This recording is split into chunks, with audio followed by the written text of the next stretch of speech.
100 pounds, break you up and bring you down. When you ain't looking, I'm gonna hit you like 100 pounds, break you up and bring you down. When you ain't looking, I'm gonna hit you like 100 pounds, break you up and bring you down.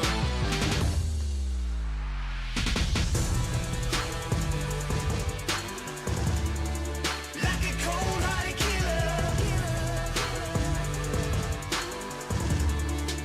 I'm gonna cut you down. Like a cold-hearted killer,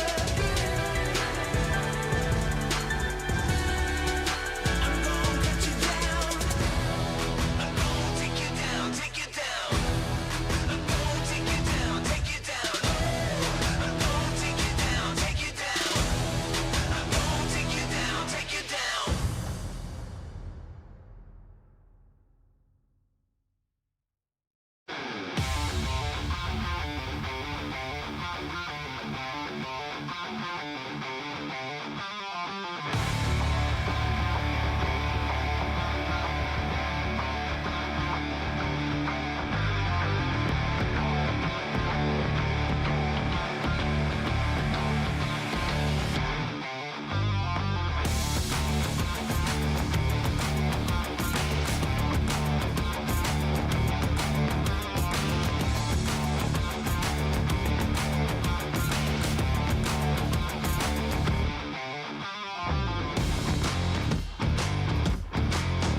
ESL StarCraft 2 Masters is brought to you in part by Monster Energy and U.S. Air Force. Good morning, friends, Romans, StarCraft fans, denizens of Sweden, if that's what you're going for. It's day 2 of ESL Masters Summer at DreamHack Jönköping, and Steadfast, we got an exciting series to start here. We got 2 best of 3s before we move into our best of 5s. We start with a ZVZ, and actually I think we might continue with a ZVZ as well. And then, well, it's going to be a good time. But before we do that, before we start talking about all these games and all these exciting things, we of course do have to shout out our sponsors, Monster Energy, the U.S. Air Force, Blizzard, and of course the ESL Shop for allowing this to happen, for giving, honestly, a pretty nice show yesterday. I'm not going to say that any particular series stood out, but the level of play was pretty fantastic overall, and that was awesome. So, Steadfast, as we start to look at what's going to happen here, we look at Lambo, we look at Ragnarok, we look at the ZVZ. These players, they certainly have some history. They do have a little bit of history, yeah. Not a ton of history, but enough to get a pretty clear picture of who is the favorite going into this match. Now, I would look at this one and I would think to myself, you know, Ragnarok, he is a player that is very aggressive, very mind gamey, and loves to kind of come out swinging in ZVZ with a lot of weird stuff. And that's how he knocked out Cyril at IEM Katowice. Actually, because I think a lot of people were really confused about how the ending of that game went down, particularly game 5. But I did a bit of a detailed breakdown on that one. And I kind of realized that, you know, it wasn't just that point. It was the whole series. Yeah. Ragnarok had done a bunch of weird stuff with different gas timings, taking them in different locations. He made it so that any scout you got on him was almost irrelevant. So by the time the end of game 5 came around, Cyril had just been completely discombobulated.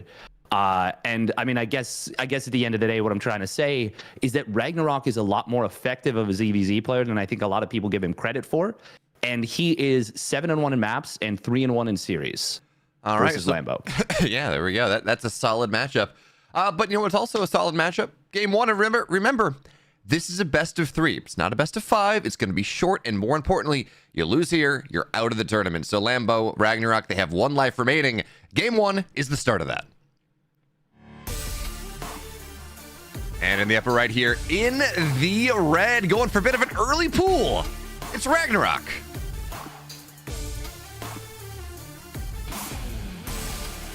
And his opponent, spawning down on the bottom left for the Shopify Rebellion, it is Lambo. Now this is a build that's a little bit funky because it is, by all accounts, off meta. This is a 14 pool. This is an Overlord 14 pool as well. So what this is going to look to do, this is going to look to sneak out onto the map and find some damage with those early 6-lings and start the game off, start the series off with a very funky setup. Now, this is pretty bold because this is not where the best of 5 starts. This is just a best of 3. So you don't really have a lot of maps to kind of give away on niche strategies, but it shows a lot of confidence that he's willing to open up the series with this. Yeah, certainly. And even if this is a best of 3, right? So you really, yeah, technically you have 1 map to give, but you don't want to really even give that one away.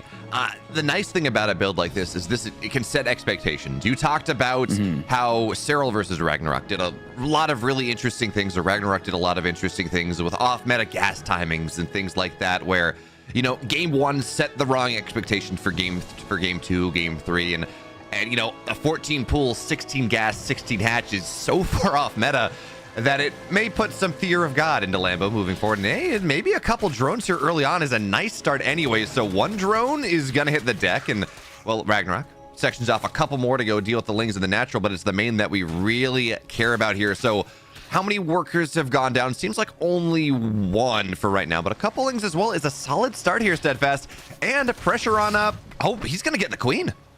Oh, he's going for it. It's trying to slip away. Oh, the juke. Is there enough? We do see a Speedling all in behind this. Ragnarok is stopped mining gas. Lambo is supply blocked a little bit here. The queens are so important. He will, in fact, lose it despite getting into a good position. Lambo, does he know what's happening? He's got no idea. No. Starts up a layer. He is in so much trouble. You talked about off-meta gas timing, Steadfast. Well, yeah, getting a lair against this is... It's not ideal. I don't know if it's the worst possible thing, but it's up there. It would be fine if there was a wall started up. Lambo is going to try and go for the scout. He's going to see this now. What is his response? How many queens does he have out? Just the one. There's the wall trying to come up, and it will be a full wall. But it is going to have so little HP. The Lings are going to rip through this in a matter of moments. That one queen going down from earlier was a big deal. Ragnarok not splitting up his Lings as effectively as he could. That is going to give Lambo a lot of time to re-wall. Very nice re-wall behind this as well. And there is a lot of angle. Oh, you got to pull this one queen back. Got to pull it back a little bit here. He can do the creep trick. He's just going to lock it out. Maybe. Okay, so he let one Evo Chamber die, which is actually a really solid decision, right? Because you have Broodlings to fight. I thought he was going to try to go for the Creep Tumor trick, but that actually didn't end up happening. So the rewall continues forward. Spine now on the way, Steadfast. But even with that, I mean, that's just a spore to emergency wall. Okay, never mind. Yeah, it's a smart thing to do. Can Lambo hold here? The transfuse was good, but he's going to lose this one Evo. That spore might end up being his saving grace. This has been an excellent defense so far from Lambo, but it's just so many Zerglings, and they are inevitably pushing through. They have broken through, and they will take game number 1 here. There's nothing left for Lambo. The drones are going to pull, but GG will get called. You talk about expectations. Ragnarok, I don't think anyone could have expected this type of a build. Nope. Excuse me. Some great expectations were dashed, I guess, there. Did he cancel his lair, is my question, because we saw what was happening, right? We saw the, what's the word? We saw, you know, the wall and the queens in the wall, but his Baneling Nest was so delayed. It wasn't done by the time that happened, and I was looking at the production tab, but I want to say that Baneling Nest started maybe a third to half the, like, around the same time that the secondary wall was happening. And I'm just looking at that, and it's like, well, okay, you know, if he'd canceled the lair and gotten the 100 gas on that back so he could have a Baneling Nest and built the Baneling Nest pretty much immediately, by the time the Lings punch through, then you have Banelings just right in the wall. And, you know, that worked in part because the Lings were able to punch through. They were able to burrow through. They were able to get on top. But if you have just a couple Banelings sitting there, the Lings can't run through a narrow gap. They will all get exploded. So, He did cancel the layer, yeah. Okay. But it was too late by that point. He'd already been full bamboozled. The bigger issue is that he tried to start Ling speed instead, and didn't go straight into that. But regardless, I don't think there was going to be enough time to start up a Baneling Nest at a like obviously if you don't start up Ling speed, that's it right there. That's the money. But it was always going to be extremely difficult, and you're in uber crisis mode at that point. Yeah. Like, it is so difficult to deal with. Yeah, you're running on instinct too, and if instinct doesn't work out well for you, I mean, what are you going to do, right? That is totally fair. I'm just looking at, it's like, you know, it's a bunch of Lings through a choke. Banelings love to live on that one, but at the end of the day, right, it was a weird build coming out of Ragnarok. It was off meta. It was weird timings, and that's what we'd love to see. But Royal Blood is map 2, and, you know, I am always tempted to talk about, the gold base. Clearly, we're going to see something. Obviously, I don't think we're going to see that in a ZVZ. No matter how crazy Ragnarok is, those gold bases are very, very far out there. So in general, Steadfast, the question is, how does Ragnarok take this 14, 16, 16, or whatever or 14, 15, 16, whatever the gas timing was? How does he take that and use that expectation, use what he's kind of forced into Lambo's head in game 1, and what does he turn that to into game 2? Because I don't believe for a second that Ragnarok's decision making, that Ragnarok's build in game 1 was just to go and was just like a single game strat. It was in part to set expectations for game 2. Yeah, I don't think that I don't think we're gonna see something particularly different from the Well, sorry, no, we're definitely going to see something different. But yeah, no, it was absolutely to set expectations. I think that, like you said, it is going to be a part of a package deal, a package play. But as far as what the actual build will be for game number 2, I think there are so many options. He could go for an extractor trick 15 hatch, that 15, 14, 13, and do a speedling all in. He could represent that and go into a quick layer of his own. Regardless, I think anything Ragnarok does that's a little bit funky is going to have even more teeth in game number 2 than game number 1. Yeah, and that makes sense because Zerglings, they have a lot of teeth. Just like we have a lot of reasons to get into game 2. And in the bottom left for Mystery Gaming in the red, he's up 1-0 here off of a pretty awesome timing. It's Ragnarok.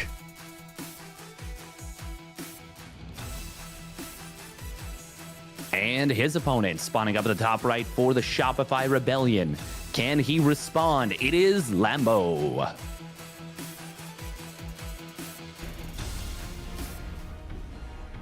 And yeah, even if it's just a build order in a vacuum, it's such a great build order to come out swinging in a best of 3. It is high risk, but I mean, you got to risk it for the biscuit at this level of play. You gotta come in with some things that are a little bit funky, but the 6-lings, obviously they occupy the attention of Lambo very effectively, and that's gonna give you, it's not even really something that costs you much, but it is showing a little bit of respect, just a tiny bit of fear against some of these early aggressive plays. Yeah, and it's funny, you say this is not going to make that big of a difference, but what it will do is give 5 seconds, maybe, on the speed timing. And you might say, that doesn't matter. But with these players, as they do tend to get aggressive on the map a little bit, ZVZ is very much about vision, denying vision, but also how much presence you can establish on the map. We can often see, okay, well, 6-lings on the map versus 6-lings. They start fighting. One set of 6-lings gets, or 8-lings, whatever it is, gets speed just a little bit faster. They wipe out, they force everything back. They force everything back. They wipe a couple out, and then all of a sudden, you have all the map control in the world. So we see, there we go, Ragnarok speed. It's what, 5 seconds, 6 seconds, something like that. But in this matchup in particular, with how much you have to play on the map and how much you have to establish presence, that actually might end up mattering in a way that 5 seconds of a stim timing, right, or 5 seconds of a blink timing would not matter in the same way. Well, the funny part is that actually Lambo did have the gas to start ling speed right away. He actually didn't start it. He actually missed the timing a little bit and could have started it simultaneously. But regardless, I don't think that ling speed timing should be too much of a deal. It should only come down to like a small ling skirmish potentially, and that'll only be the case if Ragnarok has more lings. But it is still something that I think, especially the maybe discomfort that Lambo is showing, maybe trying to cross too many T's, dot too many I's, could be notable. We are going to see a small little burst of lings, but I think we're just going to see that as safety from both sides. It is a few more than we normally see. Like, normally you don't go higher than 8 or 10. And Ragnarok is building technically 1 extra set. And we will see 1 Zergling going down on the bottom side. But that was just kind of a scouting ling anyways, so not too big of a deal. But here's the big deal. Lambo going to start up a Roach Warren in the back, a second gas in the main. And with this 2-building wall off on Royal Blood, these fast Roach plays with a quick second gas are so common on this map. Yeah, it's so hard to get a scout on it as well, right? Like, on most maps, yeah, exactly. Yeah, on most maps, you have it's a 3-building wall, right? Or that's generally the thing. So it's Bailey Nest, Evo, Roach Warren, double Evo, Roach Warren, something like that. But because both players have opted into a Bailey Nest here, and as we say that, by the way, heavy pressure on the way from Ragnarok right now. He's popping some Overlords, of course. Yeah, I think he was briefly supply blocked, but 8 Banelings on the way, 12 Lings as well. And we talked about the Link Flood idea. Lambo's got some fun ideas with Roaches, but Steadfast, the question now is whether Ragnarok even lets him get there. These Queens are totally exposed. Oh, they are, but the Banelings are out. He does lose 2 of these. Banelings in the natural will get dealt with. We are going to see I think there was actually a moment for Ragnarok to run through there. The Roaches didn't quite have the wall plugged, but Ragnarok kind of fumbling it a little bit. Lambo now has a bunch of Roaches. If he just crosses the map right now, Ragnarok does not have a Roach Warren yet. He doesn't have that second gas yet. He did commit a lot of resources to this Ling Bane setup. Now, fortunately for him, because there's still so many Lings alive, it is a little bit tricky for Lambo to move straight across the map, and that will give time for this very smart spine crawler from Ragnarok to come on up. Lambo, he is going for it. And he is going for it. There is a Bane in the wall. Couple Roaches now. Steadfast, the thing we have to remember, by the way, Lambo can't produce at nearly the same speed that Ragnarok does. He doesn't have any queens. They're all dead. But now the Lings, they're gonna eat some pretty significant Baneling connections. Here's one Baneling runs forward, gets damage on the spine, which is honestly kind of all you need to do. Here's the Banelings will now fall down, so Banelings come crashing into queens. Not what you want. They can transfuse, but even still, the spine goes down. The queen does as well. And yeah, Ragnarok has some roaches on the way, but here's the problem. He's got Lings in his opponent's main base, but Steadfast, I don't think these Lings are going to get nearly as much damage as the roaches that Lambo has on the other side. He's catching roaches of Ragnarok as they start to spawn. Now they're going to find their way into the third. And yes, this might eventually stabilize. Actually, you know what? It actually will stabilize Lambo. Because he was so distracted at home, you know, he's going to have to reset, go again, but that is time. Yes, but this is very good for Lambo right now. This is the smart decision. He saved those Roaches, waited for the next round of reinforcements, and now he is going to be able to get on in here. He wants to wait, of course, for the Ravagers, but if he can get a wrap around against the wall, very nicely done. Few Lings from Ragnarok are going to come on in. The Baneling from Lambo, a little bit late, but it will get into the party. And now the Roaches, the Ravagers, they show up, and Lambo, he is going to trap the majority of this army against the wall. +1 missile was never canceled for Ragnarok. That really could have come in handy having those extra resources, but it won't come into play here. And I think Lambo, he can just kill this third base. He's got to be a little bit careful about kind of splitting his attention, but I think he's got this one in the bag right now. +1 missile does complete, so the Roaches of Ragnarok, they're going to do great in a 1v1 fight. But, Lambo, he's got to be a little bit careful with the positioning, but now he should have this one. He should be able to camp his opponent's production right now. Yeah, it's funny if you look at this, right? You say, well, the army supplies are starting to equalize. It was a 20 gap, now it's 10. But the problem is everything that Ragnarok has is in production. It's coming out in bits and bobs and piecemeal, and that is just not enough here, especially as the drones are getting folded. And look, Lambo may eventually get forced out. It seems he's going to be forced out of the natural for the time being, but he's gotten so much damage done here. His lair is halfway done. He's droning up behind this. He's got a 13 worker lead. He still owns that army supply. And yeah, you know what? +1 versus +0. You're right. It's strong. It's powerful. But Lambo, of course, he's got his +1 on the way, and he's going to have more. He has the ability to produce in a way that Ragnarok doesn't because, well, we talked about how Lambo lost all of his queens earlier. Now Ragnarok's the one. He's got a single queen on the map. He doesn't have the ability to inject. He can't. He's not going to have as much larva as Lambo will, even as they're on 3 bases. Exactly. And even though Ragnarok does hold, it's less so Ragnarok holding, and it's more so Lambo deciding to win this game in the next couple of minutes. Now, anytime you don't actually flat out win a game, it can create weirdness. It can give your opponent opportunities. But because Lambo started up his +1 missile so quickly, because he droned out of it so effectively and he got so much damage done, Ragnarok right now is simply not going to be able to match the production of Lambo. And with that layer being so quick from Lambo, the transition, I mean, I think if Lambo just starts to move out basically right now and just holds down that R key, Ragnarok should really have no chance of holding, realistically speaking, even with Ragnarok building units off of a far inferior economy. And Lambo, well, we should be going to game 3 as long as he doesn't pretty much fall out of his chair. Does get a little bit supply blocked at 130, but he's got Overlords finishing up.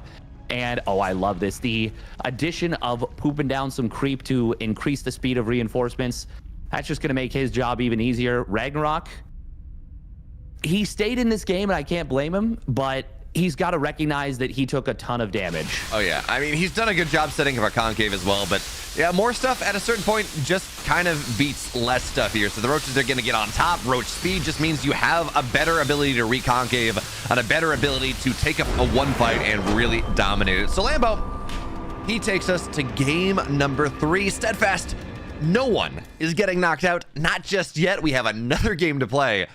But that also means that we have one map for your best ZVZ strat, one map for your best opportunity to make sure that you stay alive. Because, well, the end of all things, he who loses this next map is out of the tournament. Which, you know, for players of Lambo's and Ragnarok's character caliber, that's always going to be a disappointment. Yeah, absolutely. I mean, Ragnarok, runner-up in GSL last year. He came top 4 at IEM Katowice. He knocked out Cyril at IEM Katowice. We don't look at Ragnarok as this like superstar because a lot of the times he gets to the very end of these tournaments, and sometimes he doesn't look, you know, he doesn't look like a player that would be in the top 4 of IEM Katowice or would be in the GSL finals, but he absolutely earns his way to those spots. It's just sometimes, particularly against Maru, and that's who he got knocked out in both of those. Particularly against Maru, he has like, I think Maru is maybe the hardest counter to Ragnarok in terms of one player countering another at that level of play. But Ragnarok is super legit. So either one of these players getting knocked out here would be a disappointing end of the run for sure. Yeah, certainly. I love you talk about a hard counter. I think Ragnarok is down like 70 maps against Maru all time. It's kind of crazy. But what's also crazy is that game 3, we don't have to wait for it anymore. It's right here. And the bottom right in the red. His shenanigans worked once. They didn't work once. Let's see if they can work a second time for Mystery Ragnarok.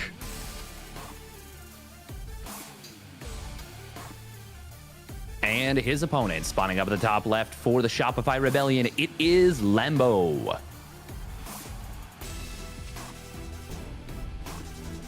And we do have to kind of call a spade a spade. In terms of build orders, I wouldn't necessarily call it a build order counter, but I would say that any time that you stop building units or stop building drones at about the same time, and one of you goes for a ton of Lingbane, and one of you goes for Roach Lingbane, and the defender is the one that has Roaches, that is absolutely an advantage for the Roach player. Now, granted, Lambo was able to leverage that to a victory, but it wasn't as simple as it could be. And I mean, that's why we play StarCraft. If build orders just won you games, no one would be interested. You know, if it was just a matter of like, oh, well, you know, this build order straight up won me the game. There absolutely has to be the ability to, do inputs to press the buttons and make magic happen. And Ragnarok, with that counterattack, he did get some good value, but it wasn't enough, like you said. And yeah, it ended up with Lambo taking the game, but it was certainly from a position of advantage. Yeah, you know, it bought time, but unfortunately, Steadfast time is very expensive, and you know that's a lot of lings for not really enough time. So as we move into game 3, I kind of expected Ragnarok to do something interesting at the start. I mean, he did the what was that, the 14 pool in game 1. He went for a Ling Flood in game 2. He's been setting this expectation of aggression, but it seems like instead of, I mean, he may still flood Lings later on, of course, that's always a possibility, but it seems like in this game, instead of leaning into the expectation of aggression and doing it again, the series planning for him says, I've built this idea of aggression. I built this idea that I'm going to attack and go forward, and I'm going to turn that into a more standard play because, hey, Lambo, you got to be careful. Like, I have hit you with timings 2 times in a row. They've gotten damage both times. You're going to have to play a little safer, and maybe I can find an advantage off that. I mean, look how early the Bailey Nest is. Well, this is actually quite interesting for Ragnarok. So Ragnarok, he did actually get his gas just a teensy bit earlier this game. So he is going to have a slightly faster Ling speed this game. And he took 2 drones off of gas mining. So he is going for a little bit of a speed Ling flood. He also did something very interesting where he kept one of his drones in the main base. Lambo is going to be the kind of player that will count drones. So he didn't transfer that down until the Overlord would have for sure left. And now we are going to see Ragnarok skipping the Bailey Nest entirely. Lambo, he will have that fast Bailey Nest in order to build a couple of defensive Banes and try and hold his third, but this is going to be a little tricky for him. And Ragnarok not able to get the catch on these Lings, so that faster Ling speed didn't avail him there. But Lambo, I mean, he's going to have to be a little bit careful around this third base, but the 4 Banelings should be enough to hold this. Yeah, it's one of those things where you commit to something a little bit. It does provide some pressure. I mean, the half damage on the hatch is really nice, but he's focusing it, yeah. Oh, yeah, he's trying to get it down. Banelings right Oh. side, but they're going to zone it out. Couple extra links. Nice. Oh. But that was an outstanding defense from Lambo, but Ragnarok, that was a really disrespectful play, to be honest, to tunnel vision that and just say, Lambo, I don't think you're going to be able to defend this. And it kind of costs Ragnarok. Look at the resources lost. That is a lot of lings that went down. He did get this hatchery very low, and he's building roaches now, but mostly these roaches are defensive in nature. As we can see, he's droning back up. Great little counterattack from Lambo here.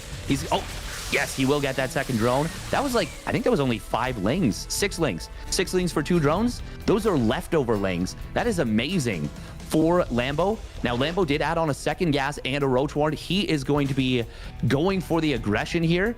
I don't know if I like the idea of this with his opponent having defensive roaches. Yeah, I mean, first of all, I mean, going back to the third base, one of the nice things about being able to surround a hatch, right, is it's a little harder for Banelings to get really good connections. So I can maybe understand, because he did have that full surround and it was getting so low. That being said, Lambo hasn't built himself much of an eco lead off of this. He hasn't built himself much of a tech lead off of this. The idea to go aggressive is, I guess, more on this idea that he thinks Ragnarok is going to be droning up behind it, and being greedy behind the aggression has often happened. So that's where he's going to try to kneecap him. But as you so rightly point out there, Ragnarok got himself a little supply blocked. Had to pump 4 or 5 overlords at the same time to find his way back into it. And now with +1 ranged on the way, I mean, he's being greedy. And Lambo, this is a big army. It is a big army, but Ragnarok sees this little lane set up on the right side. That's big. That's actually huge, because Lambo was looking to run by into the natural expansion with this. Lambo is going to try and clear out this one big overlord, but Lambo's taking so much time right now, and Ragnarok, his economy lead isn't huge, but it is notable. Lambo is really trying to mask this move, but Ragnarok, oh my god, he actually started 6 more drones. He has been bamboozled by this. I thought for sure this was going to be like a silly overplaying your hand move right here from Lambo, but it is not. And once again, this +1 missile, this time Ragnarok needs to cancel it. He needs the resources. Yeah, so Spine on the way at the third, and Lambo's still waiting. He wants all the roaches to arrive. He wants the Banelings to morph. He wants to be able to hit with one big sledgehammer. So here it's gonna come. Roaches set up a decent concave. 8 more are on the way, but it's a 20 army supply deficit. Lings are gonna get right on top, and there we go. That's what you want to do. You don't go into the natural here. You just jump on top of the army, all marooned alone. The Lings and the Banes are gonna zone the natural out here, and Lambo, he wins the fight on one flank. So now the second one is gonna find its way in. Lings on this round on top of everything, and a transfuse does absolutely nothing here. Steadfast roaches on top of everything. Lambo, the bamboozle is complete. Ragnarok, short of miracles and mysteries, will not find his way back into this game. Lambo gets to move on. He gets to keep his tournament hopes alive, and Ragnarok, the round of 4 of IEM Katowice, the ZVZ Slayer of Europe, does not get to move on. Lambo gets his revenge for the Brethren of Europe, and yes, he's got another shot. He certainly does, and this was a big one. Lambo, I was like, man, I don't know how I feel about him hiding those roaches for so long. Like, it's gonna make his timing so much weaker, but it worked. Ragnarok pumped out 6 extra drones. He didn't actually realize what was happening, and as a result, Lambo, he was able to pull off the full bamboozle, and it worked. And now he will find himself in the next round. Very well done from Lambo. Great mind games against a player whose mind games, well, won him a huge series against Cyril back at IEM Katowice 2023. And won him a pretty solid map as well, right? When he went and when he beat Lambo in game 1. And by the way, we're gonna get to see the next series, right? That happens out of this, because Lambo moves on to play Haas in a best of 5.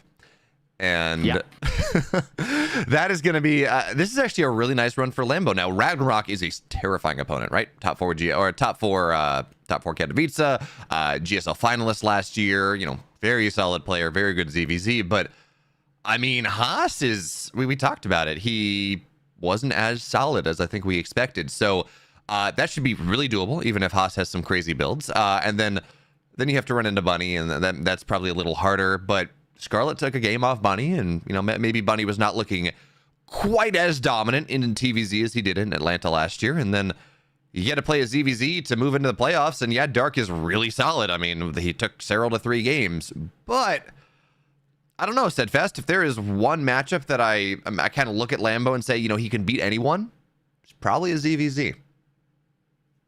Yeah, it's traditionally been a very strong matchup for him, and he's done quite well for sure in ZVZ. And I think, we're getting a little bit ahead of ourselves, but this could be the bracket for Lambo that he's looking for. I do think Bunny, I think Lambo versus Haas, I think Lambo's the heavy favorite for sure. But a best of 5, Haas, you can never count him out, and he knew that he was going to play against a Zerg. Still, I think that Haas just wasn't looking particularly sharp yesterday. But who knows? It's when we don't expect anything from Haas, that's when you can expect the biggest stuff from him. Regardless, if we look past that, I do think Bunny is going to be an extremely tough opponent for Lambo specifically. Lambo has gone on the record and said, Korean Terrans are kind of my bane. They're pretty tough. But regardless, he's gotten past an extremely tough opponent in Ragnarok. And even though it was a small sample size, a historically difficult opponent in Ragnarok. Exactly. So we're now going to see what's going to happen on the bottom side here of our best of 3s. We get to take a look at Skillus and Shadone in about 6 minutes. So we're going to go. We're going to go on a brief break. When we're back, it's our second round 1 knockout stage, our second best of 3, and then the fun starts, and then we move into the best of 5s. You love it, you wear it. Wear your passion. Share your passion. Wherever, whenever. Gaming is a lifestyle. Get your merch at shop.eslgaming.com.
ESL StarCraft 2 Masters is brought to you in part by Monster Energy and U.S. Air Force. Welcome back, everyone. We are live for another series at the ESL Masters Summer at Jönköping. We had a ZVZ to start things off, and now we are switching the script, flipping it to a PvP between two European players. Beowulf, what are your thoughts on this one? Yeah, I think this one's going to be a lot of fun. I think certainly Skillous is the favored player here. He has been precipitously, asymptotically increasing his skill. He's been looking better and better, and of course he did qualify through. But I think the thing we have to pay attention to is game one is actually just about ready. We're going to get into it quickly. Is the fact that Shadone, his bracket run was very much a PvP bracket. He showed a lot of games, certainly, and that's something that is going to help Skillous in prep. But on the flip side, this is a Shadone who occasionally has solid runs, but he killed every Protoss he ran into, or nearabouts. So running into Skillous here, running into another Protoss is maybe some good news for him, but we'll talk about that more as we get into game one, because it's here, Gressfon. That's the map.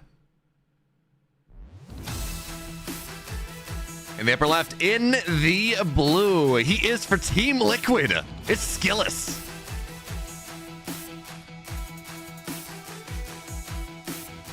And his opponent spawning down on the bottom right for the Platinum Heroes. It is Shadone.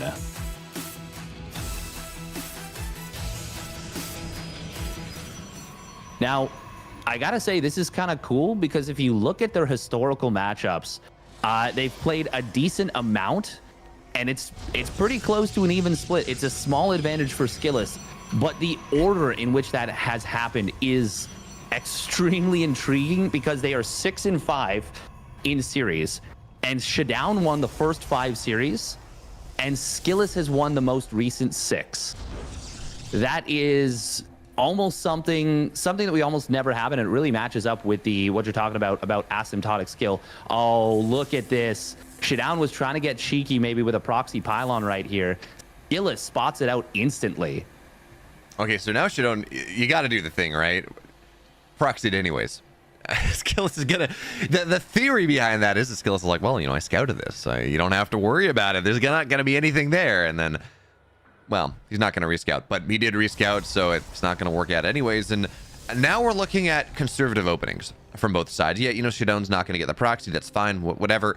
It's a 2-gate expand off of both sides here, and given the fact that it's Gressfon, doesn't really surprise anyone too much. There's no ramp in the natural, and in fairness, that the single gate expand idea, unless your max packs, has really started to fall by the wayside recently anyways. It's a little harder to hold on to. So now that we're looking at this, we can start to look at the openers on top of it, right? Double Stalker versus Stalker Adept Stargate. And Steadfast, as we look at how these two players play, I know you said that Skillous is this, he's won the last 6 showings. I mean, really, really solid in this player versus player matchup. What do you expect to see out of Skillous, out of Shadone here? I mean, we see the Stargate coming out of Shadone. I mean, PvP is such a grab bag. There's so many viable builds. There's so much you can do. And it really does come down to how much information you can get. Now, this Stalker Adept opening from Shadone, which is probably the most niche and newest opening in PvP off the 2-gate, it is going to net him a nice little scout. Oh, he should check that. Okay, I was going to say, he's got to check the natural, and he'll see that. Yeah, that's great information. We did see Shadone opening up with a quick Oracle, which, of course, is a strong play, but it's kind of unexpected, I think, off of this 3-Stalker Adept opening. Oh, we do see Shadone getting a quick jump on Skillous. Skillous wasn't paying attention there initially, and the Adept, it looks like, did get into the main base. I think it only grabbed... How many probes have got? Okay, grabbed 1 probe, but it's going to be a bit of a dead heat. And honestly, I think I like this opener for Skillous so far. It's going to be up to the Oracle to find some value. And that is an unexpected Oracle, is I think the big thing. We got no shield battery in the main base.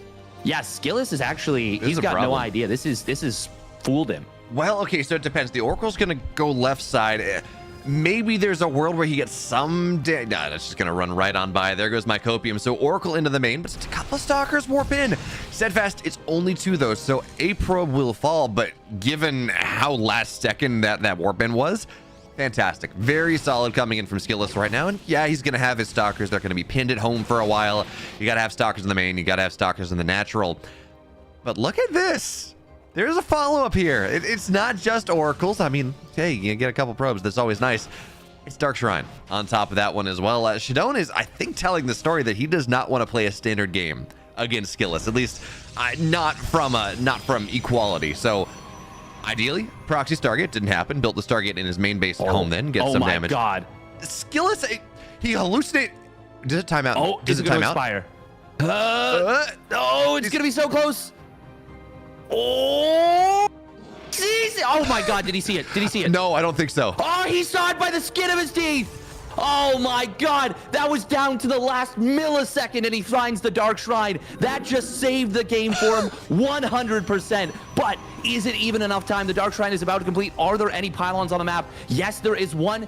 Shutdown is going to have it scouted, though. Skillous will get the cancel on the Warp in DT. What a clutch move from Skillous on the find. That straight up saved the game. Even still, though, the robotics facility is only halfway done. DT is going to warp in on the other side of the map. It's got a long journey, but it still might find some value. I mean, Steadfast, at this point, the value it's going to find is a single probe or something. You can pull everything into the main. You can force field that off. This DT will not. He's got a full wall in the natural anyways with all these stalkers. He's not going to get anything. Okay, fine. You know what? You might get a single probe. The Robo will not get killed. That's not an opportunity anymore. Oh, he's going to, okay, Skillous, but he's just going to look, at this point, he's confident. We're going to have the Observer is 2/3 of the way out. Shadone gets nothing off of what is, quite realistically, a heavy commitment, but he's going to run for it. Skillous kills one of his own stalkers almost, targets that one down to the stasis trap as well. Look at the bait here. So yes, we will have the Dark Shrine. It doesn't find much, but stalkers are gonna blink on top. One sentry goes down, second one, third one will fall, and Skillous has just deflected every single thing. But these stalkers now, they are a whole nother problem down DT into the natural. Skillous, how much time do you have? You need your stalkers to come back. They are about to come back out of the stasis where they wake back up. I was going to say Shutdown needs to get out of here. He was staying a little bit long, but it was in order to open the door for his this setup that he's gone for. I do want to point out that Skillous, up until this point, has done such a good job of dealing with everything, even without knowing necessarily what was happening. So, you know, those stalkers that warped into the main base against the early Oracle, that was just him crossing his T's, dotting his I's. Overall, Skillous has played such a good game, but Shutdown has been so good about all this. We haven't even talked about Shutdown's economy. He's got a 4th base on the way off of this. This is, his +1 is faster. Like, Shutdown's macro game is very good behind this. The transitions have all been great, and that little bit of damage he found on the 3rd base has been effective. That, and he got a stasis trap in the main, so I think that was like 4 probes, which, you know, a quarter of a mineral line is Skillous now is going to look to move forward a little bit, just poking for the time being. That being said, Skillous, you know, we talked about it. He did a good job holding off the first 2 bits of aggression, but the 3rd one is where value really started to happen. But at this point, the game is going to stabilize again, right? This is Grespawn, it's PvP, it's hard to kill a 3-base Protoss anyway. So at this point, Skillous, Shadone, same number of probes once again. +1 a little bit faster for Shadone than Skillous, but it's not going to be that relevant of a timing. The big deal, what could end up being a nice advantage, a big deal here, and it seems like Shadone is going to push off of it. His charge is a solid 45 seconds faster than what Skillous has. And you know what, Steadfast? Zealots versus Stalkers, Charge Lots versus Blink Stalkers, you love to have them. So a lot of pressure here on the 4th base. Let's see if Skillous can hold it down. That is going to be a big ask for him. He does have his +1 weapons done. Shutdown with a good concave right now. Defender's advantage will allow the warp-ins to come on in. But now as he cancels the Nexus, this becomes a slow warp-in. He's going to lose these couple of Stalkers. This is Shutdown all the way right now. He is playing an excellent game. Skillous, for his part, started up a 2nd Forge, has gone for the 2-1 upgrades. He's so supply blocked. I gotta say, he looks so sharp right now. Yeah, Skillous is just so supply blocked right now. Losing the Nexus, losing the Pylon. 117 out of 117 for so long. And I mean, you want to look at the fact that Shadone is up 20 army supply. That's a good portion of it. So now the Stalkers are going to move on top, and that's not even Skillous' entire army. He's got to run by on the other side, so he will not win this fight. There's absolutely no way he does. Recall find his way home now, and Skillous is blinking for his life. He's looking for some time, for some opportunity. The cannon will fall. There's no shield battery here, and you know what? I take back everything I said. That, oh man, that concave was so nice for Skillous, and despite half his army being on the other side, Shadone couldn't punch through. He forced the trade, and it seems like it actually, you know, that trade ended up being better for Skillous at the end of the day. That's crazy. Yeah, that's the thing. Even though Shadone sniped the early shield battery, there was a cannon in the mineral line adding on a lot of DPS. Skillous had that amazing concave. Shadone attacked into it, and it wasn't exactly an anti-timing because, you know, it's even upgrades right now, but he did have a 2 upgrade timing. Finally, we see an observer coming in for Shadone. Skillous, that's the second observer he's actually lost in the last little bit. One of them was sniped by a clutch revelation. Another one did go down here. Now, we will see 2-1 upgrades coming online, but that is more relevant kind of for the Zealots here. Great Stalker is going to catch the rotation, and there is a shield battery and a cannon here, but the concave is going to be a little bit better. Still Skillous with enough units to push this back. His upgrade lead is nice, but not the biggest of deals. Regardless, though, Skillous has done an excellent job holding on. He blinks forward, grabs the Oracle. Shadone does have a slightly better concave, but the reinforcement route is going to be better for Skillous, so he will hold on for the moment. Yeah, the thing we have to be looking at, though, is Shadone, you know, Skillous just barely got his 4th base up. Shadone has his 5th base done, or yeah, just about close enough here. So he's up 7 workers right now, and oh, this is a nice move. Skillous is slow on the response as well, so this shouldn't get the Nexus, but it will get a couple probes. Does kill some static defenses. Now Skillous again has to build himself that concave once again, but there's no shield battery this time. There's nothing to really bolster the defense. It's really just on whatever he can warp in to make this happen, how good he can blink, and this concave from Shadone is freaking glorious. Steadfast, it's so much wider than anything Skillous can find, so Shadone continues to move forward, continues to find that concave. Defender's advantage seems like at the end of everything, it's going to start to pull forward. That and the armor upgrade as well. So again, Shadone is going to be forced back, but every time this happens, or at least it feels like this time, it was a better trade for Shadone, and given his better economy, if you're trading better and you're mining more, that's good news. Yeah, honestly, at the end of the day, it seems like the trade was pretty even in terms of army, but it was those 7 extra probes that went down. Still, Skillous is doing a magnificent job of holding from a really uncomfortable position, but Shadone does have the advantage, the tempo advantage right now. He's up 30 army supply. The 3-2 upgrades have not yet kicked in for Skillous. Shadone is really trying to finish this one here. Battery overcharge is available on cooldown as long as he's got energy for it. It will come online very shortly. Oh, Skillous has got to be mindful. It was the stasis ward from earlier. Okay, he does have vision of it. And that will allow him to take it down, but there is a lot of Zealots here. Battery overcharge will get popped. Shadone should disengage or go for the snipe on it. Oh, I think he might have thought that pylon was going to depower it, and that's why he stepped forward into it, but regardless, as long as he doesn't overcommit, it shouldn't be too bad. Shadone does still have a big supply lead, and now the battery overcharge is on cooldown. Yeah, +3 attack is going to be done in 10 seconds. Skillous has to take the fight before then. He does have 2 armor upgrades, but armor doesn't keep your Nexus alive. He's going to be forced to keep that one back just a little bit as the Zealot charge forward. That's going to be nice for Skillous. He's going to be able to siphon those off, but you're trading a base for things, and that's never nice.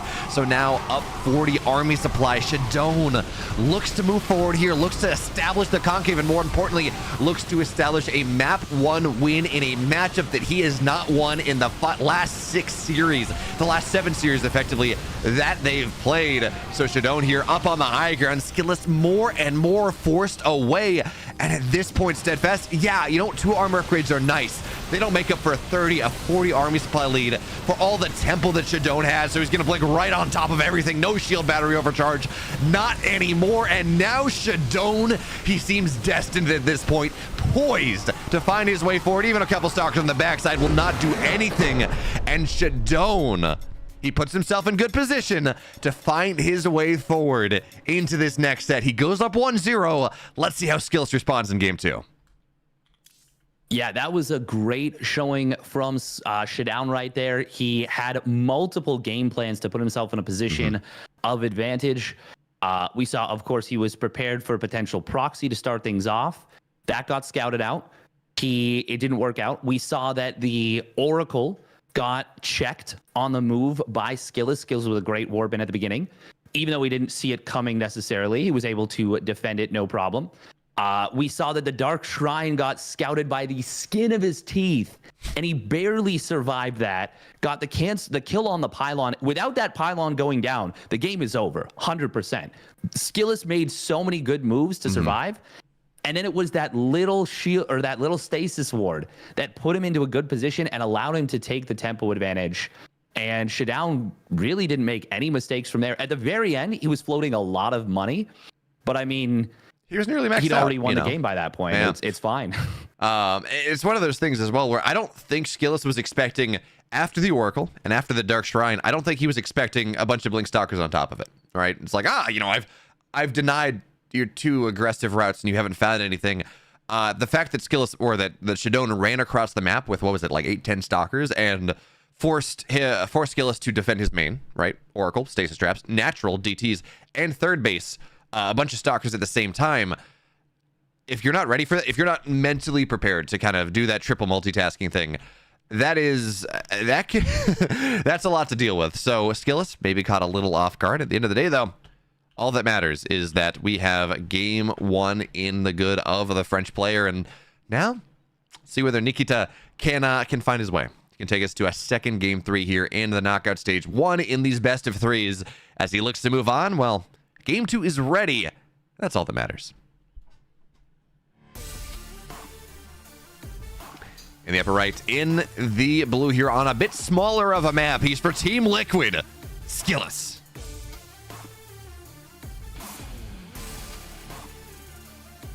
And his opponent spawning down on the bottom left for the Platinum Heroes. It is Shadown.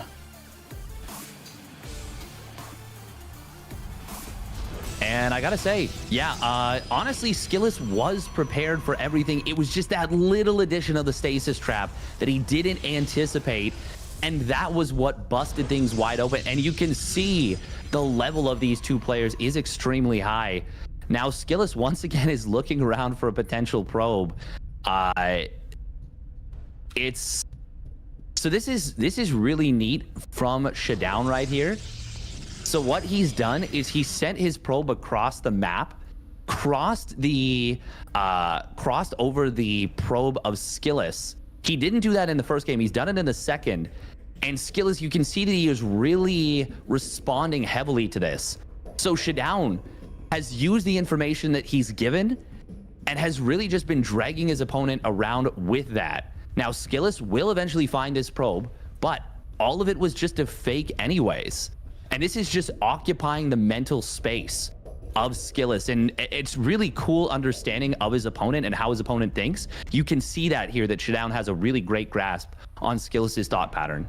I love this. And remember, again, this is a setup where I'm going to assume that, Skillous knew this matchup last night. He knew he was going to play a PvP. He knew he was running into Shadown, and he knows that Shadown ran into or beat DNS, Nightmare, and Rail yesterday. So that's a lot of footage, Steadfast. I didn't get a chance to watch any of it. I don't quite know what happened. But if I'm Skillous, and I spent, I spent last night reviewing a bunch of PvPs, and if we saw Shadown proxying a lot and doing things like that, then that's just one more kind of layer of the mental trickery of this, where Shadown has I talk a lot about series planning, but Shadown has this opportunity to use the previous 3 PvPs he played as like an extra round of series planning to mess with Skillous' expectations, and we can see that here. I mean, Skillous has been very active scouting for proxies. Shadown is going to get 2 Stalkers on 1 and initial shots off, so got to retreat onto the high ground, Skillous. Already, it's not going to be that big of an... Oh, okay, well, the force field's not going to really land, and that's going to be a dead probe. But already here, Skillous losing out on the Stalker War for the moment until he gets a couple more. So now 3 on 2. Shadown's got a backup, but it's small things, Steadfast. But Skillous, a little slow. Yeah, he was focused on the Adept on the other side of the map. It's funny, they've actually completely swapped openings. They have literally done the exact opposite opening of one another. Very funny right here. We did see Shadown was the one who got the better exchange during the Stalker skirmish. Ooh, nothing in the wall means that this Adept actually can shade forward We are going to see a couple of Stalkers warping on in defensively, so Shadown is prepared for the Oracle the same way that Skillous was before. Force Field coming on in, but there is no follow-through. However, he'll still get a Stalker with this, but he's baited the Stalkers out of the main base, and we can see the difference coming on in. Skillous finds a couple of probes. Oh, this is great, actually, using the Adept to bait the units out of position. He does take a lot of hull damage, but getting those 2 probes is really nice. And yeah, this is an exact opposite mirror, but Skillous, I think, comes out a little bit ahead in terms of the execution was a little bit cleaner overall. However, you can see that there isn't as much mustard to it. There isn't as much spice behind it. No proxy dark shrine, no nothing like that. But at the end of the day, fundamentals oftentimes beat, you know, funky strats over a long period of time. Yeah, it is kind of interesting seeing what happens here, but 5 workers going down early is a lot. So, well, Adepts are going to find their way into the main base, but Shadowne should not complete this, right? There are 6 Stalkers there. There's an Oracle on top. It forces, again, something in the mental space. And I was so primed to praise Shadowne for, hey, knocking a Stalker down, nice force field play, doing whatever. But, again, you're right. The Oracle dives in the main base and far more damage done by Skillous in that setup than losing a single Stalker. And he's getting ready for aggression off this, right? We see the pylon on the map. He's got Blink. Actually, his Blink is going to be faster than Shadowne's, and he's the one that opened up with a Stargate as well. So, Skillous, he's allowed to have his cake. He's allowed to eat it too. The one thing he doesn't have is a third base on the way. But as we see the Stalkers run across, it seems somewhat likely here that Shadowne's not going to have his third base either. It's going to be tough for him. The Stalkers are split, of course, to deal with the Oracles. Blink is going to complete for both sides here, so Shadown should be able to protect his Stalkers. Nice force fields right here, but with no shield battery. Well, actually, no, the force fields are great here. They do keep a couple of Skillous' Stalkers out of the fight. Where are the Adepts? They are going to go in now to the natural. The Oracle's at home to defend against those, but Skillous won't be able to get the cancel on the third base. And his third is not even close. We are actually seeing a lot of damage coming on in. Skillous is really needing to find some more value with this 4-gate Blink. I mean, he's all in on this. He absolutely has to find that value. He does have a nice concave, and we are starting to see some probes fall down. But again, the longer this goes, the more I tend to like it for Shadowne. But for now, Skillous continues to push his way in. Bit of a superior concave for Shadowne at the moment, but Skillous is just blinking better. And that has been the story of this match thus far. Yes, Shadowne had great pressure in the mid game on game 1, absolutely. But every time it just came down to pure blink control, it was absolutely something that Skillous was looking so much better at. So every single Stalker is not even in the red, just vanishingly small health bars, but they all survive, and now Skillous is going to warp in more. He's up 13 army supplies steadfast. There's an immortal, and that's actually a big problem, but he's going to blink on top of it here. 1 shot, 2 shot, it does go down. Gets a couple Stalkers, and Skillous, I mean, he had to kill the immortal here, but he's losing a bunch of his Stalkers, even still steadfast. It doesn't seem like it's going to matter. No, it certainly isn't. Skillous was able to micro to perfection right there. We do see another immortal come out, and this time there's not as many Stalkers for Skillous, so blinking on it is a little scarier. He's going to go for it again. It will go down, but this time he might have overcommitted a little bit. No, it looks like he's still going to be able to continue this momentum. The target fire from Skillous has been brilliant, and he has been able to get an advantage here. He is now way too far ahead in this game. Skillous, even if he doesn't close this one out right here, which I think that the chance of him doing so is becoming increasingly high, even if he doesn't close it out, he has put himself into such a big lead. And Shadown, I mean, I think it's time to maybe just go next. Yeah, there it is. GG gets called. Skillous shows some brilliant execution and evens the series at 1 apiece. It's crazy that we are, 13 years into StarCraft's history, and we can see at the highest level, we just see that level of outskill in a blink battle. Yep, 4 gates versus 2, absolutely. Skillous could build more, but I mean, look at that. You saw that first fight. It's like Skillous goes back, and every single Stalker he has is like 5 HP. You know, he goes back, regens the shields, one can stop of the immortal, kills it off, but 5 HP. Like, that is... And almost every Stalker of Shadowne goes down. That was such a display of skill that we saw out of Skillous right there. That is really, really impressive. So now as we look at this matchup and we kind of take a second to take stock of what we've seen over these first 2 games, we can kind of tell the story of, okay, Skillous in the skill matchup, right? His name is Skillous. In the skill wars seems like very heavily favored. And in maybe more of the mind games, in the kind of more macro whatever, maybe that's where Shadow's going to have to play. Because, I mean, again, we saw this in multiple fights around Skillous' third in game 1. We saw this in this fight in game 2. At least in the Blink Stalker battles, it seems like they're on 2 different levels. Yeah, I think Skillous definitely has the advantage there. But you can see from game 1 that Shadown with some great strategy can kind of outscale that. Regardless, we're going to get into game 3 and we're going to see who advances on, because this is a really tight battle. That it is. And in the bottom right, his life on the line, looking to advance into knockout round 2. Give it up for Skillous.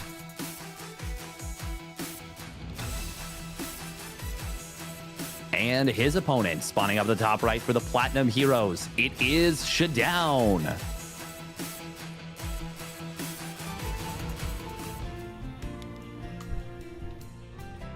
Now, I wonder if this is the game where Shadown comes in with a funky probe on the map and actually tries to get something done. But it looks like this time he's actually just going to forego the probe scout entirely. And he's just going to take that small little advantage in just terms of extra economy. Skillous, for his part, I mean, we saw in game numbers 1 and 2 that the probes, like, Skillous was very reactive to what he saw. And Shadown, well, this time he's going to sneak the probe to the right side. I do wonder if there is aggressive intent this time. I'm really curious to see what he's going to do with this. Exactly. It's going to be, especially given the fact that we have, 2 games of history now, right? Yeah. On top of everything else, we saw a fake proxy in game 1. It was in game 2, we saw Schrodinger's proxy, just the pylon on the map to make Skillous a little bit afraid. So even if Skillous scouts that there is a lacking pylon in the main base, he has a probe in there right now. That doesn't mean that this is a guaranteed proxy something on the map. But it will be, and it's going to be a robo on the way here. So, Steadfast, it's the old French play. Game 3, all on the line, 3-gate robo. Yep. Yeah, the old... Eric Fire. The old Arog Fire, exactly. We are going to be seeing, by the way, Skillous saw that there was no gateway unit being produced. Skillous is going to figure this out. Now, the big question is, will he go for the expansion at all, or is he going to stay on one base himself? Ooh, Skillous. He should see this eventually. Oh, he's not going to see it initially. Oh my God, he might actually just do ring around the rosy. He has no idea. The probe is not going to find this at all. And okay, well, oh my God. So Immortal already on the way at the start here. Skillus's response is going to be Stargate. Okay, this is really solid. You get a couple Void Rays, you shut down the Warp Prism. Immortals don't shoot up. You got to worry about Stalkers certainly. But for now, look at Skillus's vision on the map right now. By the way, I just want to show you how much of it is covered. He sees like everything. 75 to 80% of the map. Okay. He did see the Stalkers moving out. He did see the Stalkers briefly moving out onto the map. Okay, Skillous is going to see the Immortal.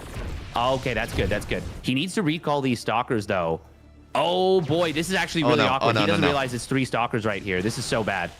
Yeah, he's going to lose one of them. That's a big problem. And he's building an Oracle, which is an interesting decision. Well, actually, first of all, he had an Oracle on the way. He canceled it, thought better of it, built it again. And what this is not Void Rays, right? This is not meant to win the fight. You build the Oracle, you send it across the map, and you force Shadowne to be as all in can be.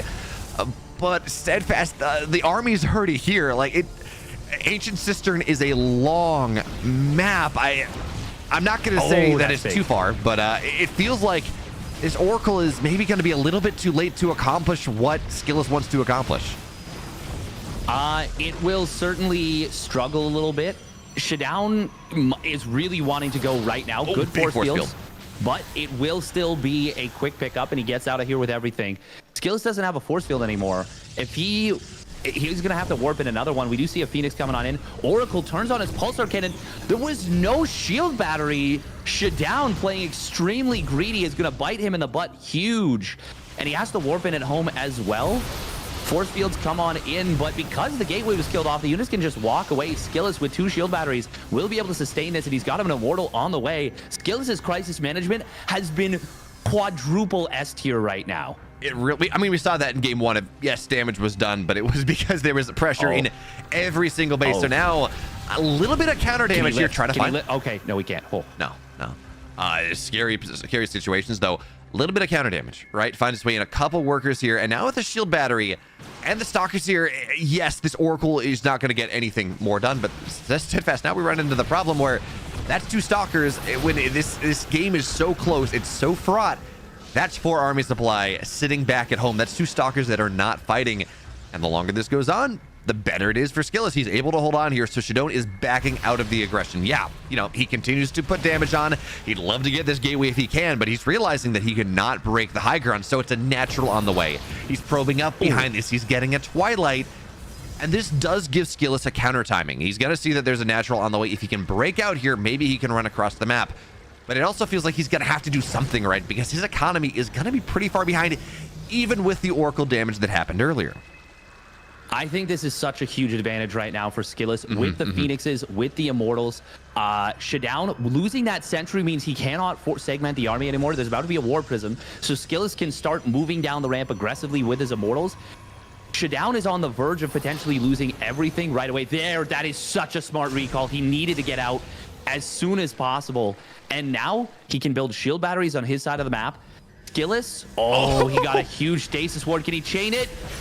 Oh, that's brilliant from Skillous. Good quick pull from Shadown. It came down to about a 0.2 difference between the stasis ward timing. That was so impressive that he chained that so nicely. I don't think I've ever seen it chained that well. Like normally it's like, we try to chain it and it, it triggers you're too early and and nothing happens, or you're way too late and nothing happens. That was amazing, and that's actually a lot of stalkers not in the fight, but they will come back here.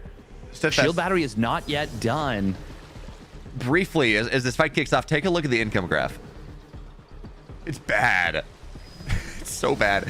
But anyways, here comes Skillous moving forward. It's 2 Immortals to 1. The Robo on the map is useless for Shadown right now. So with a Warp Prism, with the Blink Micro, this, by the way, is a Warp Prism Blink Micro thing that only one person can do, because the Phoenix are here and they're going to be able to attempt to shoot down whatever they can. But for now, into the main base.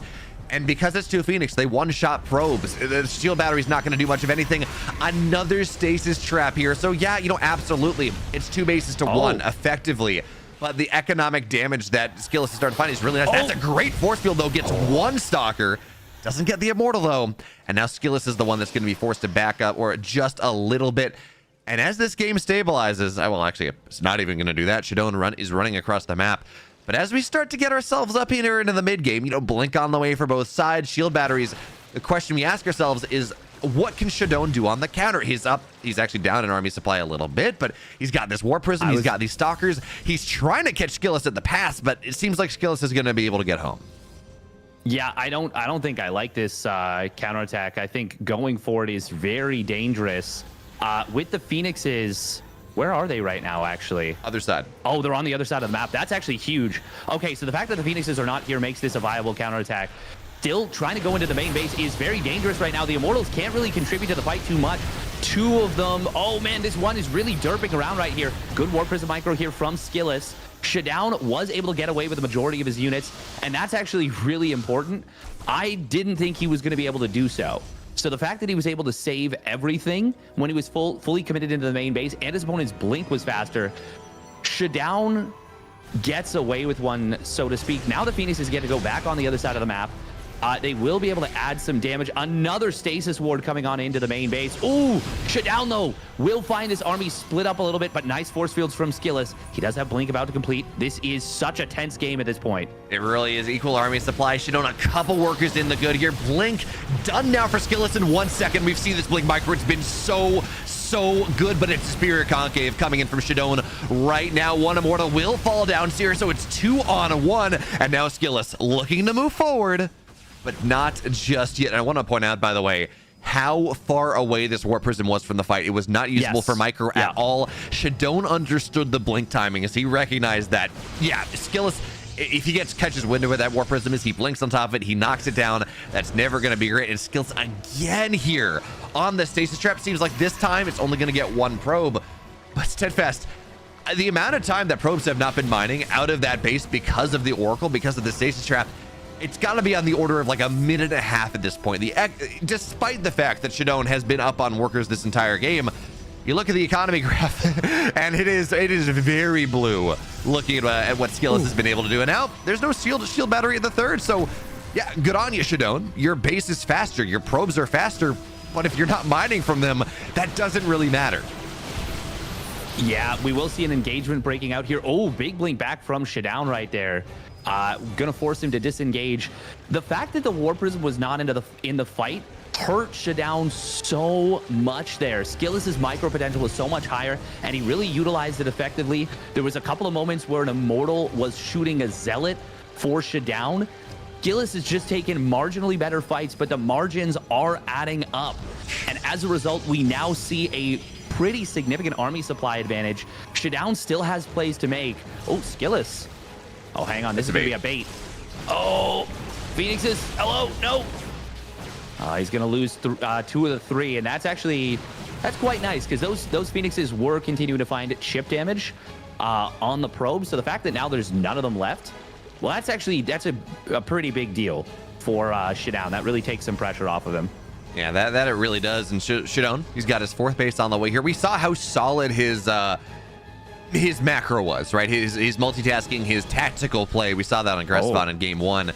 And now, okay, an observer gets out. That's really nice. This robo just spotted the whole army. Yeah, it did. And the robo should get finally shut down. But I mean, scouting the arm, actually not even going to get shut down. So now Shadone should be in proper position to defend this. Decent concave setup, but he's down 30 army supply. +1's done in 10 seconds. But Skillous is going to look to attack right now. And he's going to blink on top of the Immortal. It's down immediately here. Shadone was not paying attention. He was not microing properly. Everything was just sitting there on hold position. And now Skillous jumps on top of the pylon, knocks the shield battery overcharge down. This Warp Prism is just going to sit there saying, kill me, don't kill my army. But that army is going to fall down anyways. Probes get pulled, but Skillous, he shows his class. He shows why he has not won, or he's not lost this matchup in the last 7 showings. And Steadfast, that trend, despite how game 1 went, that trend does not seem to be stopping now.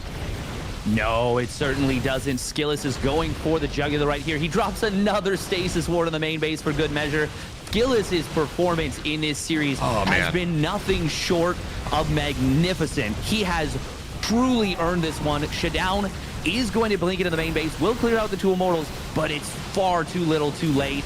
And Skillous at this point, he knows he will advance on to the next round. I cannot overstate how well Skillous played this one. He truly earned it.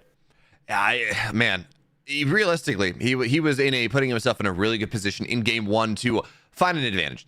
Did it happen? No, right? The triple prong, the 4-prong on 3 bases attack got enough to put him behind, and then, you know, eventually Shadone out-macroed, out-scaled.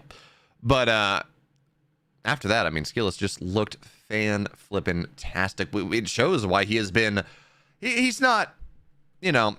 Is he max packs? Is he Showtime? No, he's not there yet. But it shows us why we've been so excited about this matchup, or about this player over the course of the last year or so, about how precipitous his climb has been. And now he's got another shot. He's going to run into... Who's he going to run into in the next round? He's going to run into Scarlet in the next round. And you know, Steadfast, that's a pretty doable matchup for Skillous. His PVZ is very solid, or at least it has been recently. So that's going to be interesting. But for now, we do have to go to a break because we are going to get ready for Haas and Lambo soon. And that's going to be fun. And then we're going to continue moving on from there. And I want to say we have the Kelliser series after that. So, folks, stick around. It's going to be a 5-game series after this. It's going to be Haas and Lambo. We'll see you right after that ad break. You love it, you wear it. Wear your passion. Share your passion. Wherever, whenever. Gaming is a lifestyle. Get your merch at shop.eslgaming.com.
ESL StarCraft 2 Masters is brought to you in part by Monster Energy and U.S. Air Force. You know, the best of threes are over, but now, Steadfast, that means we get to move into the best of fives. We get a bunch of them. It's going to be a lot of fun, and we start with a matchup that I think is as unpredictable as it's interesting. It's going to be Haas, it's going to be Lambo, and you might say, Lambo, massively favored here. There's no way he doesn't beat Haas, but I look at history, and often against Zergs in particular, when Haas goes and he's got his backing and stuff, he needs a big result, say WTL, to make sure that Onside Gaming doesn't hit top billing. He'll throw a couple weird things out, and suddenly Solar's down to 0, and, well, he has a big result. But Steadfast, that's one result I can think of in the last year and a half. What do you think we're going to see here? Well, you talk about history, and I mean, it's a small history, but Lambo has not lost a map professionally to Haas. Now, it's only 5 maps. It's only 2 series, but Lambo is a very clever Zerg player. Haas is going to need to catch him off guard. Lambo simply is the better player on paper. And if it's going to come down to shenanigans, it's going to be tough. But if there's one player who specializes in shenanigans, it's this man. And it is. But on the flip side, if you are this cerebral Zerg that Lambo is, there probably is no one better to deal with shenanigans and just to sniff everything out. So for now, let's get to see how strong Lambo's nose is, because game 1 is on altitude. And the bottom left in the blue, it's for Storm Gaming, Haas.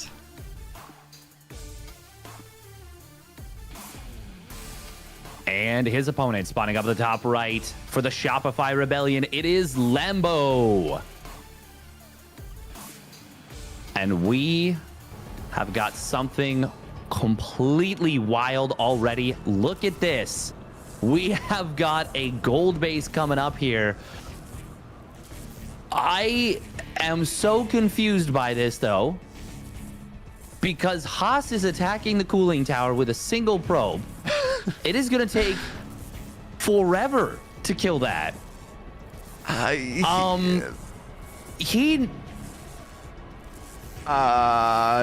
Okay, so Steadfast, here's the game plan, right? The gateway's gonna finish, he's gonna get a zealot out, and that's gonna happen. But then the zealot, right? No, the cooling tower won't hit any of these structures, so you don't he can put a structure underneath it to destroy it. He can build a pylon next to it and then cancel it. That's got to be the game plan here. Okay, he's gonna build a gateway. Yeah, that's okay. That's what he's gonna use. Yeah. It should have, because cooling tower does 500 damage when it lands. So Haas, it looks like he's got this all calculated out. This is cool. This is a really cool concept. Yeah, gateway passes 500 HP in aggregate. Cooling tower is gonna go down. Haas has to be careful that he doesn't kill his own probe, but this is the kind of shenanigans that we were talking about. This is what you need to do. And right now, Lambo, there it is. There's the cooling tower. He gets it canceled, basically. Oh, this is a full wall. Gold base is up. Like, look at this as well. This is a full wall here. It's a wall. Link flood does not find your way in, so you recall 12 probes, 16 probes. They will be untouchable for quite a while into this game. Oh, Haas realizes that it is in fact a full wall, and he's like, oh wait, I actually do want to be able to move probes around here, I think. Lambo is gonna see this. I wonder what the response is. This is a 16 patch gold base, but do you even need to respond to this? I'm not entirely sure. There's also no wall in the main base, and there's no production here. It's just the one adept that was, he just shaded it over, right? Yeah, he didn't recall. There's no reason to recall. But I think if you just lane flood the main, okay, we are going to see a wall. As long as he's got the wall up by 330, it should be fine. But it's actually, okay, Haas is ready for this timing, this specific timing at 330. Yeah, okay. And he will drop the full wall. Okay. And it's going to be Twilight Council, so robotics facility at the third base. There's the recall. This looks seamless. Haas has got this. He's got the setup. I mean, just because he has the setup doesn't mean it works, because Steadfast, you talked about, like, okay, I don't know if you need to link flood this or not. My question, like, how does the growth curve work out, right? Because Yeah. it is almost 4 minutes by the time that Haas is effectively mining out of this gold base. You know, like, Yeah. yes, you get a gold, and that's fantastic, and it's effectively a base and a half once you bring yourself to 16 probes, but you're not mining out of it solidly until like 4 minutes. You could be mining from your natural at like 2 minutes. So, yeah, I don't know that it is necessarily going to be worth it. That being said, the mind game of going for something weird like this and the Zerg feeling pressure to respond is a powerful thing in and of itself. So for now, the Overlord finds his way into the main, sees the Twilight is researching something, sees the double gas, 1 out of 3 on both. And if I'm one out of Lambo, 3 is a show. yeah, exactly. If I'm Lambo here, I'm reading charge lots out of this, right? Gold base, Yeah, 1 out of 100%. 3 on. Yeah, this does not feel like Stalkers. No, it doesn't at all. It does not feel like Blink. There it is. He resaturates the gas. Okay, up until this point, I wasn't the most on side with this. Now I'm like, okay, hell yeah. Great scout from Lambo. He sees the gas at the third base. For now, Lambo's economy on 48 drones is already decent, but now that he's got the read, I think this makes things a lot easier for him. I was going to say I don't like the blink because like charge is going to hit so much harder, but Lambo was anticipating that. So the fact that it was this mind game is so smart from Haas, but Lambo with the scout, the rescout, should know what's going on, at least a decent amount. He could be thinking this is maybe a fake. Oh my God, look at the third Nexus. God, I love Haas. And I don't think this is yes, this is a blink timing, but this is a +1 blink timing, right? Yeah, you move out when you have blink. You try to make something happen. But because of everything that Lambo has scattered and everything he's figured out, we see him pumping units. 6, 7 roaches are on the way. Lair is done. Certainly having roach speed is going to be nice. I was a little worried. It's like, oh man, getting a Lair against a quick timing. That's 100 gas. It feels rough. But I think this timing from Haas here is designed around +1 being done, not the initial blink timing, and get whatever you can out of that. And that is the case, I mean, Lambo's only had 50 drones. I want to like he's got such a big army supply lead that maybe he can run across the map and crush the gold. But if that doesn't happen, he's built his army too early based on kind of what Haas has shown, and more importantly, kind of what he hasn't shown. Yeah, this is a really funky setup because Lambo, like you said, is very far ahead in supply. The thing is, I think if he does realize what's going on, the best move might just be to literally keep making units and just go for a big crush on what his opponent's got. Okay, Lambo is going to find this third base. He's going to find that it's done. Sees a cannon there. And there's the recall of some probes. Is that from the main base or the... Okay, it's from the main. Yeah. That makes sense. That makes sense. +1 weapons will complete. Lambo, now he's got a really tough decision ahead of him. Do I just go for it and hope that the fact that I've been building a ton of units gets the job done? I think the answer is a resounding yes. He's about to have roach speed. He's got so much army supply. Haas has now created a position where Lambo's the one who is all in. But those supplies do tell a tale, and it is that this defense is going to be so difficult, if not impossible. Yeah, I would have loved to see Lambo run across the map pretty much as that recall happened. Like, you run into the main, because there is no way that Haas can cover all 3 of these bases without recall. It's impossible. Even with Blink, even with a War Prism, the map is too big, and Protoss units are too slow. So for now, though, he's going to establish position on the low ground outside of this gold. Stalkers blink to build a concave, and Lambo rotates onto the other side right now. Force field's going to be decent here. A couple of roaches will follow before anything gets started in earnest. But Haas has to be so careful here. It is really a scary situation, and Lambo's outpositioned him. This is a massive concave for Lambo. Great force fields, though, are going to zone half the army out here. Stalkers blink back. +1 versus +0. But now the force fields are starting to fall, and Lambo, he is just swallowing this thing whole. Yeah, you know what? Great build from Haas. Really interesting. Lambo just built a lot of roaches and killed him, and we were talking in the break steadfast about how a game that is this figured out is not good for Haas, and we're seeing it. Lambo's like, okay, fine, you're doing something weird. I'm gonna build 170 supply of roach army, and you are going to not be able to sustain massive biles there. 9 workers go down off like 2 biles, and oh geez, that doesn't feel good. I mean, this is what's supposed to happen theoretically when you take a gold base, is that it's difficult to defend. You can't hold it if it gets kind of spotted out and figured out. Now, in this case, it had a chance to pay off, but Haas didn't use it at its big timing spike. And Lambo, I mean, he's just going to take this one down very quickly. It's so unfortunate because this was such a cool build from Haas. But Lambo's just got way too much supply. He's even going to corrosive bile down the observer on the left side. Brilliant stuff. And I mean, I just don't see a way for Haas to hold on. If Lambo hadn't attacked for another maybe minute, maybe Haas can get enough units out to deal with this. But Lambo kind of draws Haas out of position. Haas, I think, was a little bit too overconfident with his army. And as a result, it is Lambo who is he's just barreling through. Yeah, Haas is doing a good job of kiting and buying time, but it's simply a numbers game.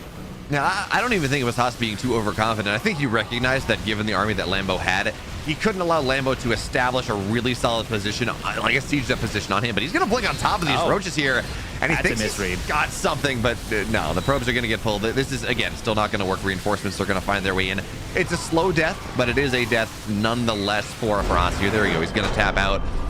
But I don't even think that was overconfidence, really, out of Haas's army there. It's like, okay, well, if you find your way onto the high ground and you're just sieging away at my gold base, I'm not going to be able to hold on. I'm going to lose. So I need to hopefully play around the gaps, play around the force fields. Maybe I can take a win. But as that didn't happen, you know, a little bit rough.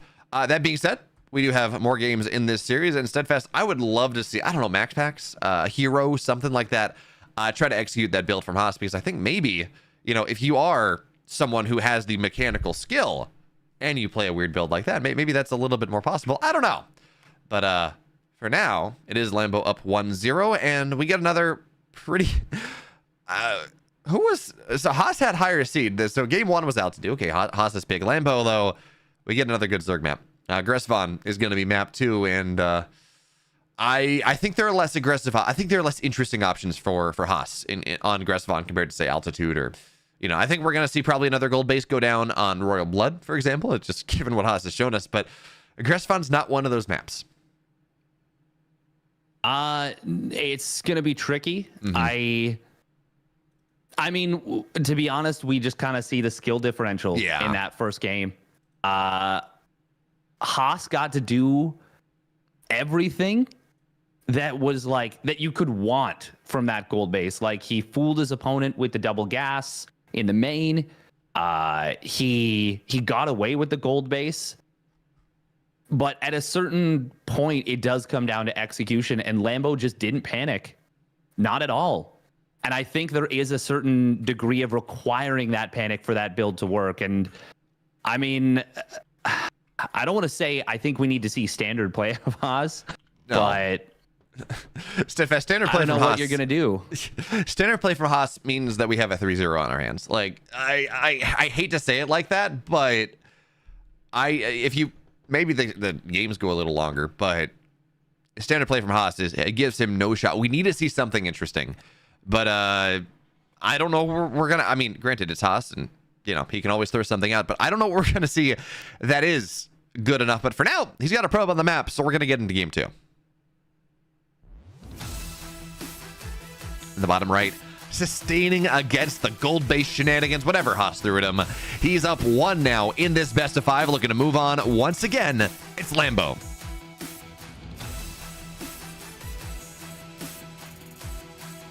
And all right, yeah, we're just going to take a look at the proxy on the map. It's proxy 3-gate. Out of this, man, it's Haas for Sidestorm Gaming. This is what I wanted to see.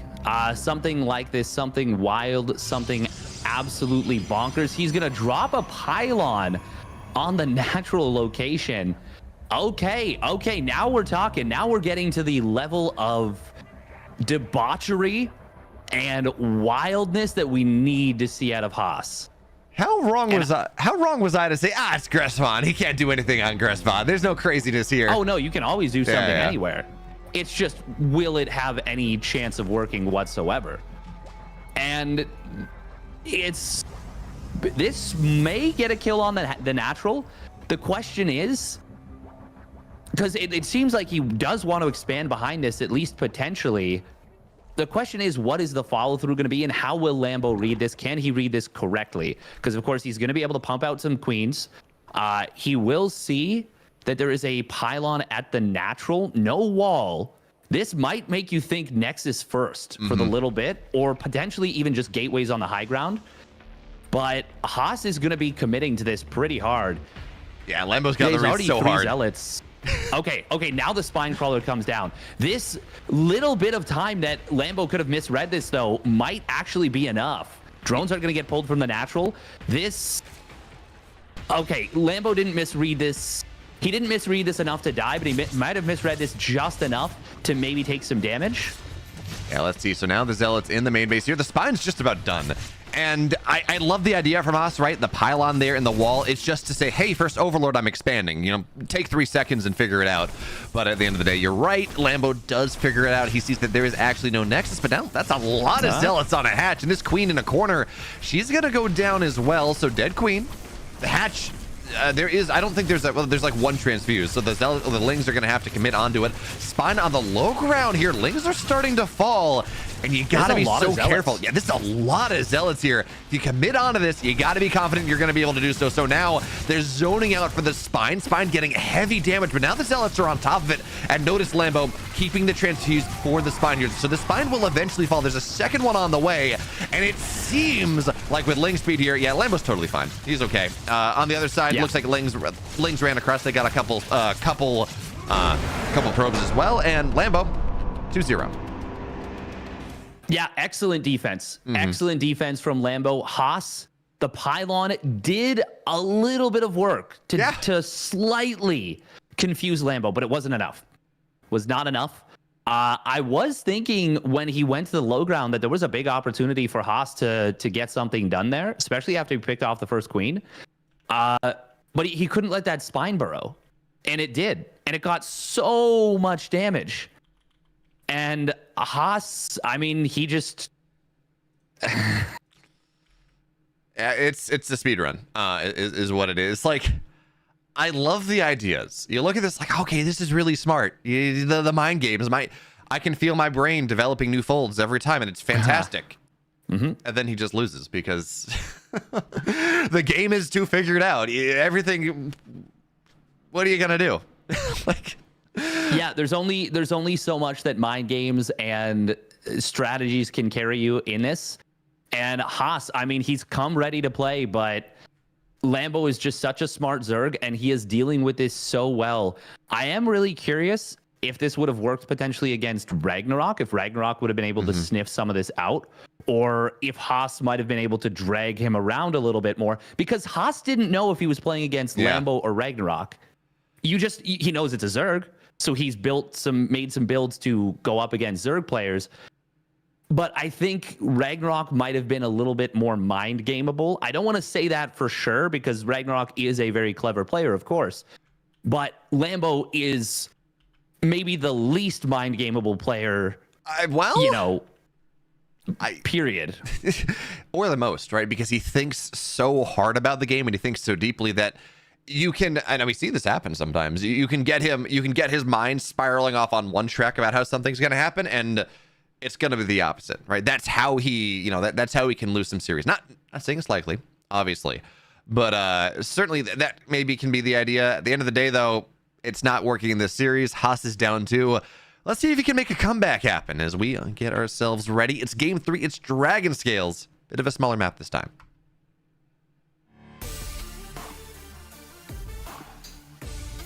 In the bottom right, in the blue, he's down 2, but hopefully, we pray he's got more shenanigans in store. It's Haas.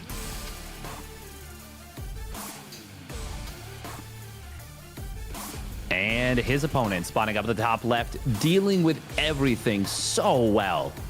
It is the Shopify Rebellion's Lambo.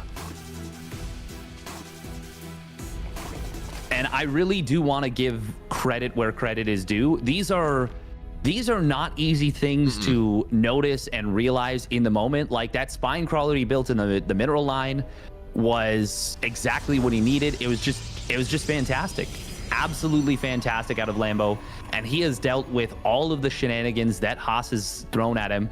Game 1 really was a lot of high-level mind games from Haas, and Lambo just calmly swatted them away. Like, I really do think that a lot of Zerg players could have faltered in that game number 1 with all the layers to that mind game. But Lambo, he didn't. Oh my, wait, what? Is Haas gonna take a quick third Nexus? Do it. Oh my Haas. God, Haas is 7 billion IQ. I mean, this would be, I guess, technically taking a page from like a max build from an Estrella build. You know, you take the quick third and you do something. This is a Hearthstone beating Grandmaster with stupid stuff. Okay, no, okay. It's a proxy robo. Oh yeah, it's 1 gas. It's 1 gas out of Haas. Okay, yeah, this is as all in gets. Will Lambo recognize it? Haas has done this build a few times, so Lambo's gonna know it's in his arsenal. Yeah, sir. I'm a little disappointed though. I would have loved the wanted the Mega third Nexus Creed so bad. This is cool too. Like, don't get me wrong. It's fun. Single gas proxy robo, very interesting, right? It's not something that we see in the meta all that much. It's a lot of heavy aggression finding its way early. Lots of gateway units get a Warp Prism, but even still, proxy third Nexus at like 3 minutes. Not quite three Nexus before gateway, like I think Eternal Empire we saw Estrella do once upon a time, but still very interesting. Regardless, this is what we see here, and it's gonna get scattered out by Lambo. Yep. Question Lambo is knows. Is it gonna be scattered out quickly enough, right? The Warp Prism's halfway done. Absolutely. Yeah. Absolutely it is. Hey. All you need to do is see it coming, and Lambo will see it coming. He knows who he's up against, and he checks the whole map.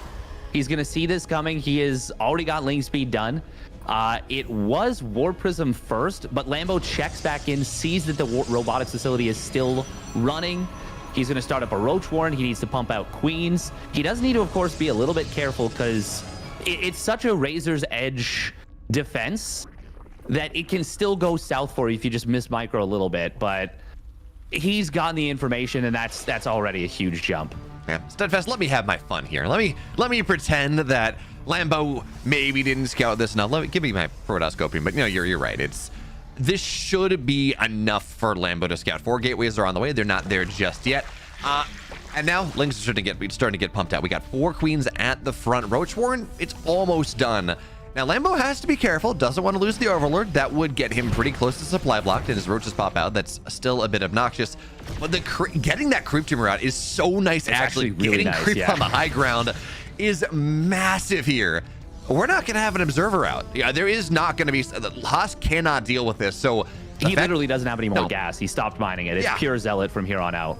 The fact that Haas is going to have to contend with creep this far forward, the fight is going to be so much easier for Lambo. It will, but this is a lot of zealots. Roaches are not out in numbers yet. Queens do have transfuse, but one of them does fall. Second one is going to go down. Nope, only still the first one, but War Prism. Oh no, he leaves it too far hanging. Roaches, they're going to be able to drive the army back. This War Prism gets absolutely pummeled, and Lambo holds so easily, so comfortably. He just needs to pump units at this point, and it's looking like a speed run for sure. Hostily is trying to leave this series. I do think it is important to point out how close of a razor's edge that was, though. I mean, you heard it in your voice. Lings were starting to fall. Roaches were not out in numbers, not enough, not yet. The queens were starting to fall, and if you lose your queens, you really run out of opportunities to hold. But now at this point, well, the roaches are here. Lings looking for this round. Warp Prism solo baiting queen shots goes down. And now, I mean, the queens matter, but they matter so much less because there's just no warp in potential anymore. There's no gas for it. So Haas is dead. Hostily finds his way out of this round 2. And at this point, I mean, Lambo shows us just why he is as good as he is. And honestly, Steadfast, we talked about it going into the series. Lambo is probably the worst opponent that Haas could have found, at least as a Zerg player.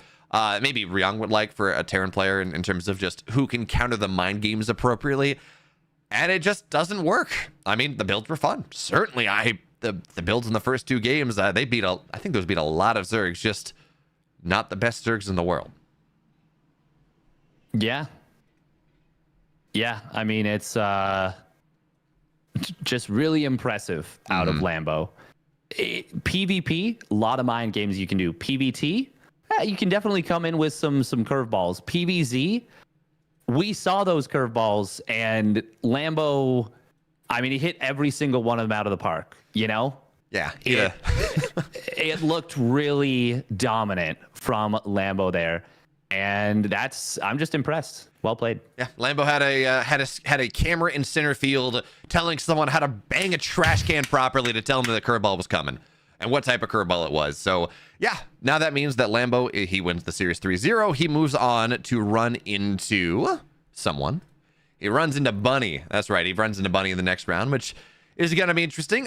Seeing how Bunny has played in this tournament, I would argue that this is doable. Seeing Lambo's history against Korean Terrans, maybe a little rougher. That being said, that's going to be a fun best of 5 and knockout round 3, but we instead get to move on a little bit further because we get to take a look at Kellizer and a laser after the break. Get some nice TVZ action. And we were talking about it. That could be a lot of fun, but Steadfast, we'll talk about it more again after that break. So in just about 6 minutes, we're going to have another best of 5. This time, though, it's Kellizer or laser, TVZ.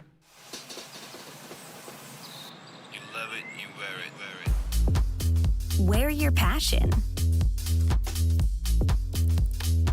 Share your passion. Wherever, whenever. Gaming is a lifestyle. Get your merch at shop.eslgaming.com.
ESL StarCraft 2 Masters is brought to you in part by Monster Energy and U.S. Air Force. Welcome back, friends, to our second best of 5 here of the knockout stage. We're still in round 2. There's more to come. There are 2 more rounds after this one. That's going to be, well, 4 more best of 5s. Something like that. Anyways, the math is wrong. Doesn't matter. What matters is that it's going to be Kelezer and a Laser coming up next to round out the round 2 knockout stages best of 5. And Steadfast, Host and Lambo was a rather hosty series, in the words of Treebeard. This one, though, this one promises to maybe be a little bit longer, a little bit more interesting. But as you were saying in the break, a Laser's not sure how he feels about this matchup. That was a little bit ago. That was maybe like a month ago or something. He was on his stream and he was kind of asking around, being like, "Hey, I don't really have a good feel for TV or ZVT right now."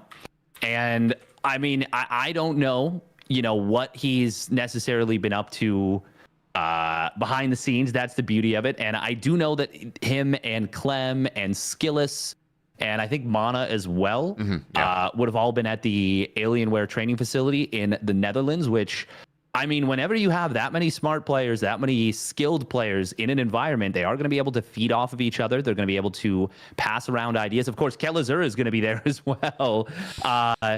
And it's actually going to lead to some kind of funky stuff because they are on the same team. So, you're not planning to beat your own teammate, but at the same time, if you give them some of the ideas about how to play the matchup a little bit, and then all of a sudden you have to play them, that could lead to some kind of funky stuff. It's going to be really interesting to see. Historically, they match up very evenly relative to a lot of the matchups that we see. Laser's got a small edge, but in recent history, it's been 4 straight series in favor of Kelezer. And that kind of lends credence to that. Maybe a Laser was a little bit lost in the matchup. And Kelezer's been messing around with mech a little bit too. I think people could be very impressed, could be very surprised by what Kelezer can pull off here in this matchup. Yeah, Kelezer had a really strong run through ESL Masters America. He took down Scarlet. And granted, he got, I think it was like 40 drones dead by 6 minutes and still struggled to kill her. In fairness, that's more of a testament to Scarlet at that point, realistically, and just how sometimes it takes mech a little bit time to get online to actually kill your opponent. But he looked solid. Like, he looked good. He had that deep run in ESL Masters America. But Steadfast, I do want to take a moment to talk about what you're talking about. Like, okay, they had this boot camp. Maybe we're going to see some team kill, some interesting ideas. And I think that's fantastic because Liquid is one of the few teams remaining where we can say, yeah, you know what? A Laser and Kelezer, they're on the same team. That means that they have practiced together. That means that they have talked. I mean, you look at, say again, Alpha X is no longer a team, but when they were there, you had Estrella and you had Ragnarok, and it's like they don't practice together. They don't talk to each other. They just happen to be on the same team, and then maybe they support each other a little bit. But between the Alienware training facility and the fact that most of them are in the same region, I mean, obviously Kelezer is playing from around the world. I think he played ESL Masters America from like Bulgaria. The fact that they do have that place to come together to and work on and figure out and actually develop these team kill ideas is really exciting. It makes me really happy. I guess maybe Shopify is the other one that does that. But I think the other thing we have to think about is, unless Kelezer has some really interesting mech ideas, there's not a lot of room in the matchup right now in TVZ for things to go truly out there. It's not like, what we saw from Shadown in game 1 versus Skillis, where he went for this build and then he proxied the Dark Shrine and then that Stasis Ward. Like, there's not, there obviously is room to outplay an opponent, but a lot of it exists on a mechanical sense. A lot of it exists with, multitasking and creep spread versus splitting and targeting banelings. There's just a lot of execution-based stuff. And we all know that. Everyone knows that, but it is worth repeating. And we're going to get into the series and see if either one of them has some mind games ready to go.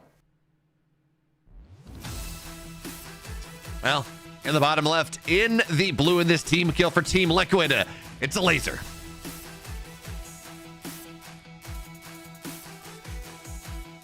And his opponent spawning up the top right for Team Liquid as well. It is Kelezer.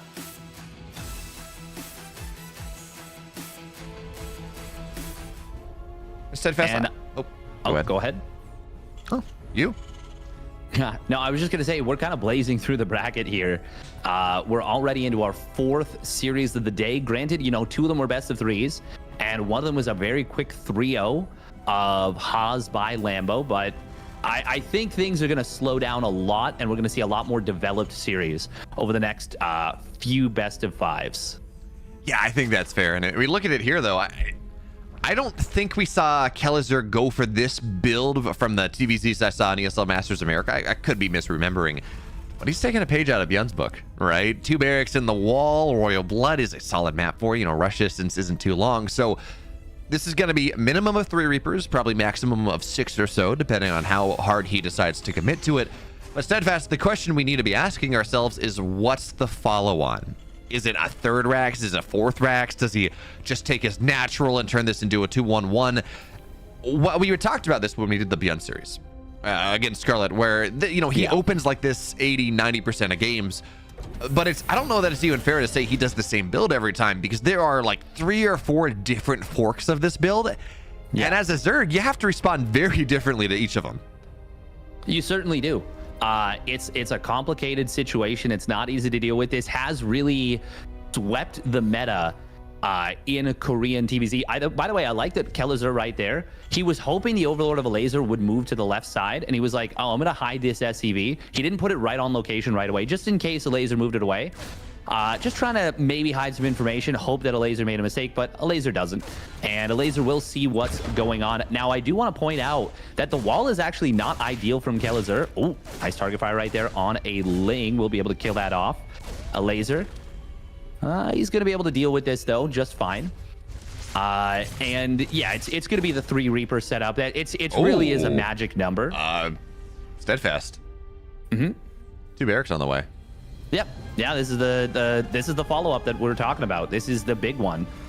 And it's a really strong build. So you can either go for that 2-1-1, you can go for the fast 3rd CC, you can do a lot of things, or you can go for what a lot of the Korean Terrans have been going for as well, which is a very dedicated push with this.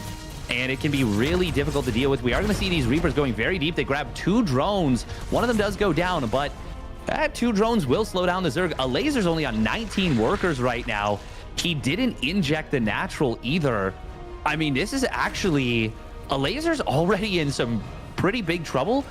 Not at the eye level, but the fact that he won't be able to scale as quickly out of this and get into a decent drone count in the mid game, this is a really big problem. Yeah, I look at this as well, and looking at the fact that, okay, a Laser, now he droned up, he's in 27, but I look at how he handled this, and it strikes me as someone who is not familiar with this build, right? Yeah. The Reaper shows up in the natural, he pulls the Lings into the main, he doesn't tango with the first main. I don't even want to deal with this.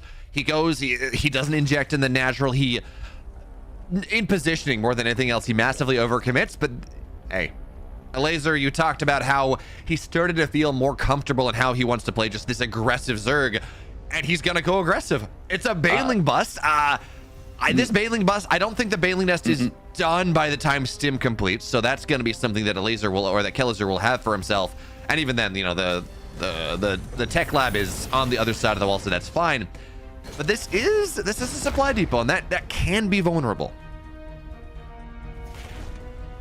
I don't think that this is going to be an aggressive Baneling nest. I think he is reading this That's true, as the 4 racks play. I think he is going to be playing this very defensively right now. And yeah, he sees the number of Marines moving out. He knows what's coming, and he is going to set up for this defense. He only had 2 Lings initially ready to morph into Banes. There we go. Now he morphs 4 more. The thing is, with Stim, you are able to potentially target down Banelings, but the creep spread being very far forward is already a nice. Good scan from Kellizer. We don't see the SCV pull with this, which is something we have seen recently, and we're going to see an attempted wraparound. Nice wraparound right there. Grenades are not going to be able to save the units. Excellent Baneling connections, and Kellizer stepped way too far forward onto creep, and a Laser now has a massive advantage in this game, despite that rough start. When you play this build, you either need to dedicate to the kill, or you need to play it a little bit more conservatively. Kellizer didn't pull the SCVs, but he went so far onto creep, and now a Laser, he smashed that drone button, And I mean, he smashed that drone button as hard as he smashed that attack. Yeah, it's you look, you don't have to, if you, even if this is a 4-max, right, and that is heavily committed, it is often enough, or at least it's enough to make the game playable, to just show yourself on the edge of creep. Say, hey, you know, a laser, you gotta build 10 banelings or 8 banelings, you gotta build a bunch of lings, pump things out, be afraid. And then you run back home. It's like, okay, well, you know, I slowed down the droning a little bit. I still have this army.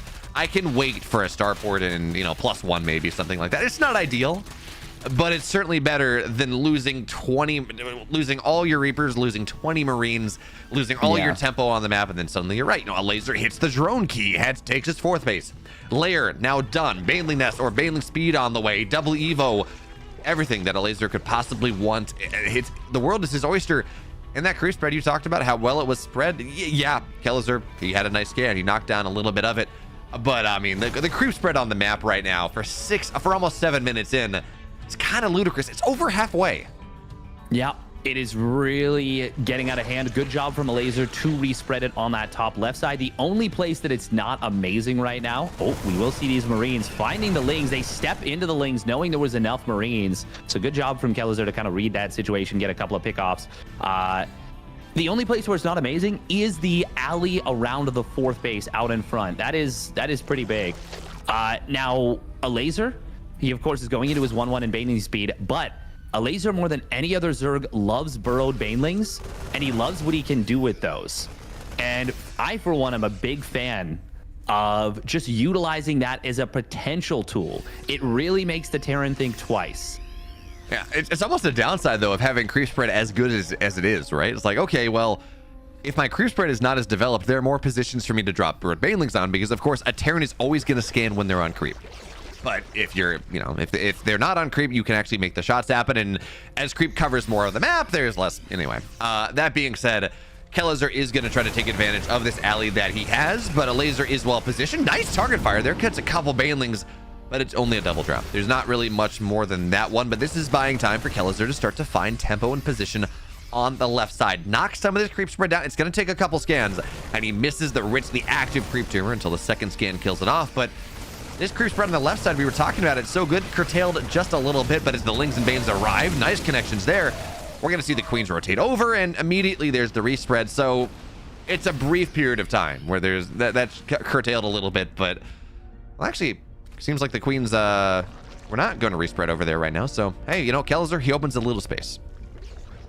Yeah, and he needed to. He needed to, and he still needs to.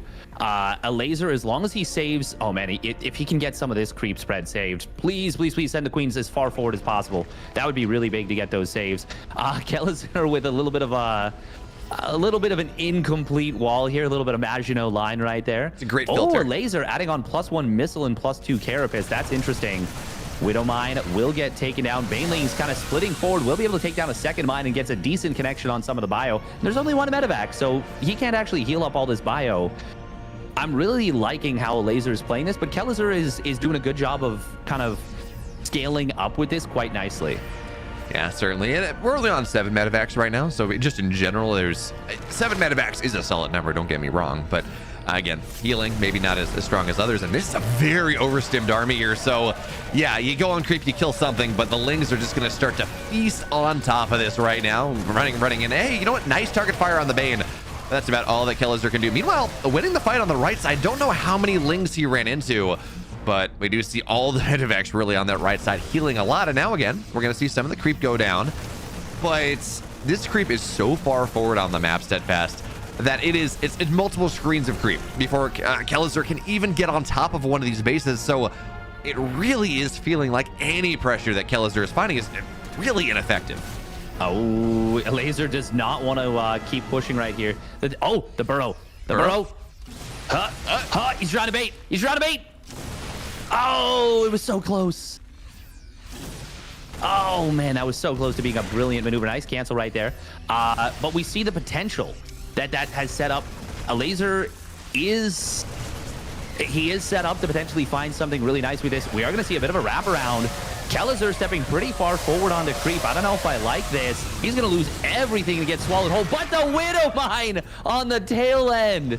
Wow. Oh, no. Oh, and it's another one. Last one not too big, but the first two really made up for the fact that that was a good engagement to start for a laser. I still like a laser's position in this game, don't get me wrong, but Kellizer has definitely fought his way back. And I mean, dealing with these Widow Mines with drilling claws is so annoying. Oh, he detonates one Baneling, but not the other. That's kind of funny. I don't know why. It's got to be a misclick, right? That doesn't really make a lot of sense. Nice friendly fire on the Widow Mine, and now the Banelings, fire mine. They're going to try to find their way in, but the Planetary stays alive, and Hydras don't want to commit on into this. They get every single single worker, though. That's a big problem. The second Baneling now connects, and again, minimal impact. Now, okay, the Overseer goes down here as well. Friendly fire on the Widow Mine, though. So I like the target fire there, right? Like, kill the Overseer, make sure that that happens, but even still, doesn't really get quite, the second Widow Mine doesn't get enough here. And we still have a random Baneling. I thought he detonated, I don't know, he reburrowed a single Bane? Interesting. No, that's the single Bane from before. I could have sworn I saw that detonated one of them. I thought I saw that detonated in the second fight. He's I don't think so. Okay, I think he only detonated the one. Regardless, we do have to mention the fact that a laser's still on layer tech and no infestation pit on the field, despite the fact that he's on 87 drones. Has a lot of stuff going for him very nicely here. He does have Overlord speed. Oop, does find a couple of Banelings, or a couple of Widow Mines on the right side. Loses a couple of Banelings for it, but you're usually happy to take that trade. Okay, Observer or Overseer is going to show up. Ooh, he actually doesn't finish off this one Widow Mine. Kellizer will find a laser a little bit out of position, though. We'll be able to kill off this base on the right side. But can a laser pincer this army and trap it? Nope. Massive surround, but when you have enough medevacs for your bio, you just get out of dodge. So I think you're right, Steadfast. Seeing a laser here, he's got 4,000 minerals in the bank and no hive. There's no +3. You don't even need to get high for like lurkers or ultras or something. The Lings are going to try to swallow this. You just need it for the upgrades and Vipers, Viper is by far the most important thing, really, to knock these medevacs out of the sky. Lings get a good trade, certainly. And they do force the lift here on the 5th base of Kellizer, but the Widow Mine's going to burrow here. Massive shots. The problem is, though, Kellizer's army picked up, right? It got the base, went home, but it hasn't gone home yet. It is just sitting there. It's taking forever to find its way back. So the good majority of Kellizer's army is just not here. And finally, the Planetary will go down. 22 SCVs hit the deck as well. Kellizer just didn't bring his medevacs home. They sat in the bottom right corner for a long time. And a laser has just punished this so hard. That he has. And now they're going to try and get back in here, find some value. They need to. The Banelings, a couple of them actually burrowed, so the other ones kind of go in piecemeal, and that's going to allow Kellizer to pick this off. Kellizer, if he can find this base, everything may very well be forgiven, and he will find it, but can he get out with the army itself? That is the big question. Banelings, okay, they did unburrow, I think, and now all the Hydras are going to go down. This is actually very good for Kellizer on this right side, but it is still a 30-worker lead for a laser. He's got this gold base. It's not up and running just yet, but he is outmining his opponent massively at the moment. Kellizer needs to hold this base in the middle for a while just to kind of equalize things. A laser, even though he still doesn't have a hive on the way, he is very much in a tempo lead right now. He's on 2-2-2. So his Hydras are a little better than we expect them to be at this point, but everything else is a little bit worse, maybe. Ooh, Widow Mines. Not going to be able to fire. Now it's just Marines against Bane Hydra, and there is not a lot of HP on this Planetary. It will go down, and Kellizer, he could not afford to lose that base. No, he can't. I mean, this army has as many Hydras, feels like as many Hydras as Marines, really. So running down the ramp here. Widow Mines, again, they're not really going to go off. They're going to get a couple Lings. No friendly fire, though. But Kellizer does have counter pressure on the other side of the map. He cancels the, what is that, the 6th base, the 7th base of a laser. But here's the problem, Steadfast. Not only did Kellizer lose his 4th, absolutely, that's true. A laser has the gold. Laser's mining 3,000 minerals a minute. He's got so much. And now, finally, there's the hive on the way. Finally, we're going to get into that tier 3 tech. And if Kellizer can't win with a 2 upgrade lead, right? 3-3 versus 2-2 is a significant power spike for the bio. If he can't get significant damage here, incredible trades, as the hive completes, as 3-3 gets started, as Adrenal and Vipers, I'm starting to get very scared for Kellizer right now. Oh, absolutely. And this is the main command center lifted off to the 3rd base. We see a scan come down, clears the burrowed Zergling. Oh, and look at that. It actually caught that burrowed Bane. Oh, careful. Okay. Yeah, that is going to be a lot of Banes going down. The thing is, the army supplies are even at the moment, and a worker advantage doesn't always mean that the Zerg player is going to win the game by any stretch. Kellizer, oh, he's got to be careful. He's on creep. Will take some big Baneling connections to the face, but a huge Widow Mine finds a lot of Baneling still. Kellizer doesn't have enough to break through right here. A laser does have enough to hold. Yeah, certainly. It's tempting to say, wow, look at how bad the economy is. Kellizer's got 1,000 minerals in the bank. He's got 500 gas. His production is, I don't know quite. I mean, right now he's supply blocked, obviously. So yeah, he just lost like 6 depots. He can't really do that. But even before then, I mean, he had that significant bank. Something about his production was starting to fall down just a little bit, but he's going to push forward, gets another queen. Widow Mines are going to look for their shots. Friendly Fire gets a medevac, and I think it was a full one. So that's not great. And look at what a laser's doing here. He understands that this gold base is just such the fulcrum upon which Kellizer wants to move the world. So he's going to put spawns on top. He's going to say he's going to make it so hard for Kellizer to run down the ramp, to run through that alleyway and start to put pressure on. And meanwhile, he's got all of the stuff on the right side, and we're seeing in part why traditionally Widow Mines, okay, well, the Overseer will go down, but it's for 4 Widow Mines. We're seeing traditionally why Widow Mines are not a solid option against a bunch of Hydras. They just outrange them. They make it impossible. Another base goes down, and it seems like a dead orbital as well. Too many Hydras here. You pointed out how good the upgrades were, Steadfast. These +2 Hydras are dominating. And by the way, this Hydra count, it's 24 Hydras. This is so much more than almost any other Zerg will play with. It really is, and it's a testament to the mid-game prowess of Laser that he's done so well despite not being on high for so long. Granted, he had that advantage from the early game, and he really has leveraged it nicely. But at this point, 63 SCVs have gone down. He is really cruising. Kellizer has made an absolutely great fight of this. Burrowed Hydra on this base is particularly funny. There are 3 orbitals right now, but 2 of them are lifted. They're flying around. Kellizer is in utter chaos at this point. And a laser, he just needs to really hold this one last attack. And it should be very doable for him. In fact, he might not even need Banes at this point. Now he's at 40 army supply, and he's on creep, and, you know, he's got all these Hydras and everything, and X and Y and Z, and realistically, Kellizer is no longer in this game. For a moment, he was mining like 100 minerals a minute. Now, this is a horrible fight for a laser on the low ground to the high ground, trying to take that fight, but it doesn't matter. All the SCVs will fall down here. Widow Mines, friendly fire on so many of the SCVs. Actually, maybe keeps them alive for the moment, but now the army's going to fall down here, and the reinforcements are the big deal. A laser sitting at 1K, 1K. The last orbital falls, and a laser, well, it's a pretty fun game 1. Goes up 1. Yeah, that was a really, really fun game. Very messy, but pretty awesome stuff for sure. I really enjoyed that one. And we see just a hell of a TVZ there. And sign me up for more of those, because those are the ones that I show up for. You know, those are the fun ones, the back and forth ones. Love a good technical late game TVZ as well, but I do enjoy a nice slobber knocker.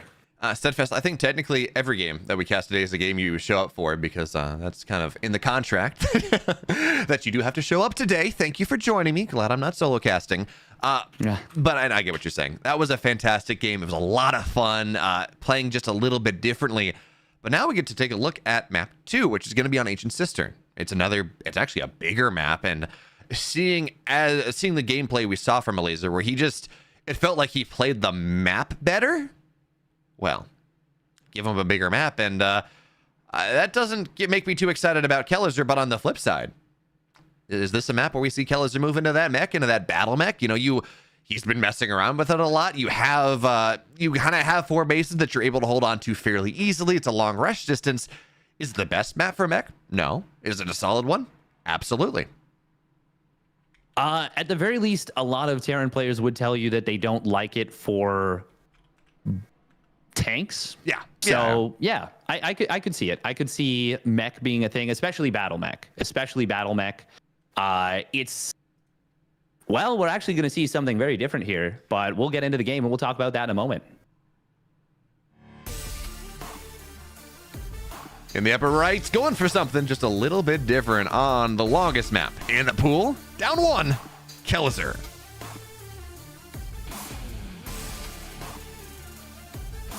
And his opponent spawning down in the bottom left for Team Liquid. It is a laser.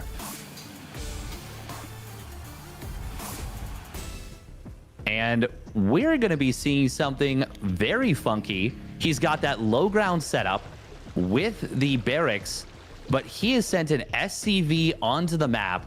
Now, this could be one of two things. This is either a barracks, which it feels like it should be. Yeah. Okay, yeah, it will be a barracks. The other thought I had was that he might have tried to go for a sneaky bunker in the natural or something.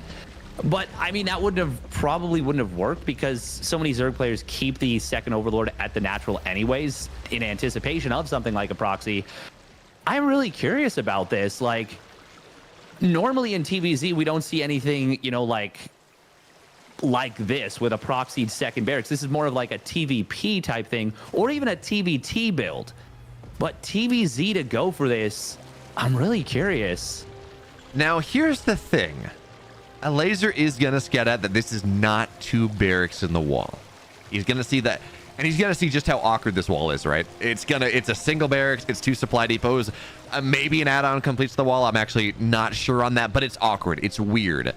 And that is going to tell him that something is off. And I think, I think a laser looks at this and he should be able to figure out that, okay, maybe there's something proxy here because this doesn't make any sense to put it on the low ground otherwise. Like, you're extremely bustable.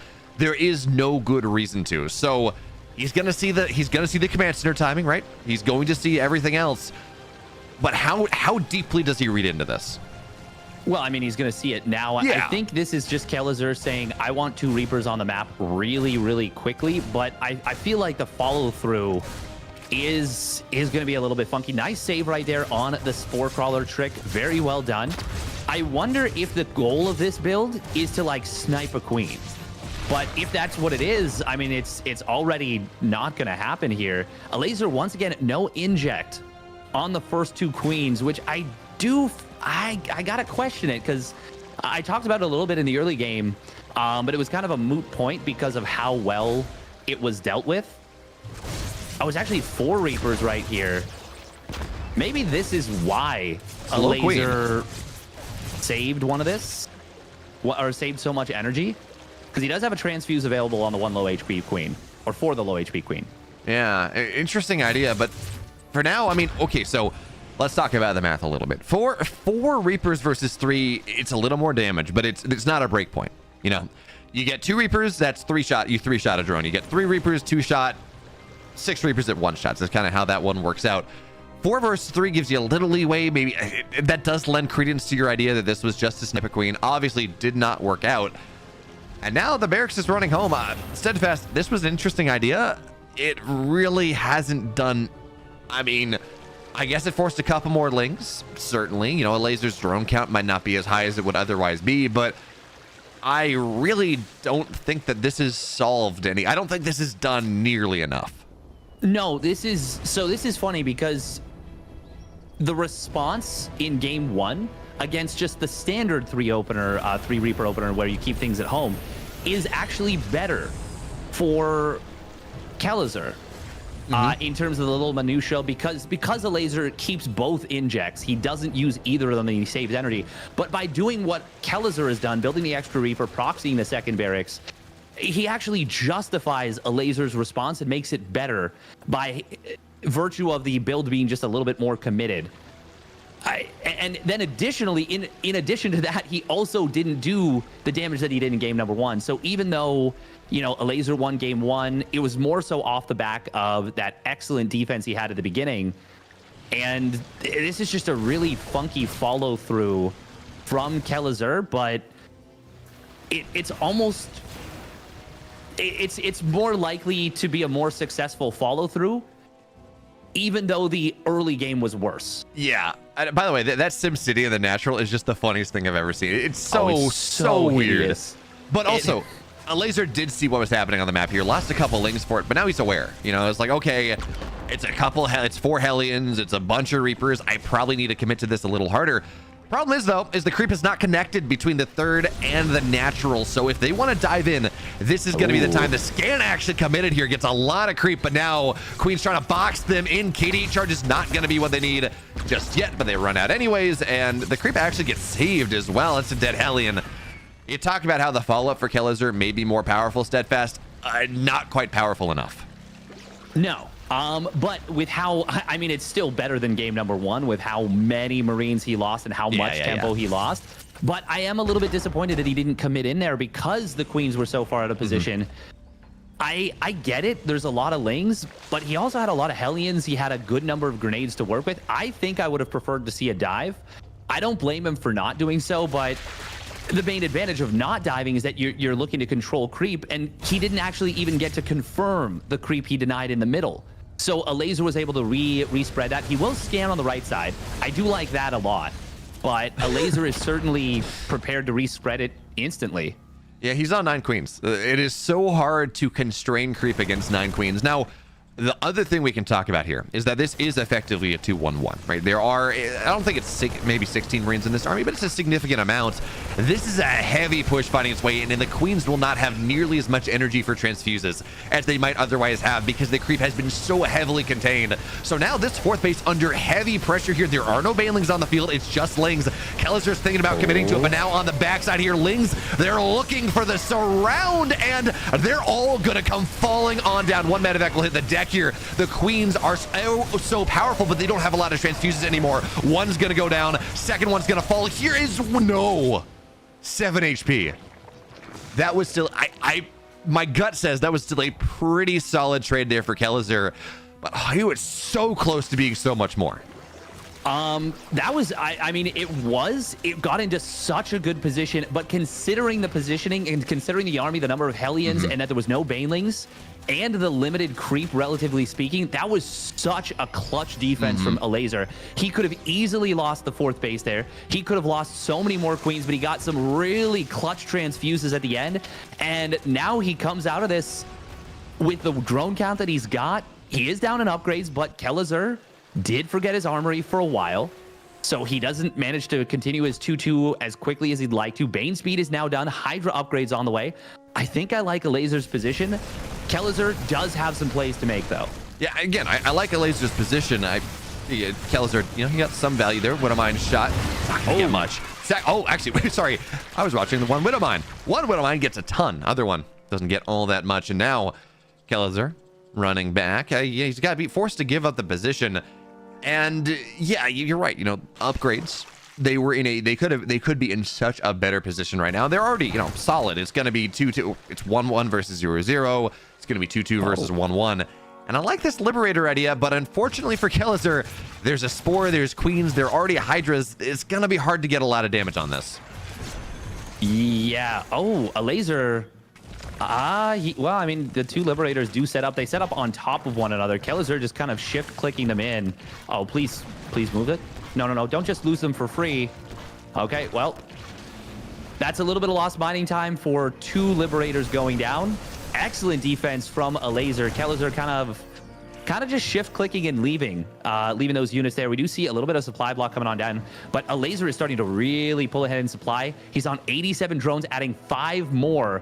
The only thing I want to see from a laser compared to the previous game is a quicker transition into Hive. Otherwise, he is playing...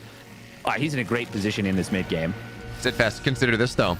The Liberators, they forced like 5 seconds of mining time lost. Clearly, that was worth doing. But anyways, seems like Kellizer does find his way. And this is a dead base. He almost got the 4th base earlier. This one destined to fall. But I do want to point out, again, we're seeing a laser focus on the Hydras a lot more than most Zergs will. There's no +2 melee. It's +1 ranged. His 20 Hydras is so much into this style. You look at it, you look at a Serral, you'll get a Rainer, something like that. They're going to be building like maximum of like 11, and they're really going to be focusing on the Ling, the Bane, stuff like that. But I think Laser has realized against Kellizer here, having this strong defensive backline against how Kellizer is playing is actually just a really solid idea. Yeah, Kellizer's not playing tanks. He is playing pure Widowmine right here. He doesn't even actually have Drilling Claw speed. He's about to hit this 2-2 timing. This is going to be scary. Right now, the Hydras are 0-1. against 2-2 Bio. That's a big upgrade disadvantage. Oh, Widowmine. Oh my God, it somehow didn't fire. That was like 25 Banes all clumped up. But it doesn't fire. Ooh, we are going to see an attack coming in on the left side. Kellizer didn't have the units ready to go. Overseer soaks the shot, and it's still alive. We are going to see a lot of SCVs falling. Counterattack on the other side of the map. This is about to get super chaotic here. This is a laser smells death a little bit. He was trying to kill the fourth base, but said, no, I'm just going to attack right into the third. 23 workers have died, but it's a dead fourth base for a laser right now, and he can't take the fight even further. The reinforcements doing a great job, but a massive surround forces everything from Kellizer to pick up, to run away, to maybe drop into a natural. And Steadfast, you talk about the counterattack, you talk about what Kellizer wanted to do. He got a base. Absolutely, that's nice. But LA's got a couple more. Where that came from, and given how much damage a laser got, this was not enough. And it certainly is the Lings, the Banes, they find their way in. A laser has to control them. That would be nice. The Banelings now, they just have to run away. They're going to trade their lives for a couple Widowmines. Okay. But it's 66 workers to 88, 86. That's, what is this? 6 bases to 4. And now, oh, this is a dead planetary. Yeah, there's nothing in position. Kellizer did not anticipate this attack. He will target fire a couple of Banelings, but 14 more SCVs go down. We might see another base falling. If a laser kills this, that's actually huge. Kellizer does get a cancel on the left side base, but losing 2 command centers in the course of a very short period of time, I mean, Kellizer needs so much more damage. That he does. Now, the one thing we're seeing is the laser is totally tapped out on gas. He's like 200 there. Now he's getting his upgrades, and that's going to allow him to do something. But it's 1-1-2 versus 2-2, 3-3 halfway done. Widowmine got like a drone or 2, I think. Just one, yeah. Just one, yeah. That's, you know, that's how the overlay works. But the map feels so constrained for Kellizer right now. A laser is everywhere. Creep spread, not quite as solid as game 1, of course, but he's got an army on the right side. He's got an army on the left side. Creep starting to redevelop its way once again. These Widowmines are going to make it a little hard to run in, but that's where we're seeing the power of the Hydras. The Widowmines, it's more friendly fire than anything else. And yeah, you know, the laser's going to have to back up. Absolutely. He's going to have to go again, but that's one army. He's got another one. It's pressure on the north side, and if Kellizer loses this base, the game is as good as done. He has to keep this alive. Yeah, this is looking so good right now from a laser. He's dealt with these Widowmines so well throughout the series. That's a big one, and Kellizer needed it so badly, but there's still more Banes behind it. The Hydra Concave is good. GG well played gets called, and a laser puts himself up 2-0. He is playing a stunning series so far. Yeah, the problem was, you know, Kellizer is not Clem. He can't micro on 2 fronts at the same time, and a laser had a massive bit of pressure into the natural, into where the 4th base once was. So between the pressure on his base that Kellizer knew he had to hold on to, and the pressure on the position that he would love to expand to once again, it's just like, what are you going to do? You got to find something more. You got to find some way back into it. And unfortunately, he was not able to do so. So game 1, really exciting. Game 1, really back and forth. Game 2, much more in a laser's favor. And now we're moving into the one map that, well, I don't know. Apparently, Rainer and Sarah were saying, I think Respawn is unplayable for Zergs against Terran, which yesterday, which I don't know. I don't know that I agree on that one. But anyway, the one map that I think I've heard every Zerg complain about is Neo-Humanity. You know, win rates say a different story, but the Zelnaga towers do mean that it's really hard for Zerg to hold on to their 5th base, to deal with the Terran pressure moving in. So maybe this is going to be something where we see a Kellizer throughout that mech we've been talking about. This is certainly a far better map for it. Again, you know, Ancient Sister, not a great map for tanks. Maybe a better map for battle mech, something like that. But Neo-Humanity centralized so much around that gulf in the center. Maybe I'm clutching at straws here, but it would. Do you think Kellizer swaps it up here? The thing is, you can play bio so much more turtly on this map. For me, the big question, first and foremost, we're going to see, is it going to be mech? But then the big question is it going to be tanks?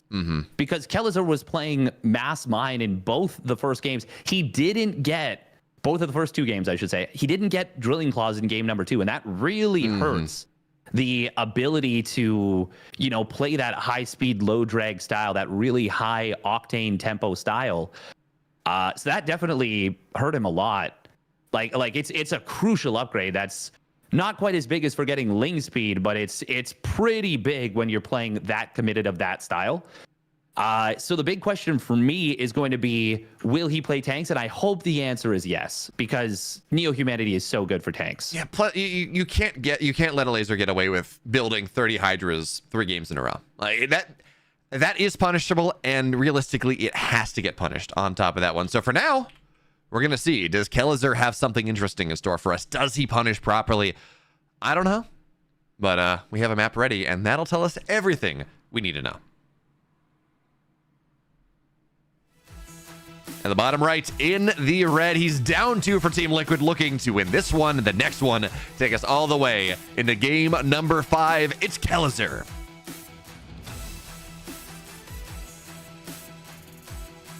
And his opponent spawning up at the top left for Team Liquid. It is the blue Protoss player. Blue Zerg player. Wow, I was thinking Poland and I said Protoss. That's so funny. It's a laser. My brain actually fully locked up on that one. Wow. I mean, it's fair. I had myself convinced yesterday that I think it was like in the Scarlet series or something. We had mapping the game against Björn. It was on Babylon. I'm like, the game went 23 minutes. Clearly, it was Gressfon. Right? Oh yeah. So it's funny how the brain works sometimes. You know, it's just like there's not even a correlation here. Like Protoss and Poland, they start with the same letter. But you know, it's funny how our brains work sometimes. Oh, it's just because there's so many Polish Protoss players. Like, it's as synonymous with the country as, you know, Korean Terrans. For me, though, because Polish Protoss player is such a beautiful alliteration, it like sticks in the brain more. So it's just in there, and it just embeds itself. We do have to point out, by the way, that even though this is a 2-0 lead, it's not like the previous series we had between Haas and Lambo, where Lambo could have been the one who was down 0-2, and I still would have said, like, okay, no, I actually think Lambo still got a decent chance. Haas is in a he's not in as high of a class, but Lambo Laser and Kelazur, they are in the same class, and we could definitely see the start of a turnaround here. I'd like that as well. You know, seeing that, yes, a laser wants to, and it's actually really a really interesting evolution of the Neo Humanity, where for the first, I don't know, month or so, maybe like month and a half, everyone was taking the triangular third because it didn't feel like it was worth it to mine out the gold mineral patch. But Zergs have started to realize that if you don't mine that out, the Reaper will just sit on that third as a stop on the. Oh, great Kadia! Oh my goodness! Yo, and the snipes! Wesley snipes. The Reaper comes in and snipes down 2 of those lings in addition to the drone it got earlier. This Reaper, oh man. Send this Reaper home, get him some champagne. This Reaper deserves it. No, everyone knows the best reward for a Reaper is a sacrifice, a noble sacrifice, and a death well earned. Valhalla, yeah. This Reaper has absolutely earned a positive death, but oh, you're right. Look at this second factory on the way, Steadfast. So what do you think? Blue Flame, is this battle mech? What flavor of double factory is Kelazur throwing at us? I think this is going to be the Ryung battle mech, where you skip the starport and you go straight up into this battle mech play. It is greedy in theory, but I still haven't really seen it effectively punished. The fact that you skip that starport. Now you can see some very early roach play potentially being a problem for a Terran player here, but the thing is, you get Megfield Accelerator, you get a good rolling army going so quickly. And I mean, the Hellions cover you against Lings, the Roaches and Ravagers. They have a tough time against the Cyclones once they get that Megfield. And especially on Neo Humanity, it's such a long map. There's so much room for kiting with those Cyclones. Yeah, I don't think there's much room for punish, even if you do see it coming super early. And well, he will see it. Oh, well, okay. He is going to see it coming super early. That's a really, really fantastic scout. Huge mistake from Kelazur to leave the depot wall open. That is, well, you just can't do that at this level. Yeah, that is a positively perfect Polish something scout. I can't think of any other P's. Fantastic. Pristine. Yeah, positively perfect, pristine Polish scout. peering through the, anyway. Peering. Yeah, he peers into the main base. Positively perfect peers. Polish player peers. Anyway, massive scout. He sees the third factory. He sees what's happening here. There is no other option at this point. He knows exactly what's happening, but he does get supply blocked, right? Losing that Overlord, Cyclones are really nice for that one. And yeah, Magfield is not ready just yet. But the other thing we have to point out here, Kellezer has done such a good job denying creep outside of this third base. And now he's going to dive in, gets one volley, 4 workers go down, second volley gets 7, commits to 9, and 4 of the Hellions will get out. So nice moves here coming in from Kellezer. It looks like he maybe lost a couple SCVs from something, not sure what. But because this creep has been so heavily curtailed, it gives so much room for the battle mech to really find value. You knock battle mech down. This is a nice lock on. Queen getting very low here. Max time on this as well. I mean, this Queen is like, oh man, it's so many transfuses being wasted. yeah. This is before Magfield Accelerator, and I don't know if anyone knows how good Magfield Accelerator is against Queens now, but you're about to see how damn good it can be. If we see one more scan, there it is. We're going to clear the creep out once again. Once Magfield finishes, this is going to be some very, very potentially quick deaths of these Queens. Yeah. Ooh, this is a nice little setup, but the Barrack scouts it. Yeah, this is so nice. And again, that's what we're talking about. With the creep so curtailed as it is, you win a fight against Battleback because you get a surround. You don't allow it to micro because, of course, Cyclones and Hellions are faster than Lings and Roaches and things like that. And now look at these Queens just melt here. Transfuses aren't enough. They're all dead. And you need the Queens to serve as that bulwark to get creep out, to make sure that you have transfuses. Otherwise, I mean, Kellezer is going to start to trade so tremendously well, but I love this move. Put a bunch of Lings on the other side. If there's all the pressure finding its way in, technically this is the proper move, but the Hellion in such a beautiful position with a master pair as well. Eventually, the Lings will kill it off, but not before everything dies, and now that was no damage whatsoever. A couple more workers fall. Lock-ons mean dead Roaches, they mean dead drones, they mean dead Queens, and Steadfast. This is starting to snowball so hard. It is, but I do want to point out, a Laser has been making pure units during all this. He is completely all in, and he is actually going to sneak into the natural expansion with a ton of Roaches. And Siege Tank production did start up here, but a Laser so decisive, he is going to get right in on top of the Siege Tank. The Battle Mech is going to retreat back home to try and deal with this, during which point the other army is going to swing in on the third base. 20 SCVs have gone down. A Laser caught Kellezer completely napping. Kellezer was only focused on the front. He didn't see the army sneak out of the natural, and that might very well just spell the end of this series here. Kellezer was in such a good position. If he had just seen this army coming, he could have dealt with it so effectively, but now it is 41 SCVs down. It is a Laser starting to drone. It is Roach Burrow. It is tunneling claws on the way, and it is a Laser who has just taken a massive advantage. And Steadfast, we were talking about this, right? Battle Mech is really good until it's backed into a corner, and one way you can do that, you force it into the Terran player's main, and that it becomes a lot more interesting. And Lings get on top of the fresh mules as well. Normally we might say, hey, it's 8 minutes in. What's 2 mules? It's great, not incredible.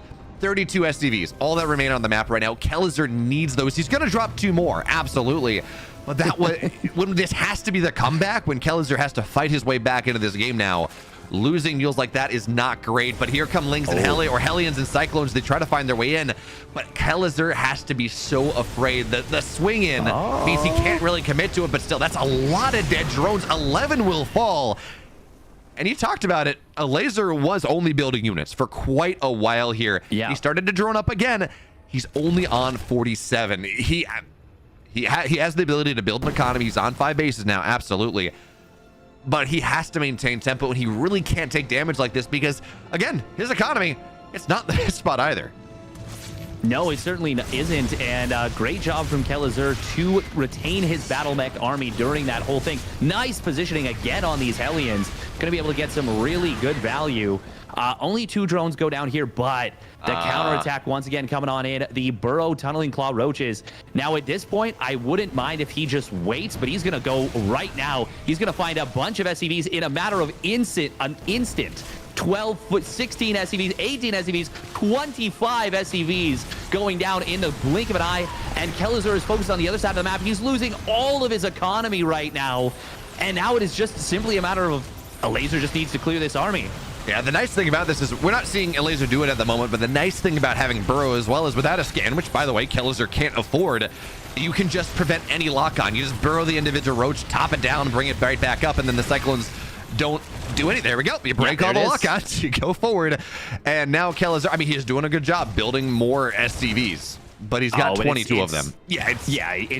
He needs to find crippling damage right now, and he's just going to lose the Cyclones. Excellent little wraparound here, and a laser. He is on the verge of making this our second 3-0 in the row. He's got this one in the bag. What can Kelliser do? There's not a lot. It's 160 supply to 48. Please at least lift it. Come on, lift it. Oh no, it's dead. Yeah, building an SCV. There we go. Okay, there's the tap out. A laser. A really interesting game one. Little bit better, you know, plays much stronger, makes it a little less close game two. And then game three, it looked like Kelliser was fighting back. The battle mech was, oh man, so close to just really snowballing and ending the game. But instead, a laser, 20 roaches into the mineral line, just walk right across. And that is such a ballsy play. When there's battle mech at your front, you're like, okay, this is rough. I'm losing my queens. I'm losing my roaches. This can really start to snowball.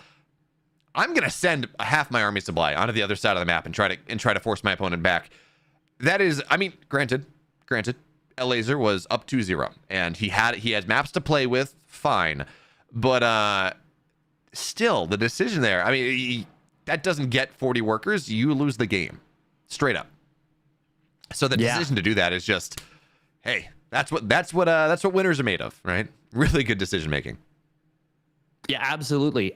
You recognize that he'd taken a decent bit of damage, was decisive. That roach run by into the natural. If Kelliser sees it coming, chances are it is a completely different game, but instead he's able to get that massive amount of damage that he does. The then follow through, even as Kelliser was starting to gain momentum back in the game, the burrow tunneling claws play was the final nail in the coffin, and just like that, a laser takes the 3-0, and I think we're going to be potentially going for a little bit of a longer break here because we're waiting on a match from the A stream. Yeah, unfortunately, Spirit and Hero Marine are playing an absolutely epic TVT in that beautiful, if we want to call it, I don't know, bracket B, maybe. Yeah, just call it bracket B. Why not? Bracket, fine. In that TVT gauntlet, they are playing a mammoth series. They're in game 4 right now. I highly recommend you go check it out. They're about, looks like 8 minutes in on the stream. So by the time I say it, they're going to be like, I don't know, 10 minutes in, something like that. Of course, the winner of that plays Gumiho. And that's what we will be doing next. Of course, the laser, though, he does move on. He faces Beyond. And what a different matchup, right? You play Kelliser. We saw how he plays Beyond. Even if, you know, Kelliser took a build or two out of Beyond's pocket, Beyond is just such a different player and how he's going to want to play. So Laser's got a little time as he's going to try to figure out, get himself ready for, you know, get himself ready for Beyond and having to play that series. But you're right, Steadfast, for now. It's going to be a bit longer of a break unless, okay, yeah. A bit longer of a break, yeah. Yeah, a bit longer of a break. And when we're back, TVT action. See you then. You love it, you wear it. Wear your passion. Share your passion. Wherever, whenever. Gaming is a lifestyle. Get your merch at shop.eslgaming.com.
100 pounds.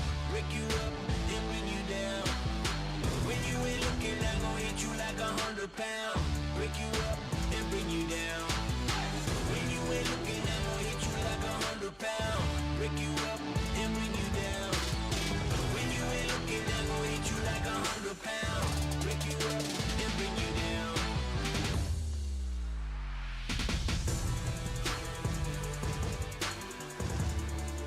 Like a cold-hearted killer, I'm gonna cut you down.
100 pounds. Break you up and bring you down. When you ain't looking, I'm gonna hit you like 100 pounds. Break you up and bring you down. When you ain't looking, I'm gonna hit you like 100 pounds. Break you up and bring you down. When you ain't looking, I'm gonna hit you like 100 pounds. Break you up and bring you down.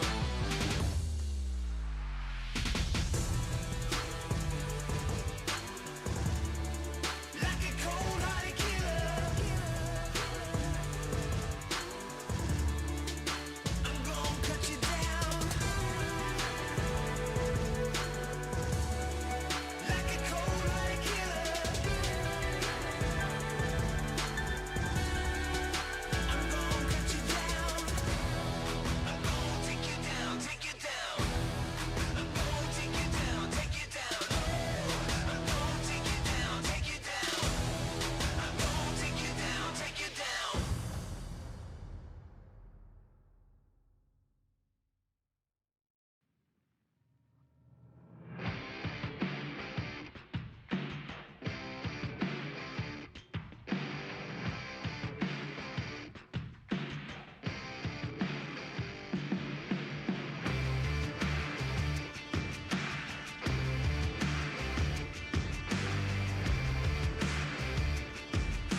100 pounds.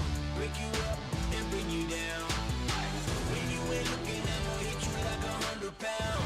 Break you up and bring you down. When you ain't looking, I'ma hit you like 100 pounds. Break you up and bring you down.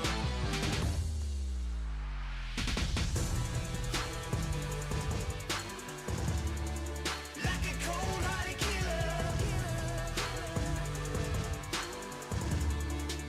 I'm gonna cut you down.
ESL StarCraft 2 Masters is brought to you in part by Monster Energy and U.S. Air Force. Welcome back, everyone. It was a long break because, unfortunately, here Marine and Spirit played this epic series, 5 games, and then Spirit, of course, he needed a break, but now we're back, and we get to see more of that Spirit's TVT. This time, it's a bit of a different opponent, though. Steadfast. Spirit runs into Gumiho, and that sounds like the start of a joke, but hopefully, it's going to be fun. It's going to be exciting, maybe less funny. Well, I mean, it's going to be, hopefully it's not going to be funny. That would be, unless it's like them telling a joke to each other and having lots of fun. But instead, it is going to be, I think, like you said, a very hard fought match. I think these two players are going to really be a good match for one another. We did see Spirit just come off of a grueling 3-2 victory over Hero Marine in the previous stage of the bracket. That has secured him now, why am I putting myself on the spot for this? Top 16 in the tournament, which is already great, honestly. And really does show that he has risen to another level and he is ready to continue to move forward. But for now, without further ado, I think it's time to just get into it and get it started off. And here we are in the upper left. Press the button a little early. That's fine. For Psystorm, he's Spirit. And his opponent spawning down on the bottom right. Formerly on Psystorm Gaming. No longer. It is Gumiho.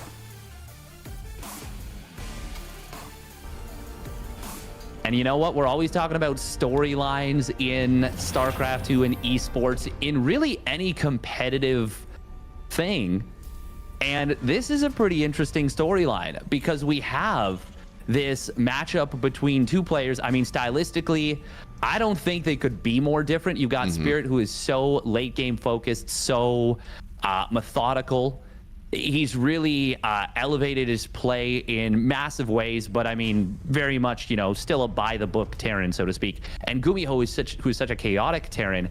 But then you have Gumiho, who was the ace Terran for Psystorm Gaming for so long. He came back from the military, took him a little while to spin up, but eventually he did, and he got really, really good again.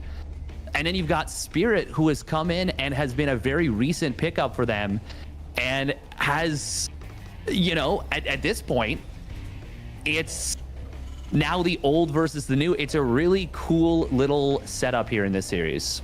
That it is. And Steadfast, we got to talk about what's happening here because we talked about it, I think, in the group stage, but things were happening. But TVT's been unlocked a little bit. It's no longer Reaper Double Gas Factory or Double Gas Barracks Factory. There we go. Barracks Double Gas Factory.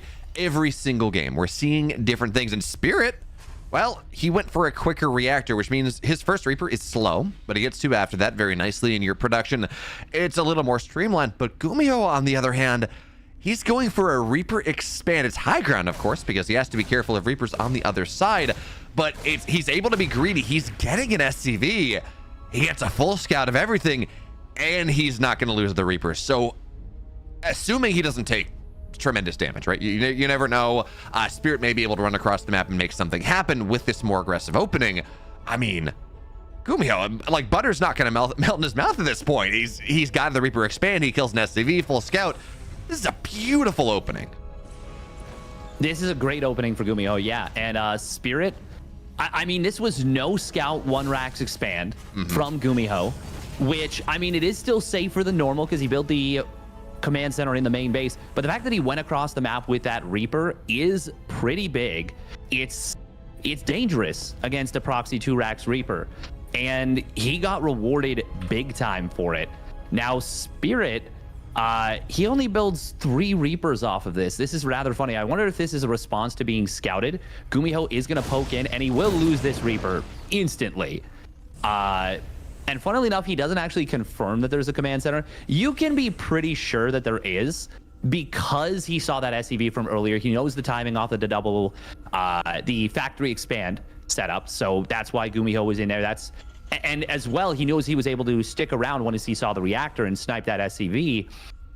Still, this is like a very good start for Gumiho, and he took a small risk, but it's paid off quite significantly. Yeah, this is massive for Gumiho right now. And look at what he's doing. Gumiho is probably, I don't know, one of the only players, maybe the only player that really adds Banshees into this, into his setup. I mean, I actually really can't think of anyone else. So damage early, greedy play, and it's going to be interesting to see now whether Spirit is going to be able to deal with this. Now, it seems like it's going to be Cloakless. Cloak would be started by now, so a Cyclone a little bit more powerful, and you don't have to keep the Raven at home to defend. And Spirit, though, he's the one that's going to go take his greed a little bit to the next level. That's already a third base halfway done. But the question here, Steadfast, we're looking at a 2-1-1 out of the Terran player. Well, they're both Terran. A 2-1-1 out of Gumiho. Is this all... you get money early, and is he going to turn this into... he's not, actually, as I say that. Third base on the way, but it's a little slower. I'm actually really curious what Gumiho is going to do with this. He did build a reactor off of that second barracks, so he's able to start up Viking production or medevac production right away. But it won't, if it's medevacs, it won't pair with Stim. Stim is just started, obviously, because the barracks just got onto this tech lab. I'm a little bit confused by the build order choice of Gumiho. Okay, there we go. He is going to start up the medevacs now. I mean, you can still go for a 2-tank, 8 marine drop off of double medevac, and it can be really powerful. But I don't know. This is a little bit strange from Gumiho. Oh, that spotting marine actually sees the Banshee. Oh, that's beautiful. Great stuff from Spirit. That's really, really nice for him. Where is the Cyclone? It's on the left side. Maybe anticipating the potential actual cloaked Banshee because, Spirit has not gotten into the main base. He hasn't seen anything. And there it is. It is going to be 2 tanks and a medevac full of Marines. Stim won't be done right away, but it will eventually complete. And, I mean, if this does get set up, there is potential for this. Yeah, and unfortunately, the Reapers and the Hellions on the high ground from Spirit there, they're looking to see something run across the map. And they're not going to see it. Now, I like this from Spirit. Just runs. He's got 3 Reapers. That means 3 scouts. He runs 1 in now. It actually manages to get out here. So he's going to be able to scout even more. The problem is, though, despite the fact he saw the Banshee, despite the fact he saw everything else, he doesn't see this drop getting ready to arrive. Now, the scan may alert him to something. Generally, a Terran's going to look to scan your base to see if they can move in and drop. But the Cyclone of the third is going to force the entire army out of position. And Gumiho, a full siege as CVs have to get pulled away. We're going to see these E-bays at the very least delayed, if not canceled. Massive, beautiful moves coming out of Gumiho early on. Yeah, he's already gotten 8 SCVs. He's going to find one of these engineering bays. Gumiho is going to stick around. I think I would have preferred to see him get out of here when he kind of could have for free. He will get cleaned up. And Spirit, I mean... I really prefer that Gumiho would have just gotten out of there. He could have. He scanned. He saw that Viking production was coming through. He knew that there were Ravens in the natural. I really don't know why he stuck around there. That was super greedy. He did get good damage and good value. And I think Gumiho has put himself into a lead, at least economically, but he could have been in so much more of a lead if he saved those 2 tanks as well. Yeah, it's funny. You look at how much was spent. Yes, 10 workers went down, and certainly Spirit is down a couple workers, but it cost just about twice as much, over twice as much to make that happen. So I liked the idea. The idea was interesting, but if he'd been able to get out, I mean, that would have been so much better. Amazing. Yeah, it would have been Think about so how much good. scarier this push would be. Not even with more Marines, not even with... Well, let's say he saves 1 medevac and 2 tanks. 5 tanks versus 3, it's a drastically different story, especially with this big upgrade lead setup he's got.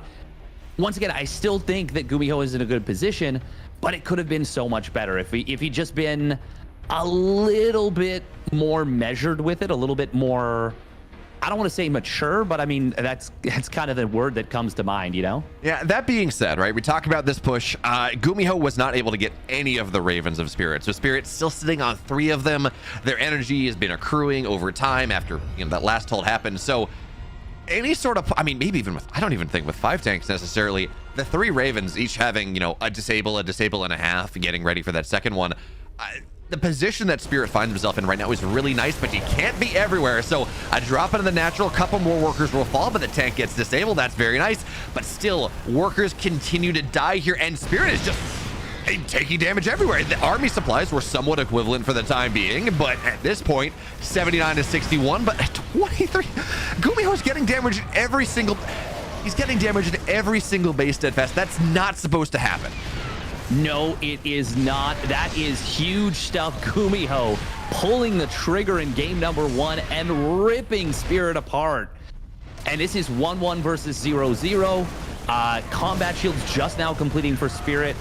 Spirit is going to eventually clean this up in the natural, but his third base is heavily sieged. Gumiho is taking some damage on the other side of the map. 10 SCVs going down to, I guess, Two Liberators. Was it double Liberator? Yeah, double Liberator. That's not even close to enough counter damage. No, it really isn't, especially even with the mining time lost. Because, of course, Spirit's not mining out of the third base here. Ooh, nice tanks he's there, and Spirit just taps him. Yes, he was dead steadfast, but tapping out before the final fight, Well, I mean, it's understand going to be a it. massacre. Yeah, no, that was a very appropriate GG timing. I think any longer, and you start, I think you start taking such bad fights that it's worse than nothing, and you're rallying your opponent even more. They're like, oh, look, he's falling apart. Yeah, you know. The only thing, reason I bring this up is he just played a marathon 5-game series against Tier Marine. In fact, in a setup where he threw game 4 really hard. You know, he's able to come back and do whatever. But Spirit is a player, especially in TVT, that has talked about how playing enough of these, his brain, like he loses it eventually. He gets overtired. He falls apart. I'm thinking specifically about when he played that awesome series versus Kieran Katowice. And then he got up 2-1. He played a couple long games. Kieran had these incredible comebacks, goes down to the lower bracket, finds his way through. But he was like, yeah, you know, eventually mentally I wasn't there. I got too tired. And I wonder, Spirit talked about, he did not get a good sleep last night. He had seagulls outside of his window. His room was too hot. I wonder if we're seeing some of that. We obviously didn't see it in the Hero Marine series. He was able to punch through, but I wonder, even with this long break that he had, I wonder if we're starting to see some of that a little bit, because to be honest, what Gumiho was able to do should not have been possible and did not look like the Spirit we're used to seeing. Yeah, no, it was, and that's I think why it's so important to just go next in a situation like that. Like, just be like, okay, he got me, you know? And it's almost one of those situations where it's better to just like not even look at the replay, not see exactly how it went, and just go. Because if he looks at that first drop, he might have been like, oh man, that first drop just killed me. But then if he looks at the replay, he'll be like, oh, actually, no, I was not that bad off. It was the upgrades that were unfortunate, but either way, I think it's good. He brushes it off. We're going to game 2. Let's get into it on Royal Blood. Exactly. In the upper right and in the blue, he's down on map. Let's see if his defense can hold just a little bit more for Storm Spirit.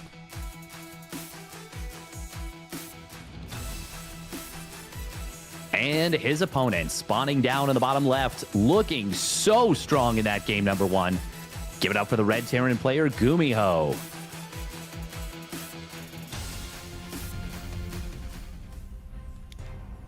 Man, that triple prong from Gumiho was absolutely brilliant. Because, like, we can talk about Spirit being tired all day long and whatnot, not being in position.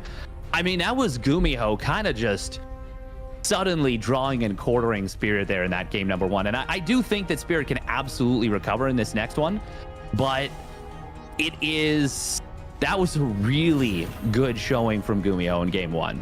Yeah, certainly. And we do have to remember, of course, that Gumiho got away with something in game 1. He went for a Reaper expand.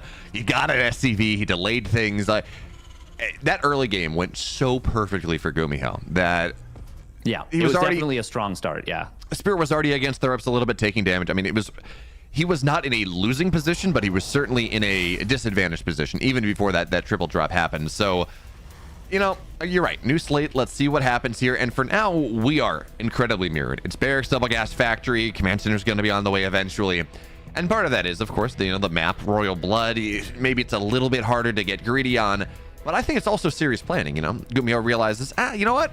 I can get away with this like once a series. I can go Reaper expand. But at that point, my opponent's going to be aware of it. He's going to be looking at it. And Spirit is maybe going to be able to he gets the first shot, but the KD8 charge forces him back here. And it's just going to be a bit of a trade, but no one seems confident. So a little more damage on the SCV. Your second Reaper arrives. And that will force things back. But still, dance is early. Yeah, that got a little bit scary for Spirit. The thing is, by being the aggressive player, even though they always say never lose your Reaper in TVT, it's a disaster if you lose your Reaper in TVT. That's correct.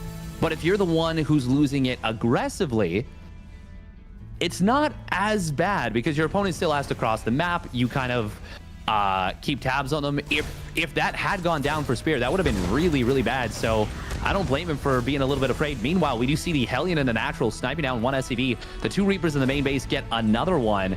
This is actually as good of a start, or I would say it's as good of a start maybe as game number 1 already.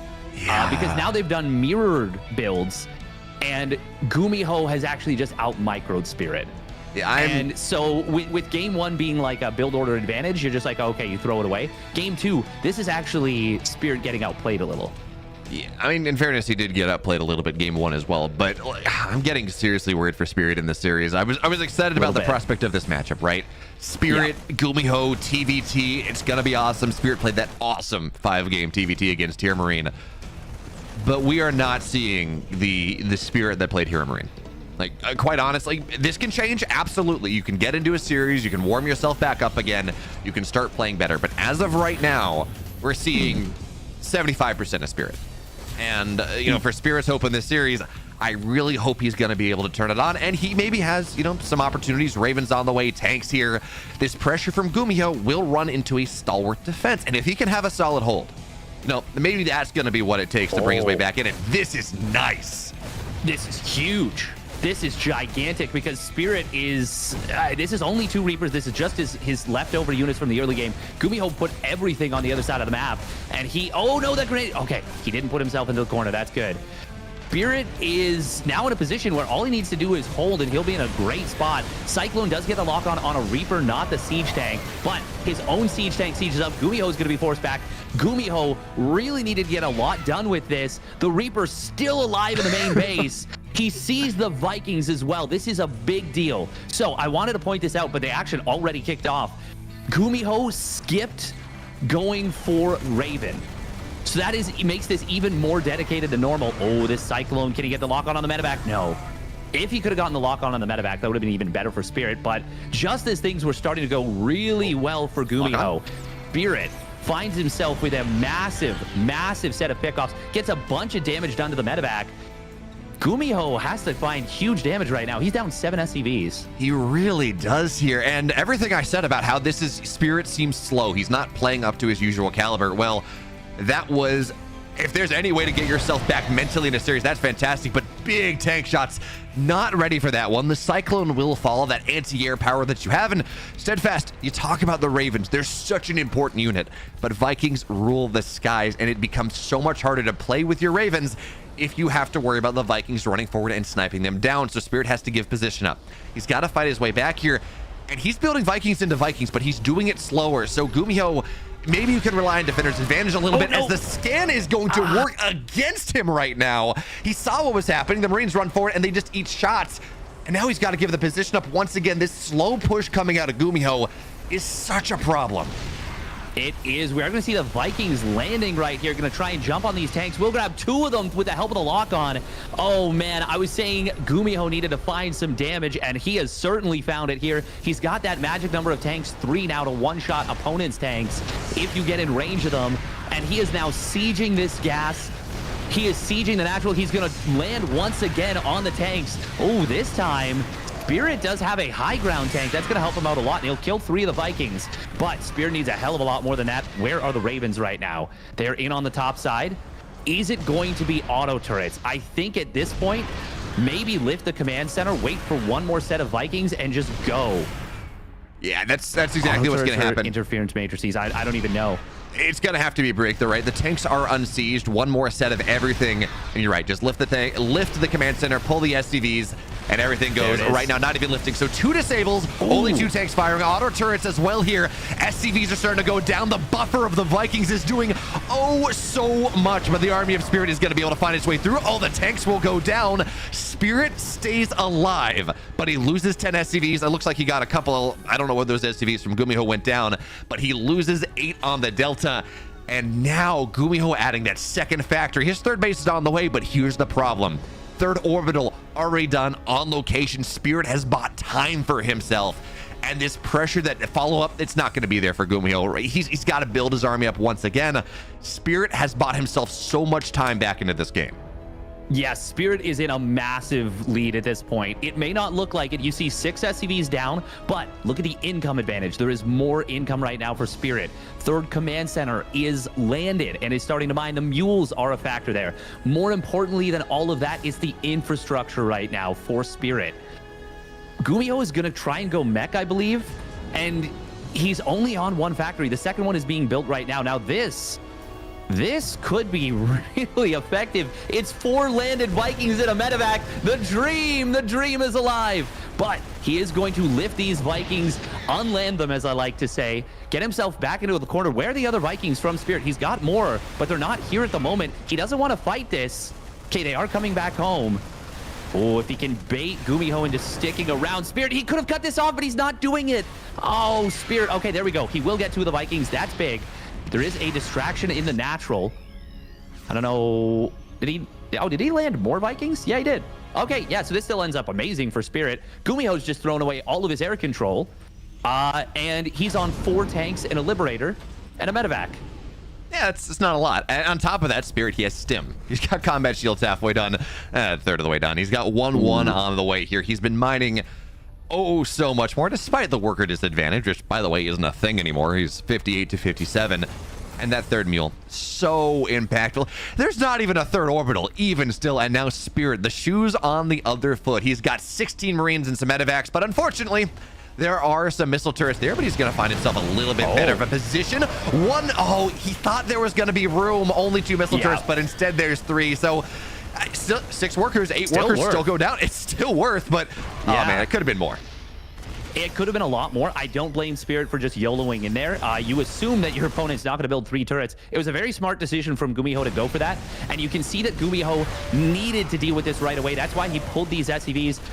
There is 7 SCVs that just went down on the other side of the map. What was it? Oh, it was the Liberator harass. Oh, okay. So good job from Gumiho to utilize that Liberator, get some value from it.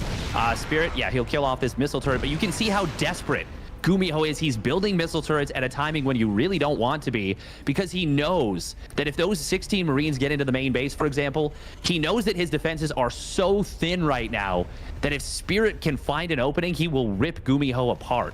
However, good job from Gumiho to survive this so far. Yeah. And that being said, though, we saw Spirit really try to lean into that killer instinct he has learned over the last year in the Hero Marine series. He landed Vikings, he went for a hold, or went for a break, went for a game-ending move, and it didn't work. He got slapped so hard back.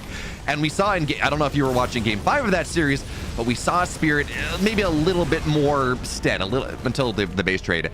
He kind of took a step back here. So these Hellions are beautiful. 5 workers have gone down, but you have to wonder, has Spirit, a little bit been, I don't know, trained, has been, been told, hey, maybe don't try to kill things quite as much. But for now, 6 workers have gone down. The Hellbats on the north side, I mean, they can fight this random little bit of stuff. So this base might just get delayed quite a bit longer. The single Hellbat doing so much, but here comes the break from Spirit on the top side. SCVs have to get pulled, and they will go down, so they're going to keep Gumiho alive, Steadfast.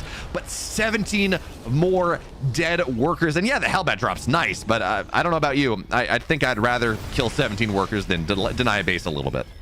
I mean, that was such a good job, though, from Gumiho to pull the SCVs. If he doesn't, he dies right then and 100%. instantly. So that SCV, because 2 of the tanks were disabled, that was a really, really heads-up play from Gumiho. And now the fact that he is finding a little bit of counter damage done with this. Oh, the SCVs. Okay, he's not clicking. Oh, man, if he had clicked those SCVs, he could have gotten like 4 or 5 more. We're going to see a big push coming on through. Spirit's got no idea. He's going for a slow siege. Oh, my God. Gumiho coming in with a decisive move. It's basically pure tank Viking here. And Spirit's got no way to deal with this right now. This just snuck right up to his 3rd base. Yeah, but Steadfast, watch for the flank. That slow push can sweep in from the backside. For now, Spirit has to be so careful. He maybe needs another round of production. The 3rd base can't mine super well right now. And I love this scan is beautiful. So now the Vikings are going to knock the medevacs out of the skies. Marines are slow. They don't kill it. And this beautiful surround, it's almost been figured out. It's almost been stopped even before it even is going to happen here. So 3rd base forced away. More starports on the way. Gumiho moving into the late game now. And Spirit, a bio player wants to be ahead in supply, wants to be ahead in everything. He is not. And this siege up into his main is constricting. Gumiho is just not playing by the rules right now. Look at the upgrade tab. We just saw +1 vehicle weapons finish. It's 2-2 basically for Spirit. Stim combat shields, concussive shells. Just now +1 vehicle weapons for Gumiho. This is a wild setup. I am so impressed by Gumiho. He has just been pure chaos. And now we see a counter drop on the other side of the map. I mean, killing a 4th base, that's not enough. His main is sieged. He can't produce. Like, how is... Vikings are, well, actually, none of them, not many of them will go down. So many barracks have died over the last 30 seconds or so. Of course, one of the benefits of bio is you are more mobile. You can find your way in. You can find opportunities. But you talked about those missile turrets. There are so many of them in the main base right now. Spirit thinking about it, though. And he's found the opening. He's found the salient point. 5 medevacs into the main, dropping on top of tanks here. But there are more layers where that came from. They're going to get on top of the main. The bio, most part, is still here. Couple SCVs will fall. All the medevacs, they're staying alive for right now. This is a solid opening salvo from Spirit, but Steadfast, he needs so much more than he's getting. He sure does, but we talked about late game. I was going to say it's a BC transition, and that is actually huge. If these BCs get out, it actually becomes a big problem. Now, I will say 2-2 Marines do better against BCs than, like, well, the normal Marines, because, I mean, BCs attack so much, so quickly, but there's, like, no Marines on this side of the map. The BC is going to pop out. It's going to clean this up. He might not even need it, but Gumiho, I mean, this is just such a weird setup right now. Liberator finds a random tank in the middle of nowhere. This is the most chaotic game we've had in this entire tournament potentially so far. Okay, this is actually pretty nice here. It looks like for the some of this army is going to be able to get out. Actually, maybe not. Drops on top of a tank though. Nice gets a tank, and I think he saw the battle cruisers. Granted, now he definitely saw the battle cruisers. Granted, he doesn't have he doesn't have the right production. He actually doesn't have a starport. Yeah, he's gonna have to be mass Marines. Now, of course, these battle cruisers are at 0-0. They're not as beefy as they might otherwise be. They don't have +1 attack, nothing like that. But with the Marines are all trapped in the main base. Yeah, with all the production everywhere in the world, I mean, how do you bring enough Marines together to deal with this? The BCs might just win this game. Might just win this game right here and now. They're going to completely shut down this base. If Gumiho targets SCVs, he will win with them. Gumiho, the Gumi god of mech, striking again in game 2. He was in a really rough position in this game, but he is making it happen here. Yeah, Spirit's just trying to get one more fight, get more rounds of production, build enough. Because in fairness, it is only 2 battle cruisers right now. They are powerful, sure, but if you can flood in from every angle, knock down the tanks, maybe you're going to have enough Marines to fight this right now. But look at Gumiho's position. He's not giving him that fight. Tanks are everywhere. Hellbats are going to kill the orbital because, you know, battle cruisers in the skies, I guess. And Spirits, he doesn't even try. He just taps out. And Steadfast, how do you come back from this now? That was maybe a 1 in 50 game. Gumiho, 49 out of 50 games, 99 games out of 100. He does not win that game. But he makes it happen. He finds the miracle. The battle cruisers move through. And if I'm Spirit here, he's played a marathon run in this bracket thus far. He got in game 2 in a way that we do not see happen. How do you mentally come back from this? I mean, it's going to be so difficult. I think you just have to cheese and hope that Gumiho doesn't respond like correctly. You know, for as far as I'm concerned, for Gumiho, just don't go for a very safe defensive build, because I think Spirit has to do something like that. Like, Gumiho's just been all over him here. Spirit was in a really good position in this game number 2, and Gumiho just walked across the map. This should never have been winnable for Gumiho, but he just did. He just won it because he wanted to. I do want to point out there was a couple of critical supply blocks at 101 and 109 that did make things a little bit tricky for Spirit, but Gumiho should never have been able to get that siege position on the third base the way that he did. And then the BCs, I mean, they just really took control. Yeah, and I know you said game 1, just tap out, don't let it go too far, whatever. Given how game 2 was going, the fact that Spirit didn't at least try to, stim in, hit from different angles, whatever, like just give it the old college try, it's a little bit concerning to me. I'm hoping that he's going to be able to come back, hit him with the cheese or whatever you're talking about. But we're going to find out. Can Spirit bring his mental back? Can he start to play back into this game? It's going to be rough. Ancient Cistern, though, is going to be his opportunity. We're going to get in to game number 3 here. And in the bottom right, looking like a savant of the matchup, he's up 2. It's Gumiho.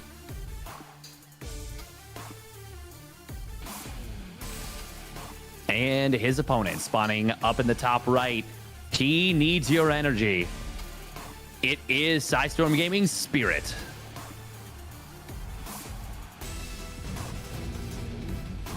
And I mean, it is good to be confident in your macro game. And he's going Barracks double gas again. But it just feels like Gumiho is just getting to run his own playbook, He's getting to do what he wants. And speaking to that, he has gone for a 1-Rax expand again. Imagine if he'd gone for the the little run into each other and they just kind of stop. Now Gumiho is scouting, so to scout with a 1-Rax expand, it does technically make it safe because he's getting here before he builds the command center, so it's kind of fine. But like, oh man, I really, Gumiho is just outplanned Spirit for sure. I mean, I don't think it's fair to say, like, yes, he has, but that was game 1. I don't know that Gumiho necessarily goes for a build like this in game 3 if game 2 doesn't go as it does. Like, you're up 2-0 now. You can get away with some more greed. You could do that. And I mean, I'm Gumiho. I'm flying so high right now. We talked about it at length in between games. There's no world where Gumiho should have won that game. He was so far behind. It didn't even seem possible. So if I'm Gumiho and I win the impossible game, yeah, absolutely, I'm going to be greedy in game number 3. Like, what's there to lose? Well, I mean, a free game, but you know what I mean. Yeah, no, it's for sure. It is a good time to go for that. Spirit, by the way, building a bunker on the other side of the map. He kept the SCV hidden, and Gumiho really staying aggressive with this Reaper. And now Spirit can kind of beeline across the map. I wonder if Gumiho is going to read this, though, and maybe keep the Reaper on the other side of the map. No, he is not. SCV will not complete this bunker. Well, I think he was maybe hoping for a reactor afterwards, but it's actually a tech lab. We're going to see very quick Cyclone out of this from Gumiho after the Hellion. But, I mean, this bunker it's not going to achieve anything, to be honest. I mean, I guess it forces Gumiho back, but his Reaper took damage, so he kind of had to go back anyways. Yeah, exactly. It's really not all that much. So now we're just in the situation where Spirit is, by definitionally behind. His command center is slower. Oh, no. Okay, so 2 Reapers on the other side. This is a lot of army from Spirit.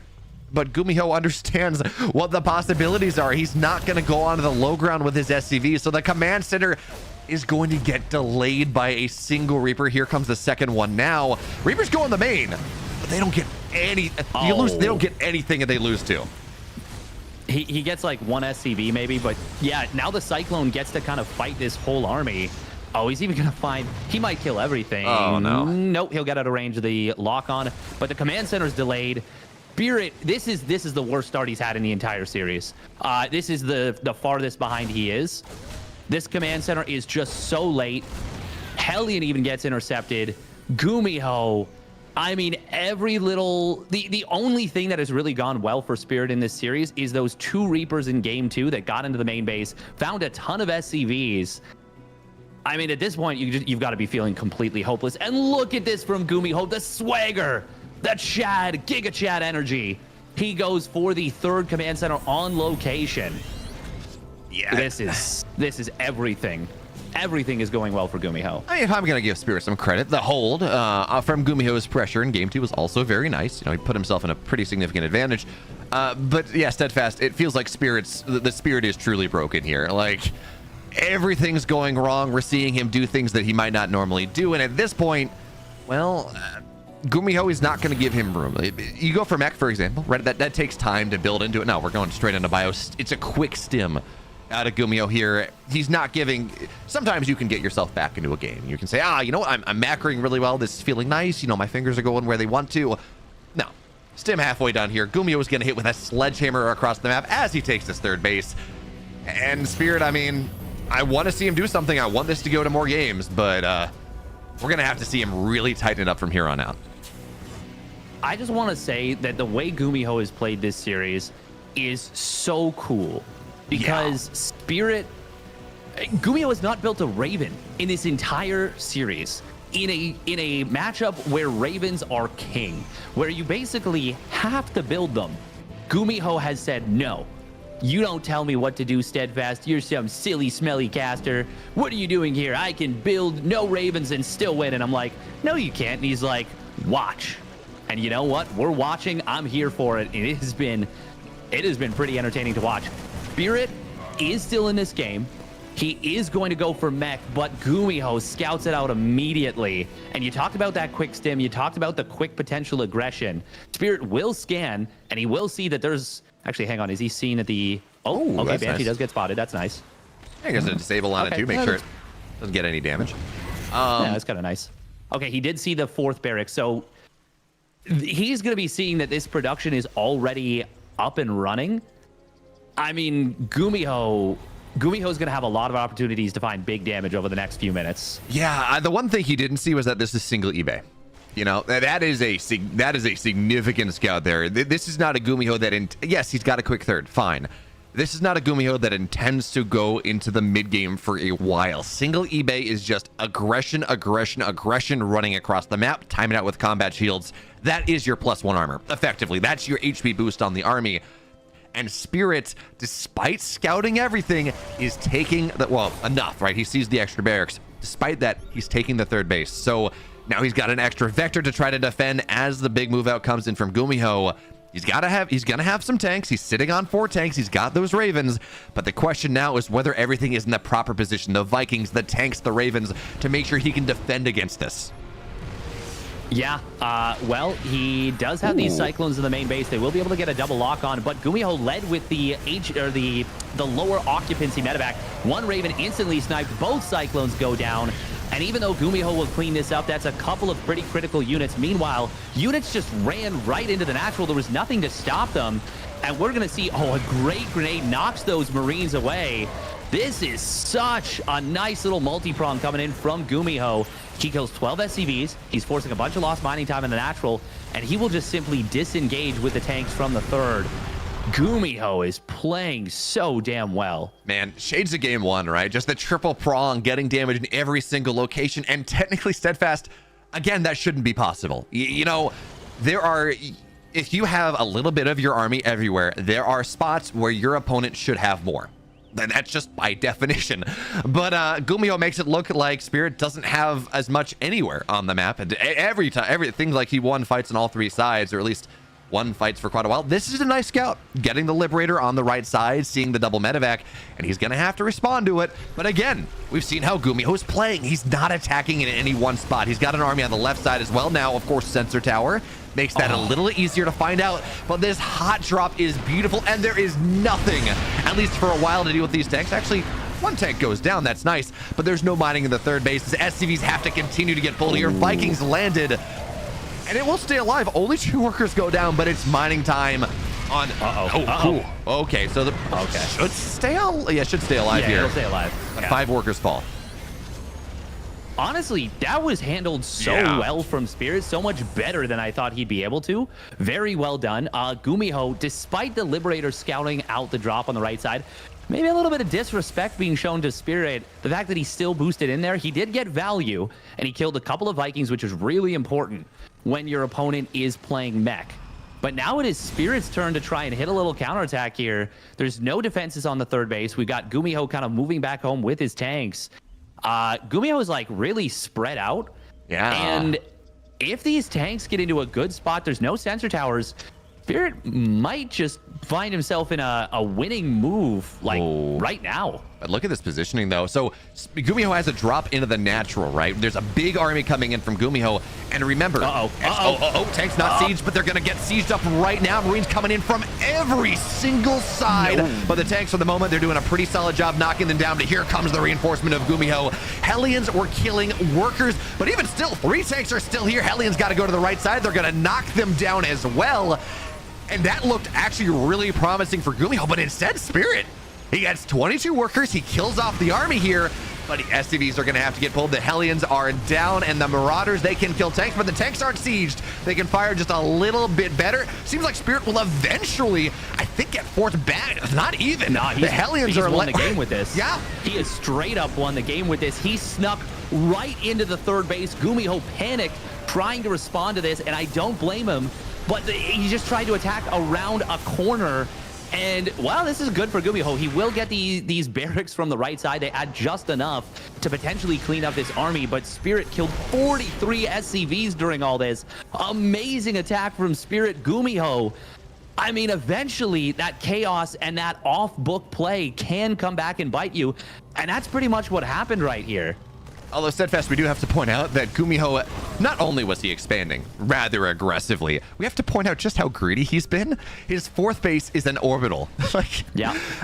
In fairness, part of that can be, okay, I don't want to get sieged up by tanks. I just want to be able to lift. Barracks. But Hellions, they have a lot to say about that one. There really is no defense on these outlying bases, and I'm kind of curious to see whether he's going to get an orbital on the 5th base as well. But for now, he is back against the ropes. Down in army supply, down in workers, up a couple upgrades, but Steadfast, you know, upgrades matter, right? +2 versus Stim Bio is an important tank upgrade, but other than that, upgrades don't matter as much when it's mech versus bio. No, they matter so much less. In fact, the Blue Flame upgrade is way more valuable at this point. You know, I would say at least than the armor. I would say it's just worth a lot. It's worth a lot. Of course, against Marauders, it's irrelevant. Oh, this is a nice little interception here from Gumiho, but it's so little in the grand scheme of things. We are going to see, we've got the third base kind of under siege for Spirit, and more units are sneaking. Oh, it's just SCVs. Never mind. Yeah, that's kind of funny. Now, if this does go to a base trade, the mobility and those upgrades could actually become a factor, but Spirit, if he's decisive, he can close off this natural entirely. Big stim coming on in. The Vikings will be able to chip away at the medevacs. Got to be a little careful with them, keep them clumped up. We do not want to lose them.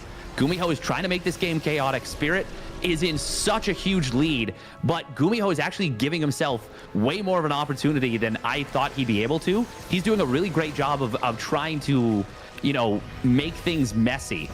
And he's doing a really good job. I swear, if Gumiho pulls two 99% unwinnable games in a row, and he's going to try to do it right now, every single side, SCV's pulled Marines as well, but the Hellions are doing a great job. Vikings land. And you know what, Steadfast? Only one miracle in this series just yet. Spirit, he punches. Actually, that's not even true. Spirit had the miraculous comeback this time. He punches back hard. And it was looking rough. It was looking so rough. Your Spirit was taking damage. He wasn't looking like we're used to. But if there is a game that allows you to come back into it, that bolsters your spirits a little bit. Spirits. It bolsters your mindset. I love this. In the chat afterwards, Spirit just types lol. It's like, we're good. I can't believe I won that. That's fantastic. But that means we get to move to game 4. And this, we are not doomed with the curse of the 3 zeros. And, Where do we go from here? Does this just prove that Mech is Imba? Is that what we're learning out of this? You can be massively behind and still win? Like, what do you learn out of this game? You learn that you can't lose track of your opponent's army. It's the same thing that happened in game number 2, but it's exactly flipped. And now this is such a good mental reset for Spirit, because now he's just like thinking to himself, he's like, huh. He's not just better than me. He just kind of got lucky in game 2. I got lucky in game 3. Game 1, you know, we'll pretend it didn't happen. I mean, he's still got to win 2 games, but like, yeah, that was the kind of game that can definitely flip the script on the series. I'm not ready to say it did yet. We still have to see Spirit kind of fight a good game in game number 4, but damn, I cannot believe that. Just the fact that it happened twice in reverse, back to back, with one player sneaking up onto the other person and just sieging up and killing everything, and then in reverse, the exact same thing happens, is wild. Yeah, I'm grinning from ear to ear. This is just so beautiful. We've had a couple underwhelming series just to start the day. I mean, I think that's fair to say, but this one is absolutely delivering, and Steadfast, it gets better. You know, we have Gressvan for map 4, and is it potentially going to be some sort of early game tank siege, you know, that we doesn't deliver? Fine. That's always a possibility. But this game in the Hero Marine Spirits here, like, there have been so many good TVTs on this map. And given now that I mean, both players have been bloodied. Gumiho taught to maybe not be as greedy. He was insanely greedy in that game from the advantage he found himself in. They've been taught to play a little more conservative, maybe not to take things as a given. That's a recipe for a nice, solid macro game with just everyone hitting each other on all fronts. And I mean, from that point, that's a promising idea. That makes me a little excited. Yeah. The cool thing too, and we didn't get to see it from Gumiho because he got he literally, you know, he was like playing Marco Polo from his position of advantage, and his opponent just was like, we're playing StarCraft. That he's closed his eyes. I can just walk up and hit him in the mouth. And then Spirit did, and then Gumiho died. If Spirit had built a sensor tower, I mean, that move obviously never comes through, but we were going to see something really cool from Gumiho. He was setting up to go for 12 barracks, mass bio. And he was just going to try and meat grinder his opponent down. But while that was happening, while he's playing Marco Polo, he just kind of gets bopped in the nose. Yeah, it's one of those things. So some pools have a retractable covering, right? You know, Gumi was playing Marco Polo, and between bobs, this covering goes off. It's like, well, you're drowning now. Great. Like, what are you gonna do now? You can't pop up anymore. But okay, so Gressvan's gonna be map 4, and Altitude is map 5. So a couple big maps to round this series out, which is gonna be fantastic. The question, though, now that again Gumiho's been bloodied, I don't think we're going to see him play quite as footloose and fancy free as we saw him play in game 3. I think that's part because he was up 2-0. You talked about his series planning, right? Through the first couple games, the Reaper expand all the time. How does what we saw in game 3? How does this series? Where do we see Gumiho go here? Is it back to standard, back to barracks, double gas factory? I mean, this is Gressvan. This is a map you absolutely can be greedy on, but does it make sense to do it 2 times in a row? I don't know. But I'll let you answer that question after we get into the game, because game 4 is here, and that is the best news I've heard since game 3. In the bottom right, in the blue, down a game, but he made a miracle happen. Let's see if he can take it to game 5. Spirit.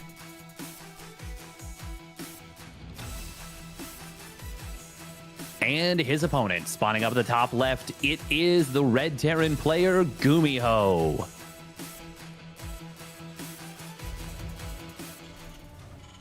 I mean, Gressvan, despite the fact that it is a big map, it is a map where, you know, if your opponent does proxy 2 racks you, and you have gone 1 racks expand, you will die.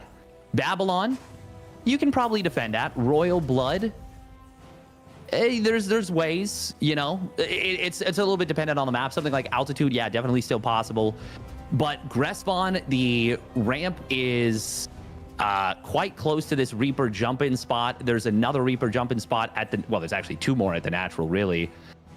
And there's no ramp at the natural expansion to defend the command center itself. So it's even just against Barracks double gas, it's a little tricky. I wouldn't have minded seeing Gumiho go for the double proxy Rax Reaper or something like that, but at the same time, Spirit has opened up safe every single game, and that's the benefit of doing this. You play more exhausting, longer games, but you're kind of cheese-proof a little bit.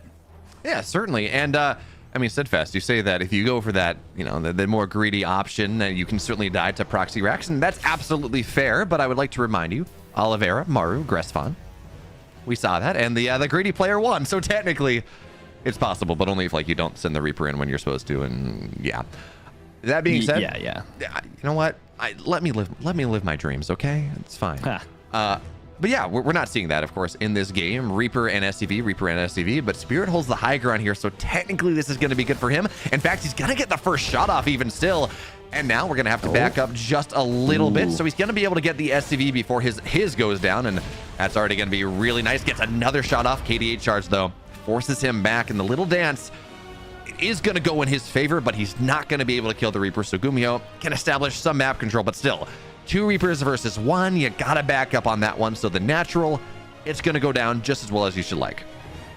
Yeah, absolutely. It is worth noting that in every single one of these interactions, it has been Gumiho who has been the assertive one, who's been the one pushing the issue. Spirit, while he has dealt with it the last couple games pretty well. Oh, this is a nice read right here. He understands that Gumiho has been that aggressive one. And now, if he can intercept and kill this second Reaper, he could possibly get some really good value on the other side of the map. But it looks like he wants to intercept the Hellion instead. No, okay, he's just sending it straight across the map. Oh, if he'd been setting up to intercept the Hellion, that would have been so good. I would have loved that. Yeah, now the Reaper's going to find its way in.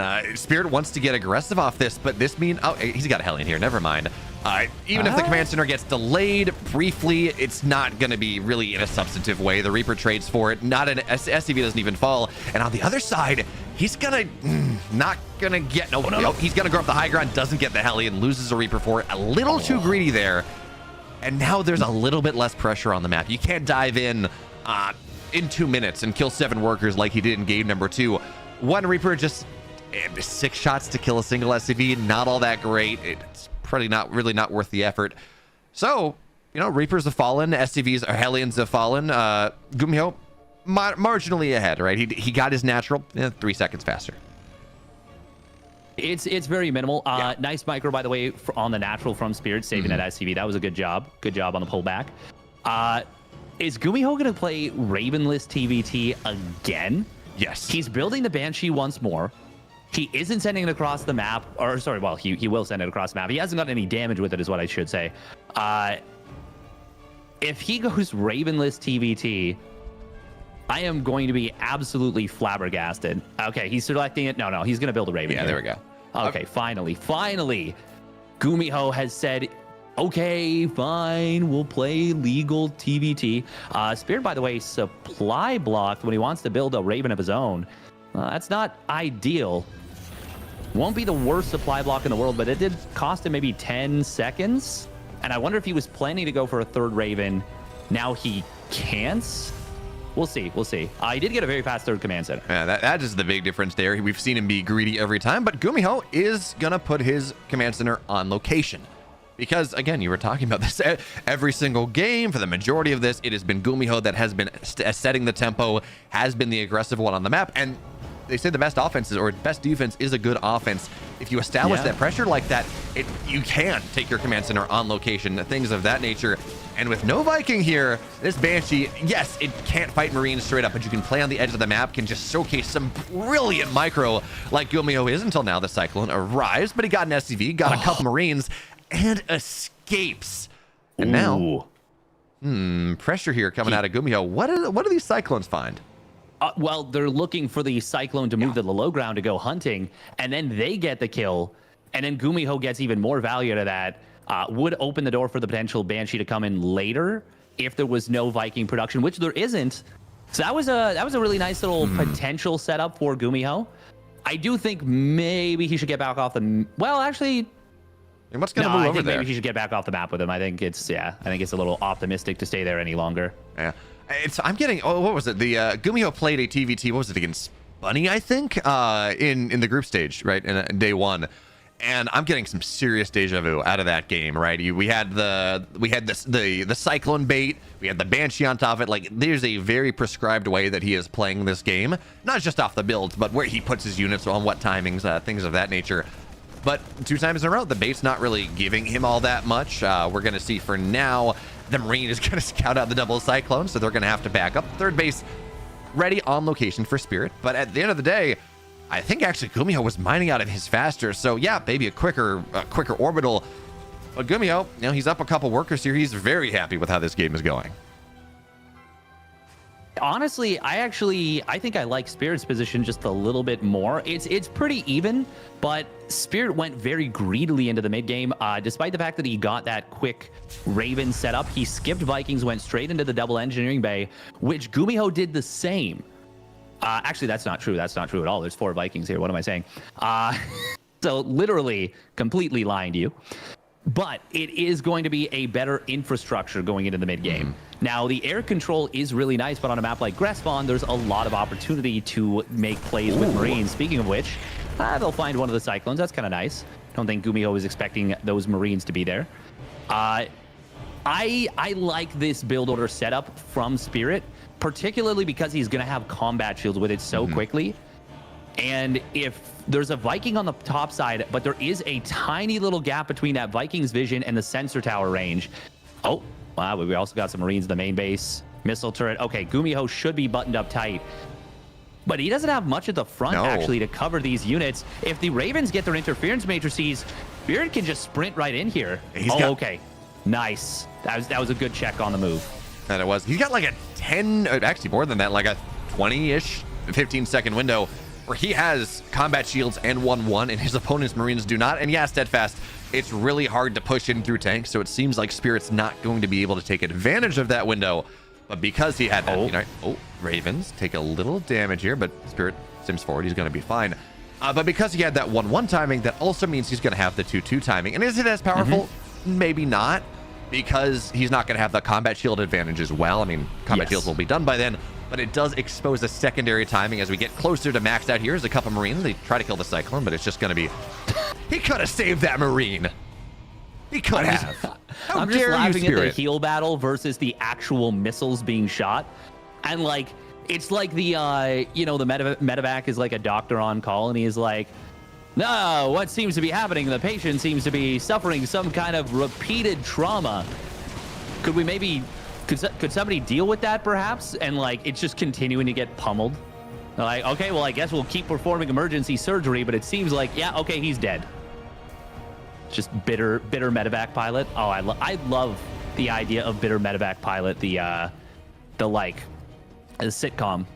I think that's a great thing. We should get a niche on it. There we go. That makes a lot of sense. But, I mean, you don't have to out-heal it. You just pick the Marine up. Yes. Like, yeah. I mean, that's all on the medevac pilot right there. Medevac pilot, you have nothing to be bitter about here. This is such a great Marine scout. Like, oh, it's so good. So good seeing this triple drop. I love that we're finally getting into a game where both players are showing us how good they are in this matchup. First couple, yes, Gumiho looked fantastic. Absolutely, in Spirit in game 2 probably should have won that game. But it was off of, decisive moves in the early game, or the mid game for the most part. It didn't give us this beautiful, expansive battle of vision and tacticality that we're getting in this game. And Spirit, he's doing Spirit things, taking these advantages that he has, these timings that he has. That's 2 starports on the way. He's getting into that one just a little bit faster. And if you own air control in the late game, it is by far the most important thing. So Spirit wins the fight with the Marines, gets the medevac as well here. This is a great fight for our Polish Terran player. He's going to force the entire army of Gumiho back. And even if he doesn't choose to really get aggressive off this, just chooses to own the center of the map, it means that likely he's not going to get caught in transition now. It's very easy when you go into starports and you start committing your money to double armory and extra starports, getting in a fusion core, everything else for your opponent to hit that slim timing and kill you. But because he won that fight in the middle, and with all these missile turrets, very nice, because he took that fight in the middle and he forced Gumiho back, that timing is not really going to be there anymore. Yeah, this is great actually from Spirit here. And he's even a little bit like Gumiho's doing the same transition. Oh, this is funny. There's an accidental hellbat in production. This is not what you want at all. That's obviously a misclick. I hopefully he cancels it because that is just mech transition useless. And in fact, I wouldn't even be surprised if he kills it off if he does let it complete. Oh, look at that. They're both going for the heavy turret play. They're even doing a similar like layout of the turrets with the double stack on the bottom side. That's kind of nifty that they've gone to the same school of Terran setup. The one difference is the faster second armory for Spirit and the faster transition towards Liberators. Actually, hang on. What are his starports? Well, and the fact that Gumiho is building Ravens and Spirit's building Vikings. Oh, yes. So that's what I wanted to see, if it was a reactor or if it was... yes, because Spirit does prefer the Liberators. Yeah, and he's really good with them. And I think functionally that's just better right now with how much anti-armor missile does one less. Auto turrets and late game are kind of paper. You do tend to like the Viking Liberator, but this is a massive move out of Gumiho. That is so many tanks. But if you look at the Viking count, it is going to be, well, actually, not really. It's equal on the Viking count here. The Ravens will fall. Tanks get massive damage. The planetary is actually just dead, and the Marines filtering down onto the low ground. They will hit the deck as well, and of course it frees up some supply. But this is not really a fight that Spirit's winning right now, but he's got a drop in the main base here. He can actually deny +2 armor if he targets that one down. That's going to be, or +2 attack, and that's going to be nice. But you have to win the Viking fight right here. And yes, Defender's advantage is a thing, and actually that's a great anti-armor missile as well, disabling the 8 extra Vikings. So yeah, he was down in Viking count, but between the anti-armor missile and the Raven play and Defender's advantage, he actually dumpsters that fight. So now significant Viking lead coming out of Spirit. Yes, and he did deny that +2 vehicle weapon. Such a crucial upgrade against these Timed Marines. Oh, Marines on the top side for Spirit. Okay, he does pull them back. Gumiho, though, is rotating his whole army. He's snuck over. We're just now seeing the Liberators added on. Spirit won't be able to mine from this base at the moment. And Gumiho going to try and make a rotation during all this. Okay, he's going to be able to cancel at least one of these command centers. No, it's going to be a kill. Oh, there it is. That's the move I was looking for before. He will recognize that his opponent is not guarding these tanks well enough. Big drop on top of them. We are going to see the tanks unsieged, so they do manage to retreat on out. But Spirit gets a withering tank shot on the right side army. Yeah, the tanks will re-siege, and that is a don't run over the Marine, Spirit. Okay, he loses 1. And now if you look at the Viking count, it's because that's really all that matters right now. It's 12-7, and now Liberators are going to join the field. So this slow push of Spirit can start here. He's got Liberator range. He's got armor upgrades. He's got +1 attack on the way. I'd love to see +2 armor eventually for these Sky units. Again, maybe lacking a little money right now after he lost the high ground base and kind of lost that extra base, but he's going to be able to start to build into that one once again. And we're seeing Gumiho, he's got this Marine component of his army that, quite realistically, is not particularly useful anymore. So he's going to start to try to play some multi-prong, start to play in the middle of the map with that. But for now, Spirit's been able to reestablish his control over the entire right side. He's got +2 attack, so Stim Marines are really not as powerful as they otherwise were. And Gumiho, though, that's a lot of his army on the bottom side.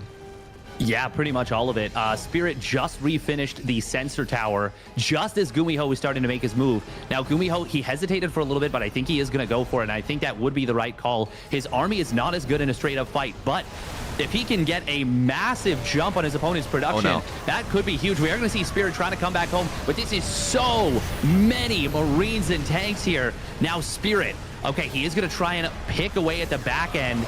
Oh, this one tank will get a good shot, but it won't be able to clear this out. Spirit, he needs to get back in position as soon as possible. He's not going to be able to. This is so much armor here. Maybe this is something that Spirit eventually cleans up, but he's going to take so much damage here.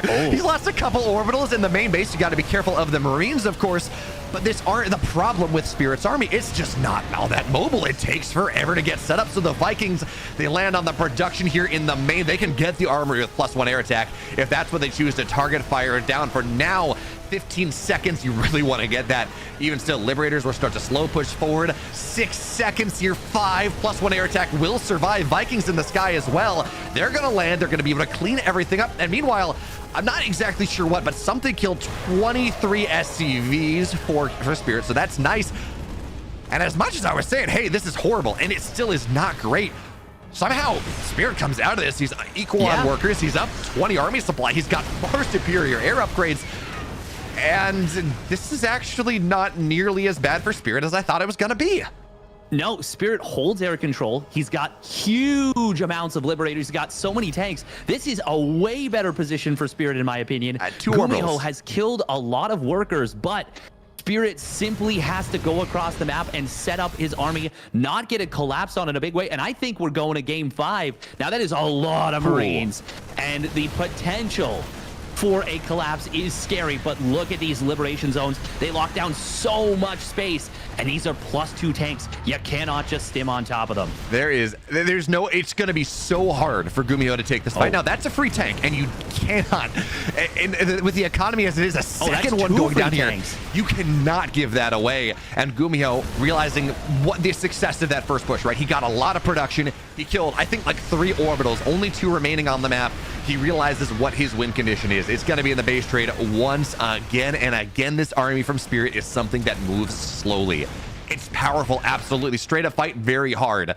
But if you can get it, if you can run across the map, you can out-siege it. If you can out-position it, that is always an opportunity. And the tanks are not sieged. This is Gumiho's opportunity. Shuts down every single tank, or just about all of them. And he's going to get on top of the tanks on the backside. Liberators, they're not sieged where they need to be. Not just yet. Gumiho, do you have the opportunity? Here's going to stim right on in the Liberators. They're falling, and Spirit loses everything. Steadfast. For what? For what did Spirit do?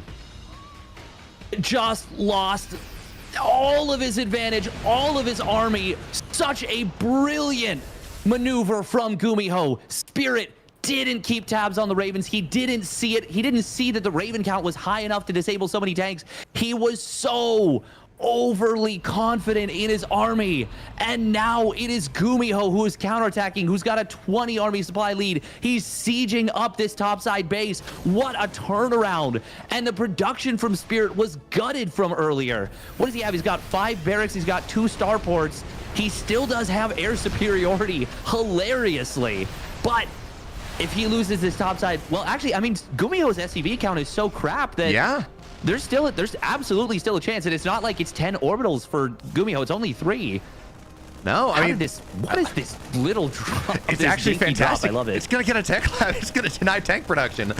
That is beautiful, but another base will fall here. So Vikings thinking about landing on the tanks. They're not going to do so. It baits the Marines on in. And now these medevacs may be a little bit, they got to be so careful here. It's the Ravens. It's the Ravens are everything right now. He needs to find these Ravens. Spirit does, and Gumiho needs to keep them alive for dear life. Look at this reinforcement setup of Marines. There are 43 Marines on the map right now for Gumiho. He has completely forsaken air control, and he is just hoping that he can keep these Ravens alive. Now, if he can get some big interference matrices, things are going to be difficult. Okay, so it's like, where are the Vikings? He needs those Vikings. Oh, we're going to see Gumiho creeping on forward. The Liberators being added on. There's one, and it is going to be able to work away at this one tank. Barely doesn't get the kill. Steadfast, big problem. Gumiho is literally not mining gas. He cannot build more tanks. He cannot build more Ravens. No more medevacs. It's only on the mineral income. Oh, that's a problem. This Raven setup, though. Oh, it's so beautiful. He's going to try to set it up here. The tanks, they're not sieged, and he scans out. He knows what's happening. Oh, he sees it. He sees it. Anti-armor missile, though. That's a big, big deal. And we're going to see the tanks get shut down anyways. Liberators as well. You cannot take this fight if you're Spirit. You have to run. But by doing so, maybe the planet... It's 4 tanks. They only have +1.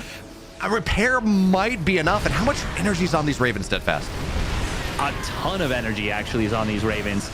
We are going to see the siege tank of Spirit sieging up from the back position. Ooh, snipe on a couple of Vikings is nice. Liberators need to be the answer right now from Spirit, but it is tough to make that recognition. The other thing is, too, the Ravens can just disable them.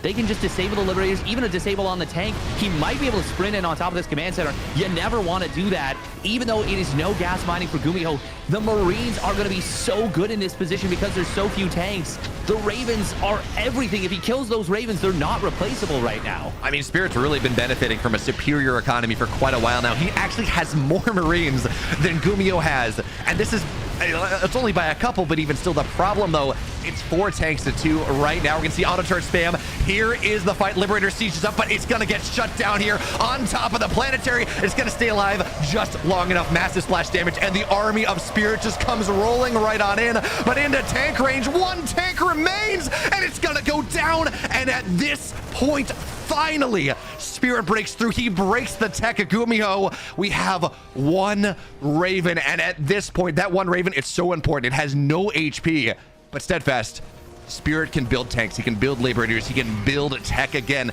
Gumiho purely on the Marine count right now, finally rebuilding some sort of a gas economy. But at this point, I mean, there's no healing on these Marines. There's no medevacs. Yeah, there's 1 medevac somewhere on the map. I think it's literally hidden right now.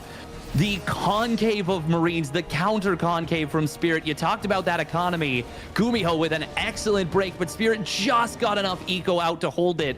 By the way, in the chaos of this game, Gumiho misplaced this command center. He's got it mining just a little bit here. We do see this 1 medevac on the bottom side. It is potentially going to get pincered off. We do see a siege tank showing on up. Nope, looks like the medevac will survive for the moment.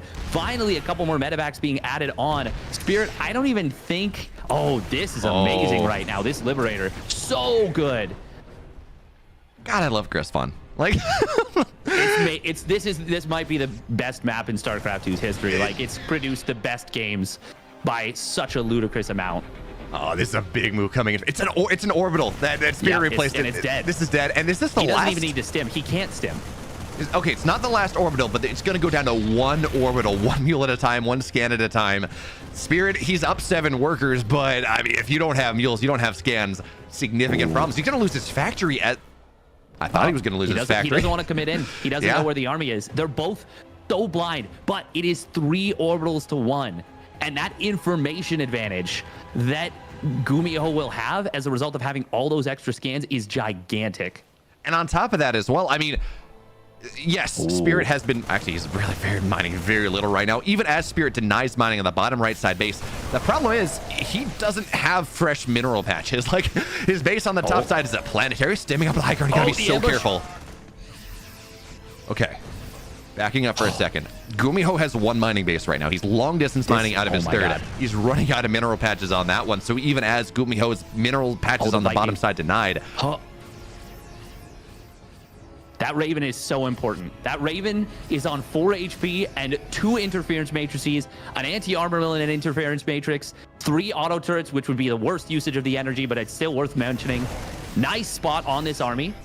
Knowing that it's still there, knowing that it hasn't gone into your natural is good value. Good value on the information. There is only 1 orbital remaining. There is a planetary fortress. Spirit is not setting up for another base. He is thinking go, go, go. But Gumiho, he is thinking mine, mine, mine on this top side base.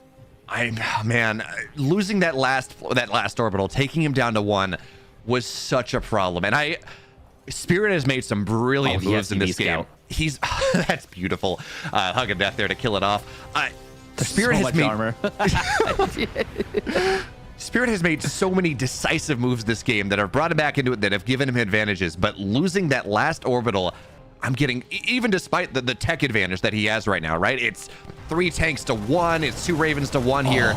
I'm getting such a brilliant maneuver. Getting that center tower is so nice. I'm getting so worried for Spirit right now. Like, the longer this goes, Spirit is just going to get outscaled into this game. He doesn't have the money to reestablish his economy. Not easily. No, and Gumiho is doing such a good job of not... He's representing threat in so many places by having multiple armies on the map. He knows that his opponent's economy is bad, and he doesn't want to just attack in somewhere willy-nilly. He might go for it now. He's got to be careful, though. He doesn't want to commit into the natural, because if he does, he could get trapped with a huge portion of his army. But Gumiho is doing the 1-2 punch so Oh, God. nicely. Spirit balling everything up, and Gumiho is going to go for the Orbital. last orbital here. He might just get it right here and now. Can he get the repair? Spirit will be able to get the repair on up. Good job from Spirit, but Gumiho is really starting to stretch and peel and pull Spirit apart. And this is crazy because, I mean, the army supplies, okay, now it's 13 up for Gumiho, but for the most part, these army supplies have been very even, but we're seeing differing late game philosophies at this point. Spirit keeping this army together, establishing chokeholds, trying to play this extremely positional game, and Gumiho says, you know what? I have 98 Marines. I don't have tanks, not many. I don't have a lot of tech in the air, but I have 98 Marines, and they can be mobile. They can move around the map. You stim them, they have +3. They can kill a lot of stuff. So he has more flexibility on the map right now. His Liberator, oh, it's going to siege up in Marine range. He's going to lose it without any damage right there, but that's a big fight. Anti-armor missile there on the Marines, getting on top of the tank, trying to, but the tank is firing so hard, and Spirit has to give this up, and now he's down 40 army supply. That had to be the fight he was going to win, and instead, Gumiho in 27 minutes, 3 miracles, 4 miracles. He just, 3 times now, this has been a game that Gumiho should not have won. And every single time through positioning, he pulls it back. And at this point, Steadfast, I don't see what Spirit's supposed to do. There's nothing he can do at this point. He has to hope that Gumiho makes a big mistake. Gumiho has done so much, so well in this game. The scan comes down. It spots that the army is so much bigger than his. Spirit would need Gumiho to run into these tanks, stim multiple times, and just sit there. And at this point, Gumiho has shown us that his TVT is far too good for that. He is not going to make those kind of blunders. Gumiho got the decisive engagement, the wraparound on his opponent's army. Spirit tried to make something happen. He split his army up, went away from the tanks, but Gumiho's economy has been far too good. If we take a look at the income graph over the last 5 minutes, it is all Gumiho. And with that, he has gotten so much done. The Marines kept his opponent from moving out in earnest, and now he's added the tech back on. Yeah, and he's just gonna tap out. He knows he's dead at this point. What a freaking game from Gumiho. I mean, what a series from Gumiho. I think that is a better way to say it. That last game was certainly the best game we've cast over the last 2 days, but I mean, he had the miracle in game 2. The game he never should have won. Multiple times in this game, he was on he was not mining gas and mining minerals. Spirit had such an economic lead for quite a while. And then we just saw class experience, whatever you want to call it, game sense starts moving around. It never allows Gumi or Spirit to find value. Every time Spirit is a tiniest bit out of position, things start to fall apart. And now Gumi, he moves on, but he will have a bit of a break because he's, of course, waiting for, he's going to play Mario next, but that's on the top side of the bracket. Steadfast, we go to the bottom side. We get to take a look at Byun and a laser, which is just really, really nice. That's going to be a lot of fun. But that is, of course, going to happen after the break because this has been a long series. I need a break. You need a break. And viewers, maybe stretch your legs. We'll be back soon with our next best of 5. It's Byun. It's a laser. Settle down, folks. But it's going to be good.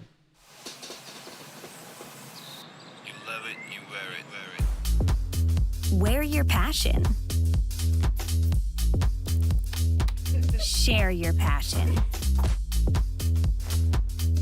Wherever, whenever. Gaming is a lifestyle. Get your merch at shop.eslgaming.com.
ESL StarCraft 2 Masters is brought to you in part by Monster Energy and U.S. Air Force. Welcome back, everyone. We just concluded a very exciting series. One that had looked initially like it could have been a really one-sided series, and it did end up being a 3-1 at the end of the day. But Spirit certainly rallied. He made a really good fight of it. Gumiho, though, in that game number 4, showed us some absolutely demon-like, immaculate decision-making in the weirdest of unfamiliar situations. Like, Gumiho was actually feeling himself so hard in that situation. I was so impressed. Really well done by Gumiho there. But, I mean, we're going into a TVZ now, Beyond versus a Laser. What are your thoughts heading into this one? I genuinely don't know what to think about this. Okay, so on the one hand, right, this is Beyond and a Laser. You play this online. This is even a big tournament online, like a TSL or something. Beyond wipes the floor. This is a 2-0. But this is offline Beyond. This is Beyond that has already... He had to forfeit against Estrella because his arm was, his wrists were in too much pain. This is a Beyond that was apparently paused against Solar because he had issues. He was actively grimacing after games. And yes, this is on the B stream. This is on the stage. That's important to point out here. But given that, I think the Laser's got a real shot. And as a competitor, you would hate to see it be because of some injury, some issue. But I think regardless here, this is going to be an interesting series, and I think Steadfast, more importantly, game 1 is going to tell us a lot about how Beyond's feeling. Yeah, it's going to tell us a ton. Now, I mean, even in that series versus Estrella, he won game 1 in magnificent fashion with some amazing micro. Game 2 was going quite well for him. It did get turned around a little bit. And then game 3, he was winning that game to the point where the casters and myself as well, I was thinking like, oh, this is GG, like this is over. Estrella did battle back in that one, and he certainly, it wasn't just Beyond making mistakes that let him back in. It was Estrella really for sure battling back, and he did give himself a fighting opportunity. And even at the very end, it had pretty much evened out, I think, or at least Estrella was gaining momentum. But up until that point, it was really looking like Beyond was going to make it into the following round of the knockout bracket. So I don't know. We're going to see a lot, basically. But we will have to keep tabs on the entire series, I think. Yeah, certainly. So for now, to keep tabs on the entire series, we start with 1 because 1 is a great number to start with, and it's game 1. We're into it. What a great intro. In the bottom right, in the blue, he's playing for Team Liquid. Looked really strong against Kellizer earlier. It's a Laser.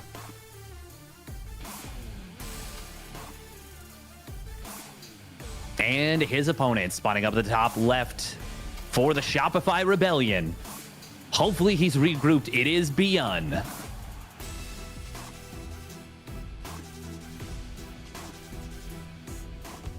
I really, truly do hope, and I'm not saying this because I want a Laser to lose or I want Beyond to win. I just want to see the competitors be able to put the best possible StarCraft forward. I want to see them playing in their comfort zone. Nothing is more heartbreaking than when Beyond calls for that pause. Like, I just hope that, we're able to get those bionic wrists that he ordered, get those in there, and fingers crossed he'll be able to keep things together. Yeah, and he is opening with a Beyond build. We're not doing, we're not seeing a stead Clem opening where obviously Clem multitests the hell out of games, but he loves his 3CZ play. Hellion Banshee moves into something like that. Not quite as often going into this early aggression, this high tempo play. So at least for now, Beyond is feeling confident in how he wants to play the game. We're seeing the Reaper opening, we're seeing the high tempo, the high pressure early. And again, it's just going to be a good test. Can he hold on? And for now, Laser, he's not going to try to take the linear position. He's going to get a drone out just really early. And that means he should be able to get the triangular third, but you lose some significant mining time by having to do that. I mean, it's not a big deal. Personally, I still prefer the triangular third, unless you're going gasless the way Dark does. But I think it's kind of fine. We are going to see these Reapers getting into the main base. They will find one drone. Oh, he gets a second one. Well, this is an amazing start for Beyond so far. And remember, Kellizer, when he did this opening, because Kellizer did this. Oh, this is nice. This is what I wanted to see, and what we haven't seen from Terrans for the most part, I would say, is I think... Oh, okay, never mind. He's going to jump back into the main base. Actually, he kind of draws the queens out of position. This is actually even better. Oh, wow. So, Laser and Kellizer did this build in game number 1. He actually, he got a couple workers. He found tremendous value. But what we're seeing here is he's just going to start to take pot shots at the third base once again. And even if he doesn't kill it, which, it doesn't seem too likely as the queens can rotate on over, it puts it pretty low on HP. So a follow-up, maybe that's an opportunity. But point being, going back to the Kellizer series, we saw Kellizer got some damage done. He did a fairly good job. But we can see the difference in quality, or at least the difference in experience with this build. Kellizer, I think, got 2 workers. He got a Ling. Beyond, he's got 5 Lings. He has found more pressure. He's done half damage on the structure. And is he going to follow up with a crazy 4-rack all-in? No. No, this is Neo-Humanity. This is a macro map. He's got his 3rd command center on the way behind this, factory on the way. But again, Steadfast, because of the damage he got, Laser is going to have to take this 2-1-1 follow-up maybe just a little bit more seriously than he might otherwise have to. Yeah, and the 3rd command center's done as a Laser catches back up in the worker count. This is a really great start for Beyond right here. And a Laser, he did this response versus Kellizer when it was the 4-racks, and that actually really helped a Laser in game number 1 of their series. But in this series right here, I mean, that Bailey Nest is going to be worthless for him. He doesn't want that right now. He would much rather get a layer or get a quick double Evo or something like that. But a Laser has to respect this. He lost the Overlord. He was not able to see into the main base and see anything. He's got no idea what's coming, and he's treating this as though it is that setup that what I'm talking about. Yeah, and I mean, Beyond's kind of fainting with it too, running across the map here. So a Laser has to build. He's building 5 banes. Sorry, Beyond's got to make sure that he doesn't actually commit, because if he does, with no medevacs on the field just yet, like, this could get really dodgy for him. He doesn't know that a Laser has built these banelings. The Reapers, they're going to snipe a creep tumor, but he still hasn't seen the Banes. Checking his vision, you can see that he hasn't seen much. If he stays off creep, this should be fine. But a Laser is still building Lings.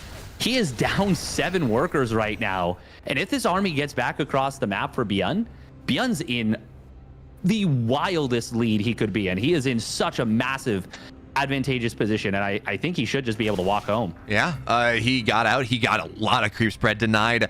And again, we're talking about this. We're seeing the difference between someone who does this, who's done this hundreds and hundreds of times in high pressure situations. I mean, how many EPT Korea finals? How many KSL finals? Maybe not KSL actually, but how many EPT Korea finals has Beyond been in where he's against the Zerg? He does this 5 games, and we see it happen. He has a lot of experience with every single path that this build can take. I mean, this is his build. This is how he has defined his identity. So correctly, he recognizes that he should not commit on a creep. There was just some pressure. It forces some Lings, and now you talked about it.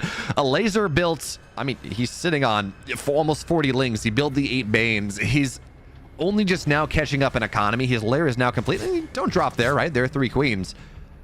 But I mean, Beyond is just so... You're right. Beyond is just so massively ahead here. This run by, though, this has a bit of an opportunity. He's going to get a couple STVs. But Beyond, he seems well prepared to really force this out with not too many losses. For a Laser, but it doesn't make up for the losses he's suffered yet. Yeah. Certainly. And by losses, I mean, like, the potential losses, the opportunity cost of reading the build correctly. Because he is even in workers versus a Terran player. By the way, we've got 3 more barracks coming on in from Beyond. This is going to be at least a heavily committed 8 racks. Oh, we are going to see a couple of queens getting jumped in the middle of the map. 3 of them go down. The high energy queens all falling. Nice target fire on the creep tumors as they were being built. Great stuff. A Laser, of course, did rebuild this creep very effectively in the middle, and he's covered this position nicely. But Beyond's 1-1 is done versus a Laser who's just started it. Beyond does need to, of course, start up his 2-2. There we go. We got the +2 attack, and there's the +2 armor as he gets a 175 gas, so good stuff. But Beyond is in such a good position in this game right now. Oh, that is a dirty tank position too. Steadfast, I have a question for you though. You know, we see what we see happening here. How many roads lead to this build? Well, apparently all roads lead to 8 racks, if you ask my pal Sal. Yeah, I mean, it's not quite as committed of an 8 racks as you might sometimes see. There's a 4th base on the way, although nice move from the laser. Seems like he's going to be able to get the cancel here. I mean, Marines are in a great position to trade out as best as they possibly can, but that was like a half-done 4th command center. Even still, this pressure coming in from Beyond in the middle of the map on the buttressed by that tank position. Laser can't really contest these Marines until they run really far outside the aegis of the tanks. And that means a lot of the creep spread through the middle goes down. Tank now sieging up right at the wrong time. So it's going to get like one shot on the Banelings, but this is a scarier fight here. Tanks get a lot of the Banelings down, but even still, that's a lot of Marines. That's a lot of Lings. That's a lot of Banes. Beyond cleans up the high ground, though. Yes, the tanks fall steadfast, but look at this. Look at the supply here. Oh, the burrowed Bane. Yeah. Oh my goodness, that almost worked for a laser. Beyond, by the way, won that fight with 2 medevacs full of Marines during the like most of the tail end of it. This is the early game coming to fruition, or coming to, I guess, to a head. Yeah. In this mid game. Beyond, he's on 15 Marines worth of production at a time. All he needs to do is not eat the world's biggest Baneling connections, and he should be just cruising. So I think at least we can safely say in game number 1, Beyond is feeling pretty solid here. This has been a really masterful showcase. And of course, the game's not over yet. Baneling's coming on the right side. Nope, there's actually only 1 tank here right now, but Beyond free splitting, making sure that these Banelings cannot get the best possible trades. And how do you save this 4th base? Well, the laser's gonna have to try. The Lings and the Banes, they're gonna find their way in, and this concave, this arc from Beyond is fantastic. Saves the Marines on the right side. The Banelings out of position once more, and he continues the concave. He's now up double army supply. Banelings continue to fall, and that was a laser's one big fight. It's not enough, Steadfast, and Beyond, he looks incredibly solid in game 1. Yeah, and that was actually Beyond fighting and pushing before his timing. That was, by all accounts, an anti-timing, getting in, you know, before his 2-2 finished, fighting a fair amount on creep, but he knew he could do it because he was just that far ahead. That was the best possible fight a laser could have taken, and Beyond crushed it because of how good that early game was. And I gotta say, if I'm Beyond, I am definitely doing that 2 racks Reaper opening every game until I see a laser deal with it properly. Yeah, it makes sense. I mean, I want to go back to the Kellizer series. We talked about it then, and you know, eventually a laser was able to hold on and actually won the game. We saw that 2 racks opening, but we were looking at it, and it's just a laser didn't really seem comfortable dealing with the matchup. I mean, actually, I think we saw that build twice, but he had an idea about how he wanted to hold, but it seemed like it was based on lack of experience, or just maybe lack of study. I don't know exactly what you want to say. So seeing that happen and seeing Beyond, I mean, Beyond just absolutely abuse what's happening here. Abuse the laser in this one. Yeah, absolutely. Do it again. Ancient Cistern is going to be mapped too, so I don't think we see the 4x variant this time. But of course, we could see, you know, maybe a slightly faster starport, lean into a 2-1-1 out of this and take your third. Instead of, you know, really quick 3rd base and slightly delayed 2-1-1. There are, of course, other options. But yeah, no, absolutely. Just do it again. Force a laser to prove to you that he can hold. Because, again, right now, and off the Kellizer series, he hasn't shown that. Yeah. And with it being Ancient Cistern, I mean, the thing is, we still didn't see that, like, really... we saw it in the early game. Great Reaper micro. But we didn't see the stuff that we talk about Beyond and we're like, man... this is the greatest micro we've ever seen. This is like the splitting, the target firing, everything being super perfect. Mostly it was things going really well for him in the early game. But if he is feeling comfortable with Ancient Cistern being the map that it is, I would love to see a 3 racks Reaper out of Beyond. Ooh, that'd be fun. Although, Steadfast, you say we're not seeing the stuff we're used to. I mean, targeting fire, the 2 building creep tumors as he has to run away. That was true. That was really, really crisp. You're right about that. I looked at that as he called it out. I'm like, well, okay, Beyond's feeling good. Yeah, this is going to be fun. No. For now, though, let's see what happens as we move into game 2. You talked about it is his Ancient Cistern, and Björn, he's up 1. But in the bottom left, in the blue, he's down a game. Let's see if he can figure out the proper way to deal with this build. It's a laser.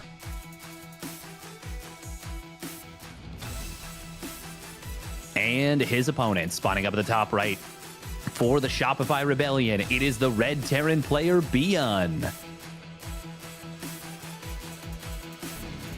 And I keep wanting to mention it during these fights, during these games. I am really disappointed that we haven't seen the Terran players off of this 2-Racks play as much this tournament, because I've seen it once or twice versus Dark, and it actually looked the most powerful then. I want to see those Reapers settling in a little bit more. Oh, there it is. It's the 3-Racks Reaper. Let's go. Björn, show me the world. Yeah, I can show but you what the I world. want to see, if we do see the 2-Racks Reaper a little bit more, is maybe a denial on the third base. But we can forget about that because Björn is going to be going for the jugular here. Oh, absolutely. And Steadfast, you know, the problem is we talk Ancient Cistern. It's an old map. There are ruins here, but I don't know that there are magic carpets. So Björn showing me the world is going to be difficult, but at least, you know, the Reapers can show us this game. So, but for now, right, you're right. This is a lot of pressure, and a laser realistically has looked he's looked weak to the first 2 Reapers. So you just add a couple more there. Well, it's theoretically a lot more damage. And the thing is, a laser is going to scout what's happening, but because Björn has set the expectation from ladder play, online play, and in this tournament, it's going to be it's going to take a laser a little bit of time to figure out exactly what's happening. He's going to see the lack of a command center, but Björn very easily could have, I'm going to say Björn could very easily have that on the high ground, but in fairness, it's not really something he does. No, so, you would never put it on the high ground. That would be insane to me. It could be a mind game.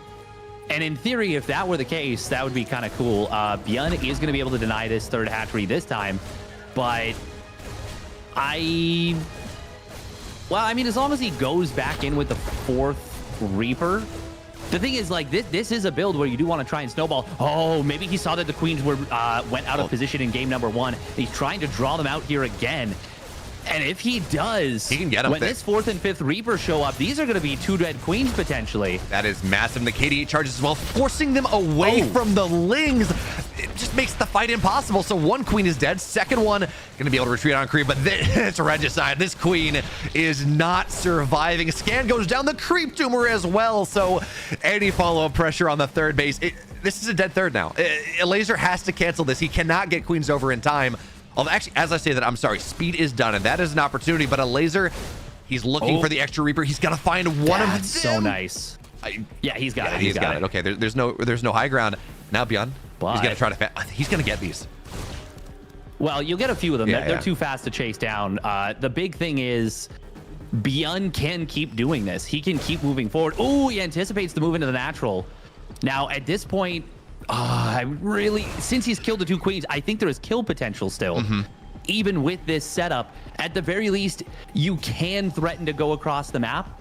And just like, if your opponent doesn't build more Lings, you're going to find so much more value because you killed that early creep tumor, because you killed those first Queens. At the very least, I want to see a kill attempt on this third base. Absolutely. Anything less than that, and I would be very... I mean, I would be disappointed. I think he can do it. Yeah, I thought he was... When that creep tumor went down, I said it, but I was convinced that was just going to be a dead third. There were not enough Lings there. The Queens could not find contact. But okay, he's gonna get no, there are Lings here. It's hard to snipe the Queens now. There's so few Lings though. This is still so many Reapers. There's the rest of the Lings, but even with this, grenades are gonna be able to keep them at bay. They're gonna be going down so quickly. I really do think. Okay, Björn is going to move forward here in a moment. He's still building Reapers, so he is thinking aggression continuously. A laser has droned up a fair bit, and he spotted the reinforcing Reapers. Björn, at this point, he's actually getting to the point where he has to kill this third. Yeah, this is so commit. I mean, come on, Björn, drop the eBay. Go +1 Reapers. Go the full thermal idea. But for now, you're right. He needs more. He is transitioning now. Finally, Barracks lifts up. We're going to see a tech lab go down on that. Oh my God! It's a reactor. Reaper or Medivac. He's still gonna pump Reapers. No. He's okay. He started there we combat go. shields. He started combat shields, and that threw me off. No, he's got the tech lab in the main base. He's going for stim, but it is going to be. How many is this? This is 15 Reapers. There is enough room for the medevacs. Is that 2-shot queens? Is that the math on that? Like that is. I have no idea. I know so much of the math of StarCraft 2. I have no idea. They do 8 damage a shot, but it's divided by 2.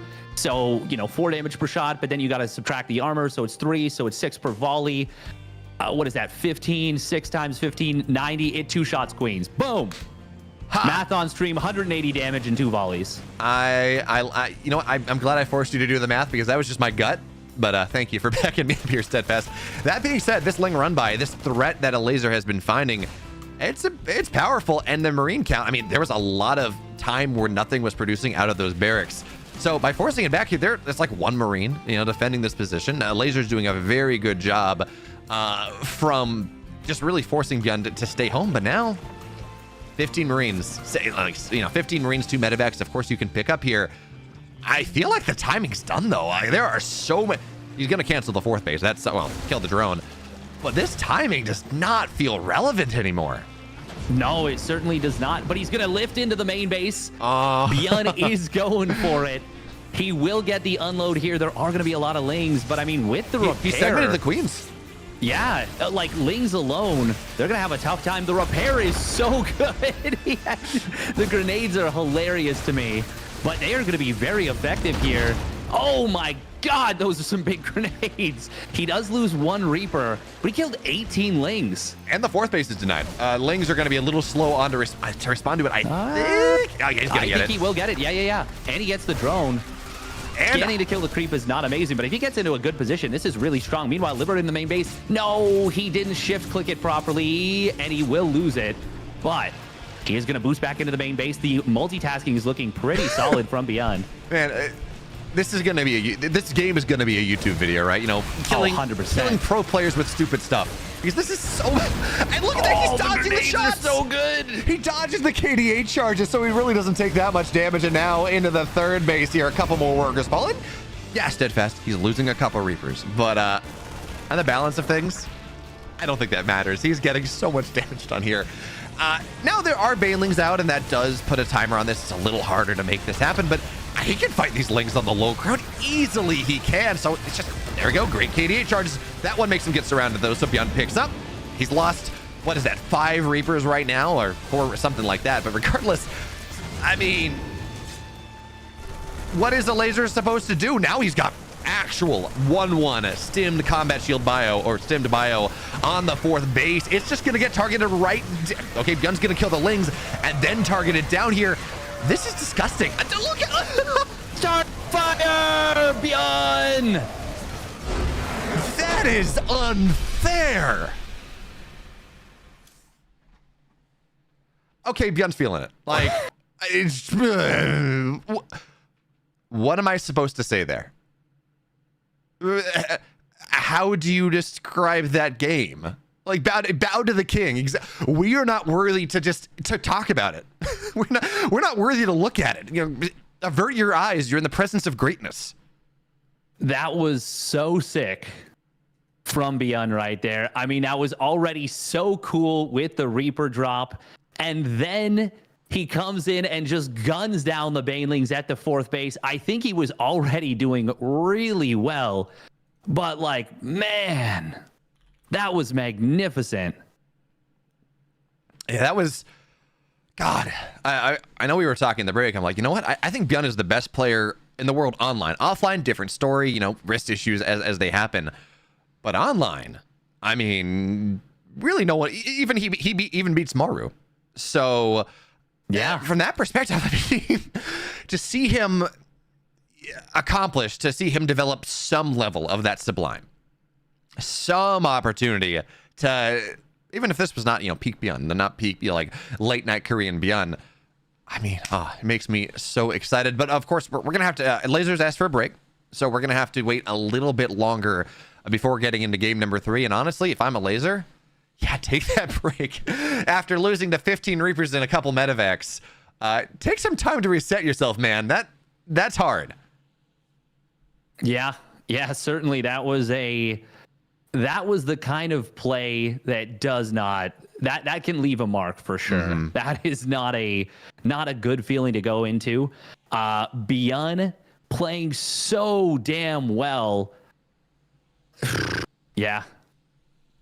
I'm just really impressed, and I'm really excited. I am so hopeful that he can keep this going.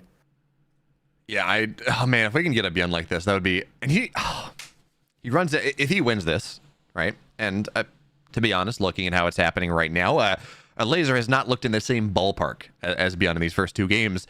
He runs into Clem next round. And that's a very different story. I still think I favor a lot of Korean Terrans over Clem. I know you've been saying steadfast that Clem is looking better in TVT, and absolutely he is. But I can guarantee you that will be the main stage game. Beyond versus Clem to move on to the round of 8 is absolutely a main stage game, and you're forced to do some things a little differently. We're seeing this good Beyond now. Can he sustain it for 5 games on stage? Wait, you think? Sorry, you're saying Beyond versus Clem would be on stage? More so than Classic / Skilless versus Estrella. Well, I mean, that's only if they change the schedule. Actually, you're right. I forgot about that. Yeah, we have our schedule set. The schedule currently is sitting as another B stream match, which if we see Clem versus Beyond when they are at their absolute top tier micro, that would be something special. Oh, that feels so good. Thank you for reminding me that the schedule was set. I'm still in this mindset of, okay, A stream chooses whatever they choose, and there's still that opportunity. But oh man, that would make me. We're getting ahead of ourselves. Beyond still has to win this series, but Laser still has to come back from his break, of course. But I mean, I don't know. It feels like a Laser. I'm not going to say he's out of this. Excuse me. I'm not going to say he's out of this series, but Bjorn has been looking just in another class. Yeah. Speaking of, the rest of the bracket and everything, we actually have got an update. Lambo 3-2'd Bunny. I was saying his scariest matchup is against Korean Terrans. Yeah. And he comes in. It looks like he went up 2-0 in the series. Bunny battled back, forced a game 5, but Lambo was able to get the dub there. That is a huge accomplishment for him. Lambo has got to absolutely be feeling himself right now. Really proud of Lambo. Everyone at the top level works really hard, but I really know that he puts a lot of pressure on himself personally. So it's really cool to see him doing well. To have this now top 12 finish, and specifically to do it against Bunny. And then he's going to be going up against Dark. That is going to be really interesting in the basically the qualifying match for the playoffs. It's weird to say that because it's the round of 12.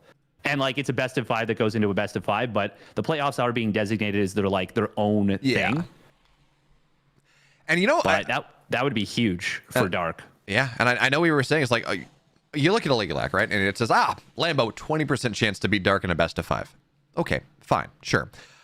I really think that Lambo that Dark is absolutely an opponent that Lambo can beat. Yes, Dark is fantastic, but it's ZVZ. and Lambo is a cerebral player. You give him some, he's gonna have a break right now. He just beat Bunny. We still have this series to complete. Yeah, and the mainstream is actually gonna have to wait for the next series to complete. He's going to have some time to sit there and think about Dark a little bit. We know there's this kind of European Zerg cabal, maybe not quite as much as the Western Zerg cabal of yesteryear, but he's probably going to talk to Raynor and Cyril and probably a Laser a little bit after this series. And given all that, maybe look at what happened in the Cyril and Dark series. Cyril did, of course, beat Dark 2-1 in the group stage. You give him a little time, you give him a little prep. I absolutely believe that he can spin the story of a series that allows them to come out on top. Now, is it easy, Steadfast? No, absolutely not. But no game is. Now, at this point, you're in the round of 8, you're round of 12, want to move on to the round of 8. There is not a single matchup that I'm looking at that is going to be easy for anyone at this point. Certainly doable. No, of course not. Every matchup. You don't get to the round of round of 16 of a tournament like this by accident.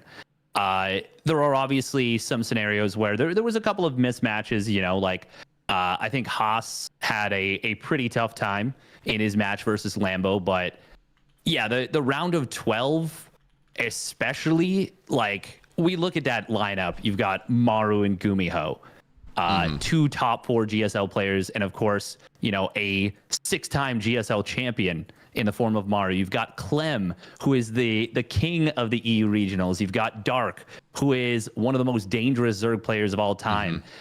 You've got Beyond looking to knock on the door of that round, and then you've got this poor bracket on the bottom side where all the Protoss got stashed down there, and it is a gauntlet. It is the civil war of Ire, and only one of them will make it through, but it's going to be either 2 rising stars in Astrea and Skillis, relatively speaking. Of course, we know they've been around for a while, or Classic, the old hat who is really starting to find his form once again. Yeah, and you know, on the flip side, it also means that we have a guaranteed Protoss coming in from the knockout bracket into the round of 8. So hey, rigged. It's not, obviously, but it does mean we have at least one Protoss in the round of 8. And Classic, if he gets the right matchup, he can go pretty far. But unfortunately, there's a little bit of an issue that we're dealing with in the player area right now. Some sort of tech issue, not really sure. Regardless, it's going to be a bit of a longer break before we have to get into game number 3. So we are going to go to that break. And when we're back, it's going to be a laser. It's going to be Beyond. A laser sitting down 2-0 currently. And let's see what happens as we go right on back. But for now, don't go anywhere. We'll be back. You love it, you wear it. Wear your passion. Share your passion. Wherever, whenever. Gaming is a lifestyle. Get your merch at shop.eslgaming.com.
ESL StarCraft 2 Masters is brought to you in part by Monster Energy and U.S. Air Force. And in just about the shortest break we ever had, the issue has been resolved, and a laser, Beyond, they're ready to find their way into game number 3. It's Babylon. Steadfast, we've seen a 2-Rax Reaper, right? That found value. We've seen a 3-Rax Reaper. It turned into 15 Reapers in a medevac and got insurmountable damage. Does that mean that we're going to see 4-Rax Reaper in game 3? Is that how the math goes? That would be pretty awesome. That would be very cool, but I actually would love to see something like just a proxy 2-Rax or a proxy 3-Rax. Just say screw it. Let me take a quick, like, easy dub here. Yeah, just why not? Why not go for it and try and close it out? Yeah. Well, for now, we're going to find out if that happens because game 3 is here and, well, SCV not on the map, but in the bottom right, in the blue, he's down 2. He's got to turn up a notch here. For Team Liquid, it's a laser.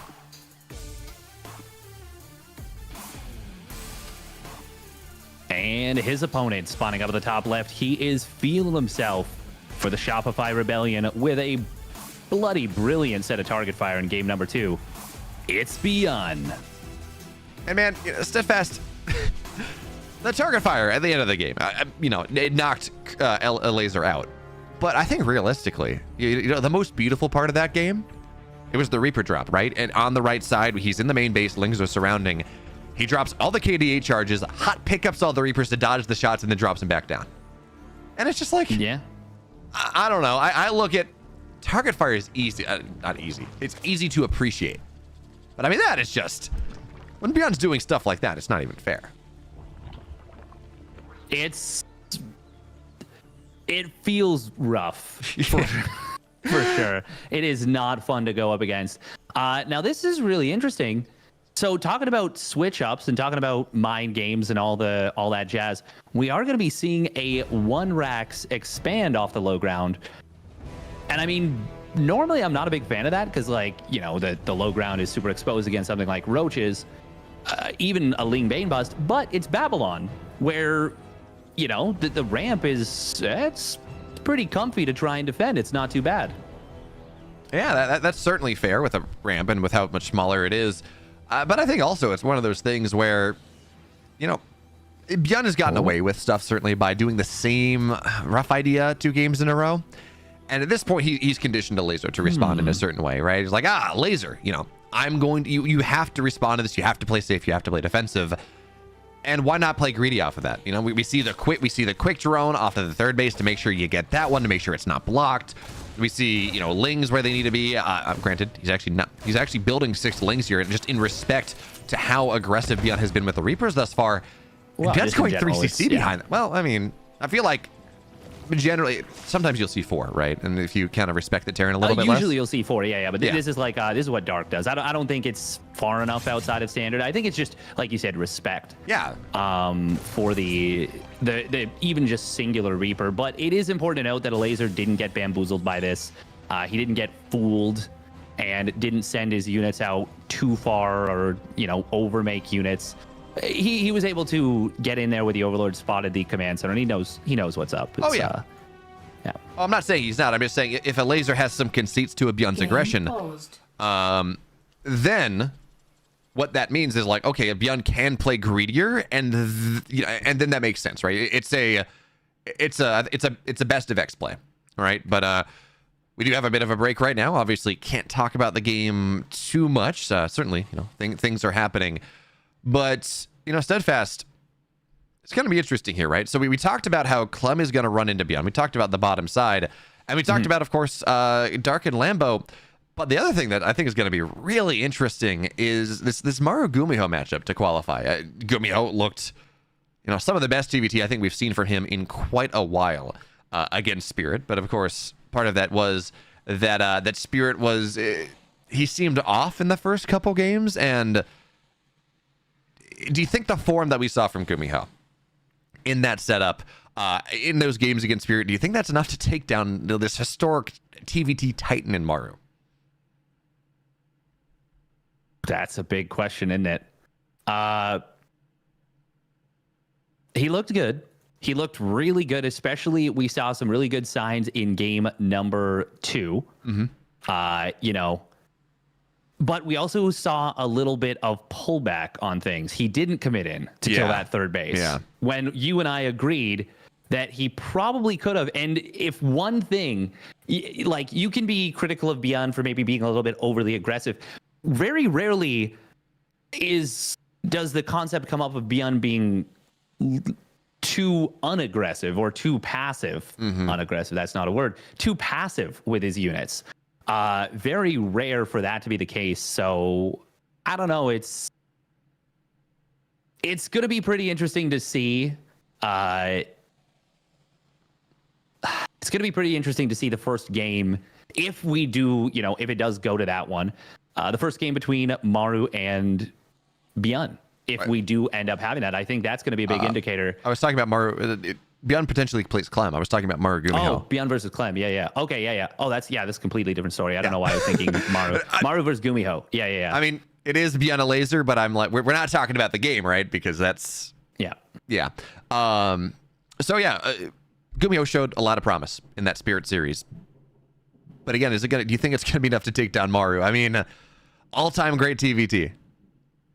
Yeah, well, I mean, the thing is, because of the like relatively janky plays he was doing, it makes defending against that. The thing is, you watch that series as Maru, it's almost worse than nothing, because it's like we always talk about the best swordsman in the world versus the second best swordsman in the world, right? The best swordsman in the world doesn't fear the second best swordsman in the world. They fear the guy that you just handed a katana or like a katana to, who has no idea what he's doing because he doesn't follow the rule books.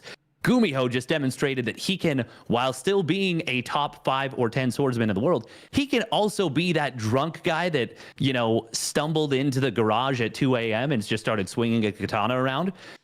He has that level of wildness to him. Yeah. And I mean, obviously Maru already knows that, but you look at that series and you're like, there's not a whole lot to learn from that other than that Gumiho is a Swiss Army knife. Yeah. Although in fairness, I don't even think it's like, you know, it's the drunken guy with a sword. It's, you know, the gun is a gun is a great equalizer. It's like, man, you could be a most powerful swordsman ever, but if just someone shoots you in your foot, I mean, what are you gonna do? That's gonna be a really interesting series. I think it's stylistic mismatch. I mean, Maru is. I'm not gonna say he's just a better version of Spirit because he has that early game acumen, but also he has that tremendous late game ability, and I think more than anyone else in TVT, he has this ability to go and to understand when he's ahead and skyrocket it forward, expand at the timings that you have to, and just really take over the map. Yeah. That is, I mean, Maru has gotten. He's such a complete player, of course, but it is his late game that we really do praise him for. And especially the kind of stuff that we saw, you know, that we saw Gumiho pulling off in that game number 4. I don't think Maru's going to fall for that. Like, I don't think Maru is going to leave that big army exposed that was pushing into the natural expansion of Gumiho. That Spirit kind of left exposed and allowed Maru to get that huge cleanup. Like, if it's not for that, you know, the game ends right then and there. Like, and I think Maru might have been maybe a little bit more diligent about, hey, what can I lose to right here? There's still Ravens on the map potentially.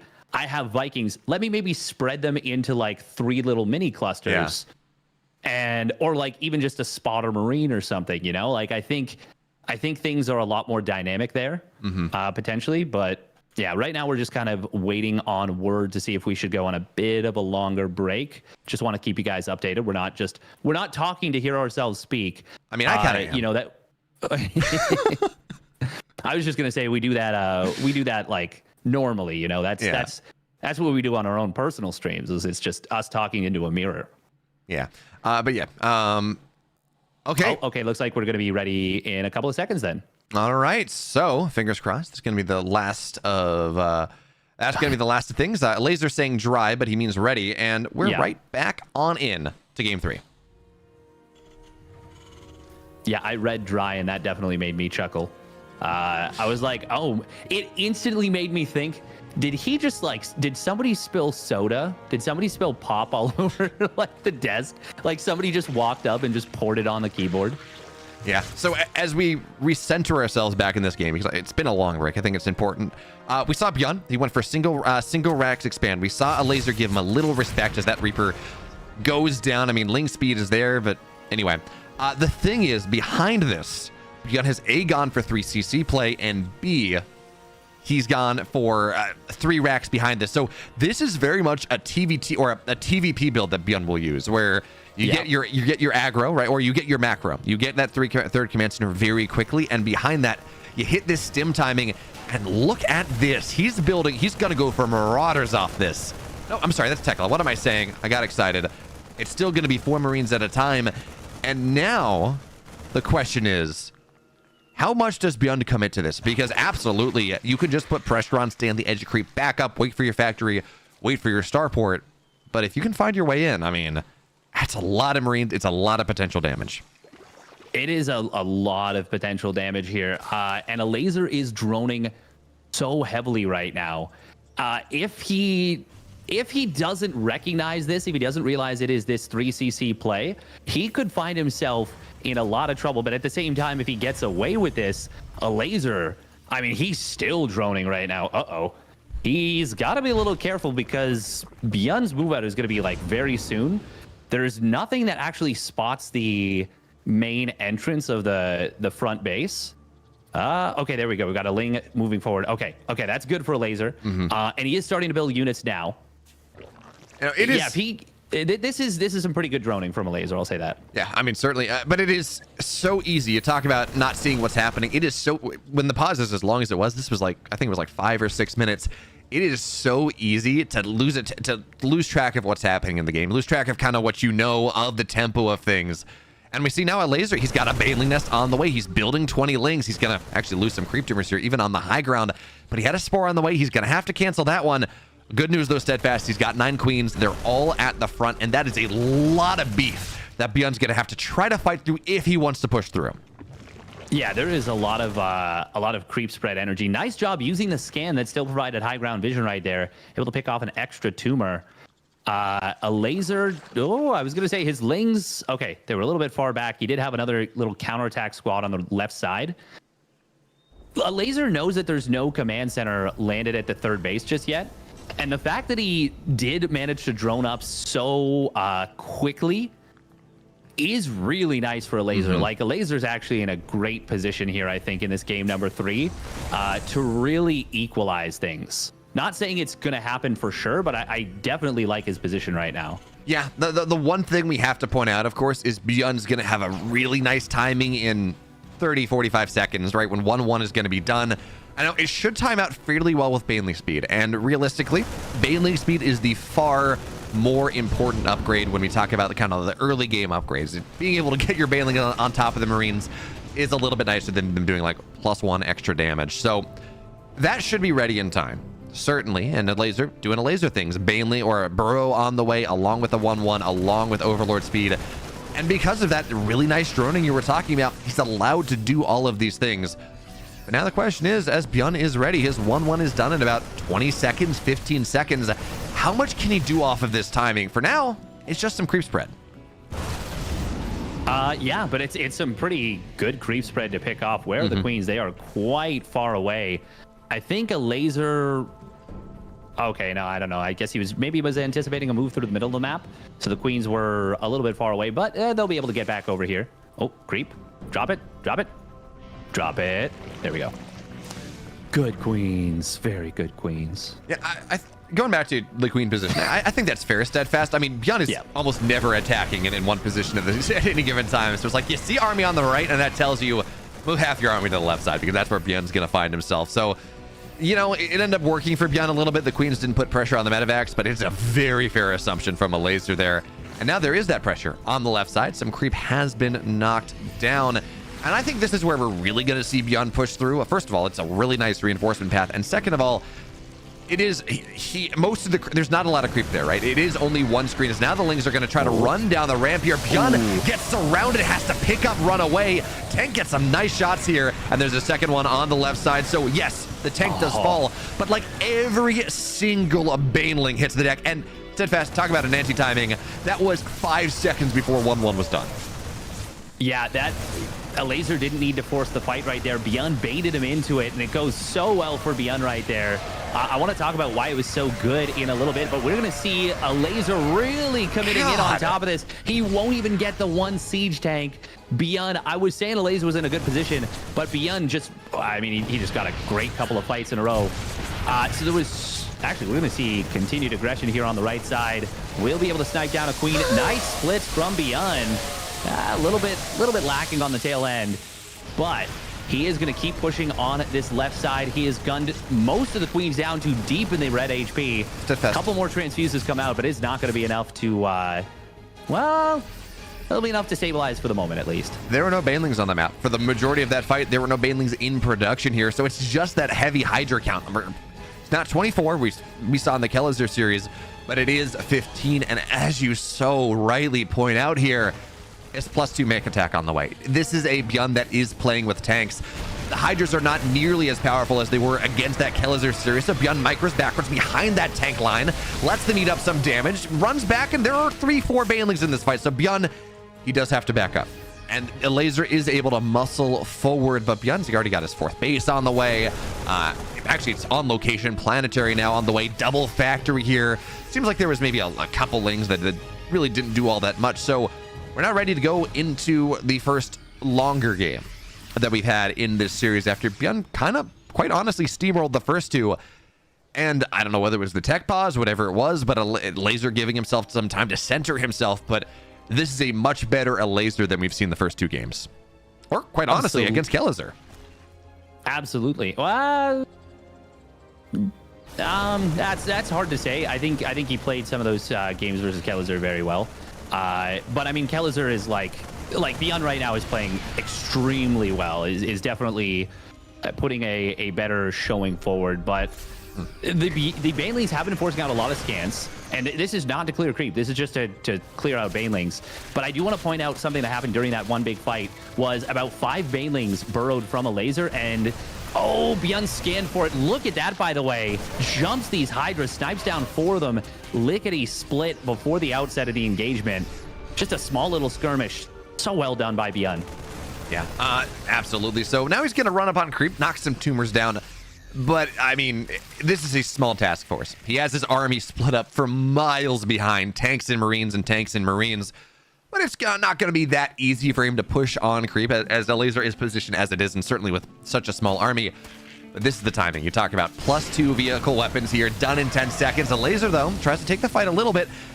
And I love this so much. Bjorn's got a missile turret on the way. Those burrowed Banes are not going to be a problem for him. Not on this flank, but hey, Lings and Hydras on the other side. Finally, a Laser locked on the map. Nice counterattack. But with Marines and tanks here, it's going to be fine. And Bjorn, this counterattack, this drop pressure seems like it's far more effective. It certainly looks like it initially. Yeah, that is a really nice missile turret right there. It's very cute. Very clever little move. This drop on the top side is still finding value. He might actually kill the hatchery. No, it should be saved. We'll see. Check back on that in a second. Man, these tanks are just punishing this Hydraling Bane.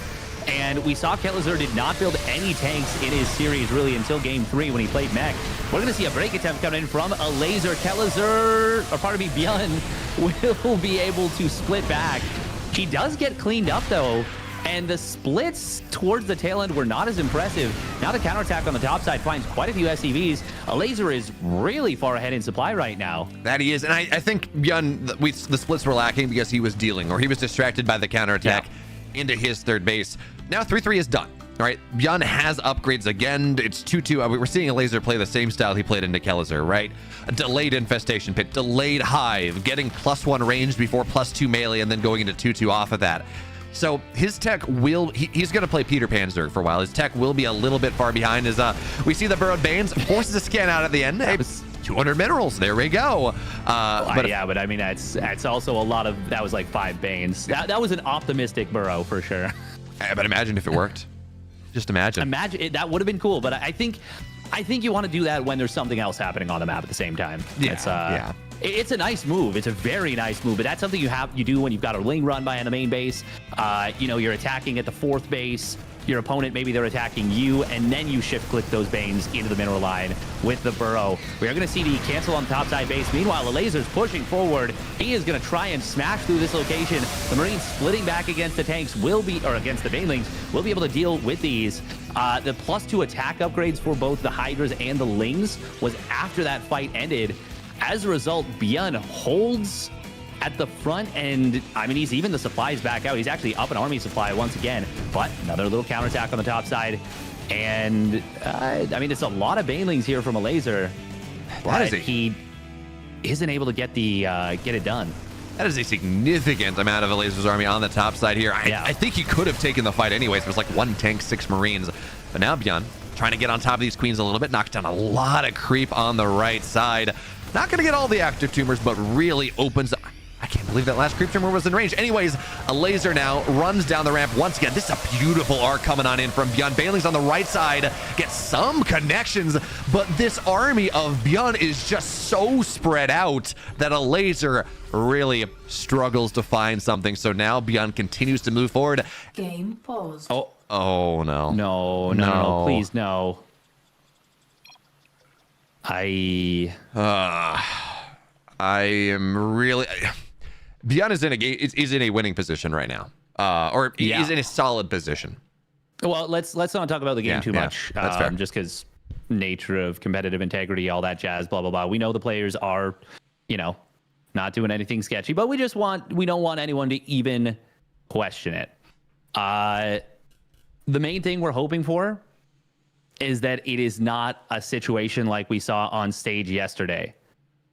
Oh, okay, never mind. It's not. He said, sorry, monitor black, which is a much better situation. That's the happiest I've ever been about potential tech issuys. I have never been excited to hear about a dead monitor. Like, it's gonna take a second. We're probably gonna have to swap monitors out. Okay, fine. It's you don't want to wait. You don't want to wait long. But given the choices between everything that's happening, yeah, give me a dead monitor. Okay. Thank you. Thank you, Björn. Very happy. Okay. We got to get back into it because we could see the game end potentially very quickly. All right, so they're both saying they're ready. 3, 2, 1 here. Because of the damage that Björn got early on, he didn't kill the base, but he should be able to get it right. Click that base, Björn. Looks like he was. Well, he got a laser. Got back in time. That is actually a big save if he can keep that base alive. We are going to see a swamp attempt coming in from a laser. Lings and Banes on the Marines. There's no splitting just yet. The tanks are doing what they can. However, the Banes all go down, and the Marines are going to continue to push forward. We see the drop on the other side. 15 HP on the hatchery. It stays alive. Is a laser going to be able to turn the game back around off the back of this? He just might. He does have these 2-2 Hydras trying to come in on the army. Baneling will get killed off. And the Marines are going to be saved here, but a laser just took a big chunk out of the momentum of Björn. Certainly. Björn could have stayed around there for like 5 more seconds, killed off 3 or 4 more Hydras, and it sounds small, but anytime you kill Hydras, you are so happy with how things are going. Was that a full medevac? That was a full medevac. He went for the snipe on that topside base, but wasn't anticipating the big surround from a laser. A laser coming in a little bit disjointed here, but the siege tanks not that numerous. One of them will go down. Another one not sieged yet. A laser. Can he actually turn this game around? He does burrow up some Banes again. Oh, is this going to be the time that Björn doesn't realize? We do have a base on the left side. There's a burrowed Ling here. And that will actually force the entire army over, which is kind of funny because it got the army to divert away from going through this location. Oh, this tank Siege position. tank. Oh, that's really nice. This army is so overstimmed. Björn has one medevac. He's got 3 at medevacs on the map fast. Oh! That could have been better, but so still sick. massive. And, Oh my god, he stims again, Björn! Not like this. Nice target fire from the tank on those Banelings. The wraparound on the Marines is not going to be enough. The stutter step will be able to cut its way through these Lings. This is an orbital. Why is it an orbital? I think this was just a filler orbital, right? You build them to be able to mule and scan, and then Björn realized he needed another base. So the SCVs will... the Baneling! The Burrow Bane! I didn't even see it. It got so much damage. What a connection from a laser. And now he finds himself up 50 supply. We came back into this game. We were saying, hey, Björn might just win the game in the next 30 seconds. He's going to get 2 bases. This is looking really strong. And ever since then, a laser has been seizing the bull by the horns, taking such a positive position in this game, getting some really good trades. That base on the right side, it has literally 67 health. It hit like 7 when all that happened because Björn did not target it down, and now a laser has his entire side. He has every base he could reasonably be expected to take, and Björn just taps out. A laser plays the best game we've seen him play in the tournament thus far, and we have a series on our hands, Steadfast. My goodness. We do that. Yeah, you couldn't have said it better. We thought this was going to be a 3-0. We thought we were looking at the end of the series right there, but a laser, he's fighting back right now. Yeah, this is I am in pain because of the amount of times that Beyond did not deputize 2 Marines to target that hatch down. Like 2 more shots. Okay, off the top of my head, I don't know how much damage a Marine does, especially anyway. Like it was like 2 more shots, 1 more shot, something. That hatch very easily dies. But every time Beyond, he either doesn't click on it, or he thinks he can kill the army and kill the hatch, or does something and tries to stretch things a little bit further. When Steadfast, I mean, you knock the hatch down. That is, yeah, you know, Laser rebuilds it, but that's production lost, that's economy lost. And as Beyond seemed primed to then be able to kill the bottom side, maybe he can focus on that fight a little bit more. And, you know, all things equal, it's looking pretty solid. But we have another game. And you know what? If there's one thing I love, it's Gressfon. It's map 4. This is great. Give me more. Give me game 5. Give me epic Gressfon games. That's all I want. It's not. It was my birthday 10 days ago, 11 days ago. That's what I wanted for my birthday. Yeah. By the way, I'm rewatching the fight. The 2 game-winning burrowed Banes were single Banes both times. Overstim? Single Banes against overstimmed Marines. Normally, that is never a kill. Wow, what a potential momentum shift we have on our hands. That is, yeah, again, moving into a Laser looks so much more comfortable in the macro games than he did against Beyond's early game shenanigans. So let's see what he can figure out here. Gressfon, it's map 4. And in the upper left, he's down a map, but I mean, that's got to be some momentum swinging right there with the burrowed Banes. It's a Laser. Oh, and I was wondering if this might be the setup we've got spawning down on the bottom right for the Shopify Rebellion. It is Beyond. He is building a barracks on the natural. He did this in game number 3. But he is also building a proxy barracks on the map. Now, a Laser, oh my God, I was going to say, if he actually scouted this on the left side, that would be so silly. But if a Laser gets across the map with the first Overlord and sees this, well, the thing is, you're going to see that there's no command center. Yeah, no, I don't like this, actually. The more I think about this, I really don't like this. We saw Kelazur do it versus a Laser. It got a lot of damage. Like, it did well. No, that was the other game where it was just the 3 Reapers. The 4 Reapers did literally nothing. Oh no, you're right. They did less than the 3 Reapers, hilariously. But it's a weird idea, because the whole point of this for Zerg is that you're gonna get here with the Overlord. If you poke into the natural, well, okay, it might be better on Gressfon because you might not poke all the way into the natural. That, and of course, and if that's the case, then it can potentially work out. Yeah, and on top of that, I mean, Gressfon has a slightly longer rush distance than something else, so he's got the Laser's going to see there's no command center at 141. True. He's going to know this is not a 1-Rax expand. He's already seen the second depot, which is too early for a 1-Rax expand. He's going to see it now. Now, I would just think that there's a barracks in the main or something. Yeah. Yeah. I mean, the second Reaper will pop out, and it will get here at a really nice timing. It's going to be able to find 1 drone, 1 ling. Okay. Well, this is not bad. This is pretty solid damage, actually. That's a really solid start. Forcing more lings. Get, what was that? 2 lings and a drone? 3 lings, excuse me, and a drone, and denying mining the natural. The Queen positioning is fantastic. You know, part of it is just good timing on the pop out, but it does zone the Reapers out just a little bit, and it seems like Beyond is going to stick on 3. So, effectively, Steadfast. No, I'm sorry. That's 4 Reapers. Never mind. What am I saying? Yeah, this is the same thing Kelazur did. Yeah. And we're going to see him do what you said you wanted to see Kelazur do. It's 4 Reapers on the hatch, getting pressure on, forcing the Queens out of position. But this ling positioning is really nice. Even still, oh, he gets one. Yeah, you're not supposed to lose one of those Reapers there. He will get a lot of lings, and he will breach the main, and he still does have 3 Reapers, which is the magic number to 2-shot lings, 2-shot drones. So, I mean, this is kind of what you alluded to as, like, having that, like, spare tire Reaper. But once again, I think if you're going to go for this, I think the big value play is to cancel the hatch at the 3rd. I think that's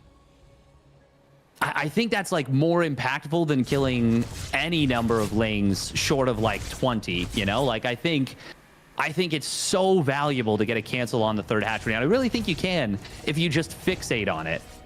Yeah, at the very least, it allows you to go and, force queens out, and then you can get a queen snipe. I mean, we saw Beyond do that in the Mass Reaper game. So from that perspective, I like this, just forcing queen aggro, and this queen has no energy. He's gonna not get a drone, but force to cancel. Look at that. He sits on top of it. Second worker falls, gets a third steadfast, and yeah, he's gonna lose the Reapers now. Speed's done, but it's 4 dead it's 4 dead drones on top of the one he got earlier. He forces a spore cancel as well. Laser, cancel the spore. Laser, cancel the... No. Brilliant damn. This is obviously an unforced error coming out of a laser, but I mean, it's 5 dead drones now. It's a spore. I wouldn't even call it an unforced error, just because there's so much chaos that happens after that. You have to, put your queens back into the correct positions. Obviously, it's not a mistake that you look at and you're like, at this level of play, we expect that gets canceled. But it is, I would still call it a forced error. It's the pressure on a laser that causes that. So that's fair. It's like 10 seconds after the Reaper, or like 5 seconds after the Reaper dies. It feels like you probably have enough time, but yeah, fair enough. Yes, absolutely. No. But it's only the only reason that it happened is because Beyond was putting on so much pressure. Speaking of which, it will be a it's going to be a 2-on-1, but with a tank push. Beyond has been doing this on Grespon a decent amount in recent history, and he is going to add on a 3rd barracks in the main base, and he's going to be looking to put on a lot of aggression before he takes that 3rd command center. Now, a laser is on 51 drones, and if he's done his homework, he should realize that Beyond has been doing this quite a bit recently. Yeah, that is certainly true, but I mean, he's on 51 drones after losing 6, and actually effectively like 8 or 9, right? With failing to cancel the spore. So I mean, yeah, that is I'm not going to say overdrone him because he needs the money, but that does kind of curtail his ability to deal with this one. And the drop in the main base, there's nothing here. More importantly, these overlords are so exposed. And they talk about it, laser lords. Den's not going to target him down though. Instead, he's going to just allow the links to surround. Back up. He targeted the. In the balance of things, Steadfast, I feel like killing a couple overlords is worth a lot more than denying the extractor. Yeah, especially when he didn't actually deny it. No, he didn't stim either. He didn't stim for the first significant portion of that. And I understand he wanted to keep the HP high, but I feel like, Beyond maybe lacking a little bit of the decisiveness that we've come to expect from him a little bit. And I don't know, the other thing about this too is part of this is supposed to be a setup for the main push. But because he went into the main base, he hasn't cleared any of the creep at the front. So a laser gets to have a significant amount of creep in the frontal location. Will get scanned and cleared up now, but I mean, it's going to take a little while for it to dissipate. The siege tanks do find themselves in a really great position, and there's no Bane. So even with the creep here, a laser's going to go for the fight. I don't know if he can. I mean, he's going to wrap around on the tanks. Gonna get one of them. Oh, this is expensive. It was. I mean, the second tank stays alive for so long, and now these queens are out of energy. I mean, we've seen this before from Beyond. He just ends the game with a bunch of Marines and a couple tanks, and the queens, they're just falling down here. Yes, Marine or Lings will pop on out, and that will force Beyond back. Is it? Never mind. The queens are still falling. Not every queen's dead. Certainly only 2 remain. And you're talking about how, in the main base, Beyond maybe not lacking some decisiveness, whatever. I mean... that was pretty decisive, yeah. That was very well done. That was massive there from Beyond. I mean, looking back at what it's 6 queens, it's 90 lings, it's 8 drones for, some Marines, a couple tanks. Very, very happy with that one. And now that establishes the 3rd, and Beyond, he's not going to let this pressure abet. He's running across the map again, and a laser, he wants the counterattack. He needs to force Beyond back home. Oh, this Marine on the depot. If a laser had run into the natural expansion, there was nothing in there. He would have gotten so much value, but as it stands, Bane speed is not yet done. Beyond is moving forward in a nasty tank position on the bottom side. Very well done. A laser going to try and close on it with queens, but only one can hit it from that angle. And Beyond, he's just going to snipe down the hatch. He'll just retreat. We're going to see, well, actually, can he retreat? The surround is good, but the bailing target fire from the tanks is even better. And Beyond will get up on out of there. Now, 5 SCVs did go down, and a laser does have another base on the top side that's nearly complete, but his creep is really hampered. This is a brutal alley for Zerg players to deal with. What creep? Steadfast there? Yeah, no, exactly. It's not there. But we do have to say that a laser did clean that up, and he is respreading that creep. He's got Bane speed. He's about to be on 1-1. The armory is done for Beyond, but he hasn't started up his 2-2. Yeah, you need to get that started, but Beyond focused just on the aggression right now. And, oh man, the army is a little bit out of position, so Beyond gets damage on the hatch. But he's not going to be able to kill again. Yeah, get some lings, and that's always going to be a solid trade. But you're absolutely right, Steadfast. As rough as that was for Laser, and a couple times now, we've seen Beyond. Does he not have boost? Yeah, okay. I don't think that he did, but he barely gets out of that little danger zone. Oh, double Liberator harass in the natural, and there's no Spore here. There's no Hydroden either. It's just now started. The Queen count was hampered. It's back up to 11, which is very good. Got 2 Spores on the bottom left, but a couple of drones already going down. Meanwhile, the multitasking will be starting to kick in a little bit here on this 4th base. Soon to be, I guess, 5th base, but it's going to find a few more drones. Gets into a nice little position behind the minerals. Ooh, does manage to pick up with the majority of the Marines. And here comes the push through the middle, clearing out that little bit of creep as well. Oh, Beyond is everywhere. Steadfast, I want you to look at all these drones that are getting pulled into this. A laser is so discombobulated right now. That's like half of his economy just sitting there in the middle of the map. And Beyond, he just takes him to town. I mean, yeah, game 3, you know, laser looks solid, especially after we came back from the pause. But I mean, that game 4, Beyond, that was solid. That was really nice coming out of Beyond. Even if he was, you know, maybe a little lacking some killer instinct with the first 2 medevacs. I think he more than made up for it. Yeah, that was really well done by Beyond right there. He battled extremely well. A laser did put up a good fight, and he did avoid the 3-0. Managed to make, you know, game 4 a competitive affair, but Beyond definitely showed some solid play, and I'm definitely hopeful for him in the next match, in that round of 12 match, which is going to be coming up in a little bit against Beyond. Nope, against Clem. But for now, we're going to go to a break, and we will be back with Maru versus Gumiho. Ooh, that is very exciting as we now update the ticker. Yeah, so we're going to go to a break. When we're back, as Steadfast said, Maru and Gumiho. Ooh, this is going to be fun. You love it, you wear it. Wear your passion. Share your passion. Wherever, whenever. Gaming is a lifestyle. Get your merch at shop.eslgaming.com.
ESL StarCraft 2 Masters is brought to you in part by Monster Energy and U.S. Air Force. Welcome back, everyone, to our penultimate series here of the day, featuring no Polish players, but certainly the vanquisher of the Polish player. It's Gumiho, it's Maru, it's more TVT, and Steadfast. That game, Gumiho versus Spirit, was fantastic. This one, though, I think we can expect some different things. Yes, I think it is fair to say that Maru is going to be a much tighter player in general, and some of the greedy moves that Gumiho pulled with some of his Reaper movement, I don't think he's going to try those versus Maru. And it's going to be really interesting to see as well if Maru, you know, if he opens up the series with something cheeky like not just a proxy 2-Rax Reaper, but maybe even a proxy 3-Rax Reaper, maybe proxy 2-Rax Marauder, just says, no. You don't pull that kind of greed against me. You want to try that? You're going home. Yeah, absolutely. And I think what we're also going to see is actually the thing that I am most interested to track as we get into this is how does late game work, right? Obviously, early game, mid game, you talk about these early, the maybe proxy even 3-Rax Reaper, sure, fine, valid. But when we talk about the late game, Maru has been like this one holdout of going Mass Raven versus Vikings and Liberators, and the reason I bring this up is we saw Gumiho go for some of that Raven idea on the massive Gressvon game, which was, in my mind, again, one of the best games of the tournament. And so I'm curious, and, you know, we may not get there, but I am curious to see whether Gumiho chooses to continue to lean into that idea or whether he kind of admits that Reapers, or that Ravens, excuse me, are the domain of Maru and does something else. But for now, we got to get through a bunch of games, or at least some game time to figure that question out. Game 1 is ready. Royal Blood. That's the map. And in the bottom left, in the red, he is the teamless Terran, Gumiho.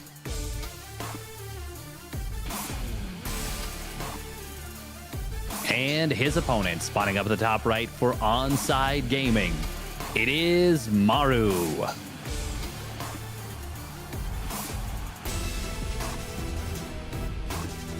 And it looks like Gumiho with the gas first. Oh my god, he's okay. He's not going 1-Rax expand. He's going gas first, double gas. And Maru, for his part, is doing the more economic barracks gas.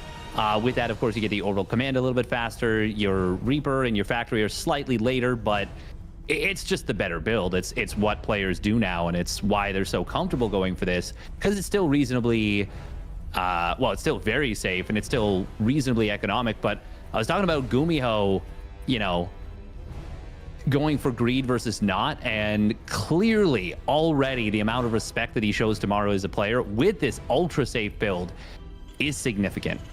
Yeah, not only is it ultra safe, it does give you quicker tech, right? That's the big deal. By getting that gas a little bit faster, it does allow Gumiho to, keep himself safe against whatever Maru might want to do.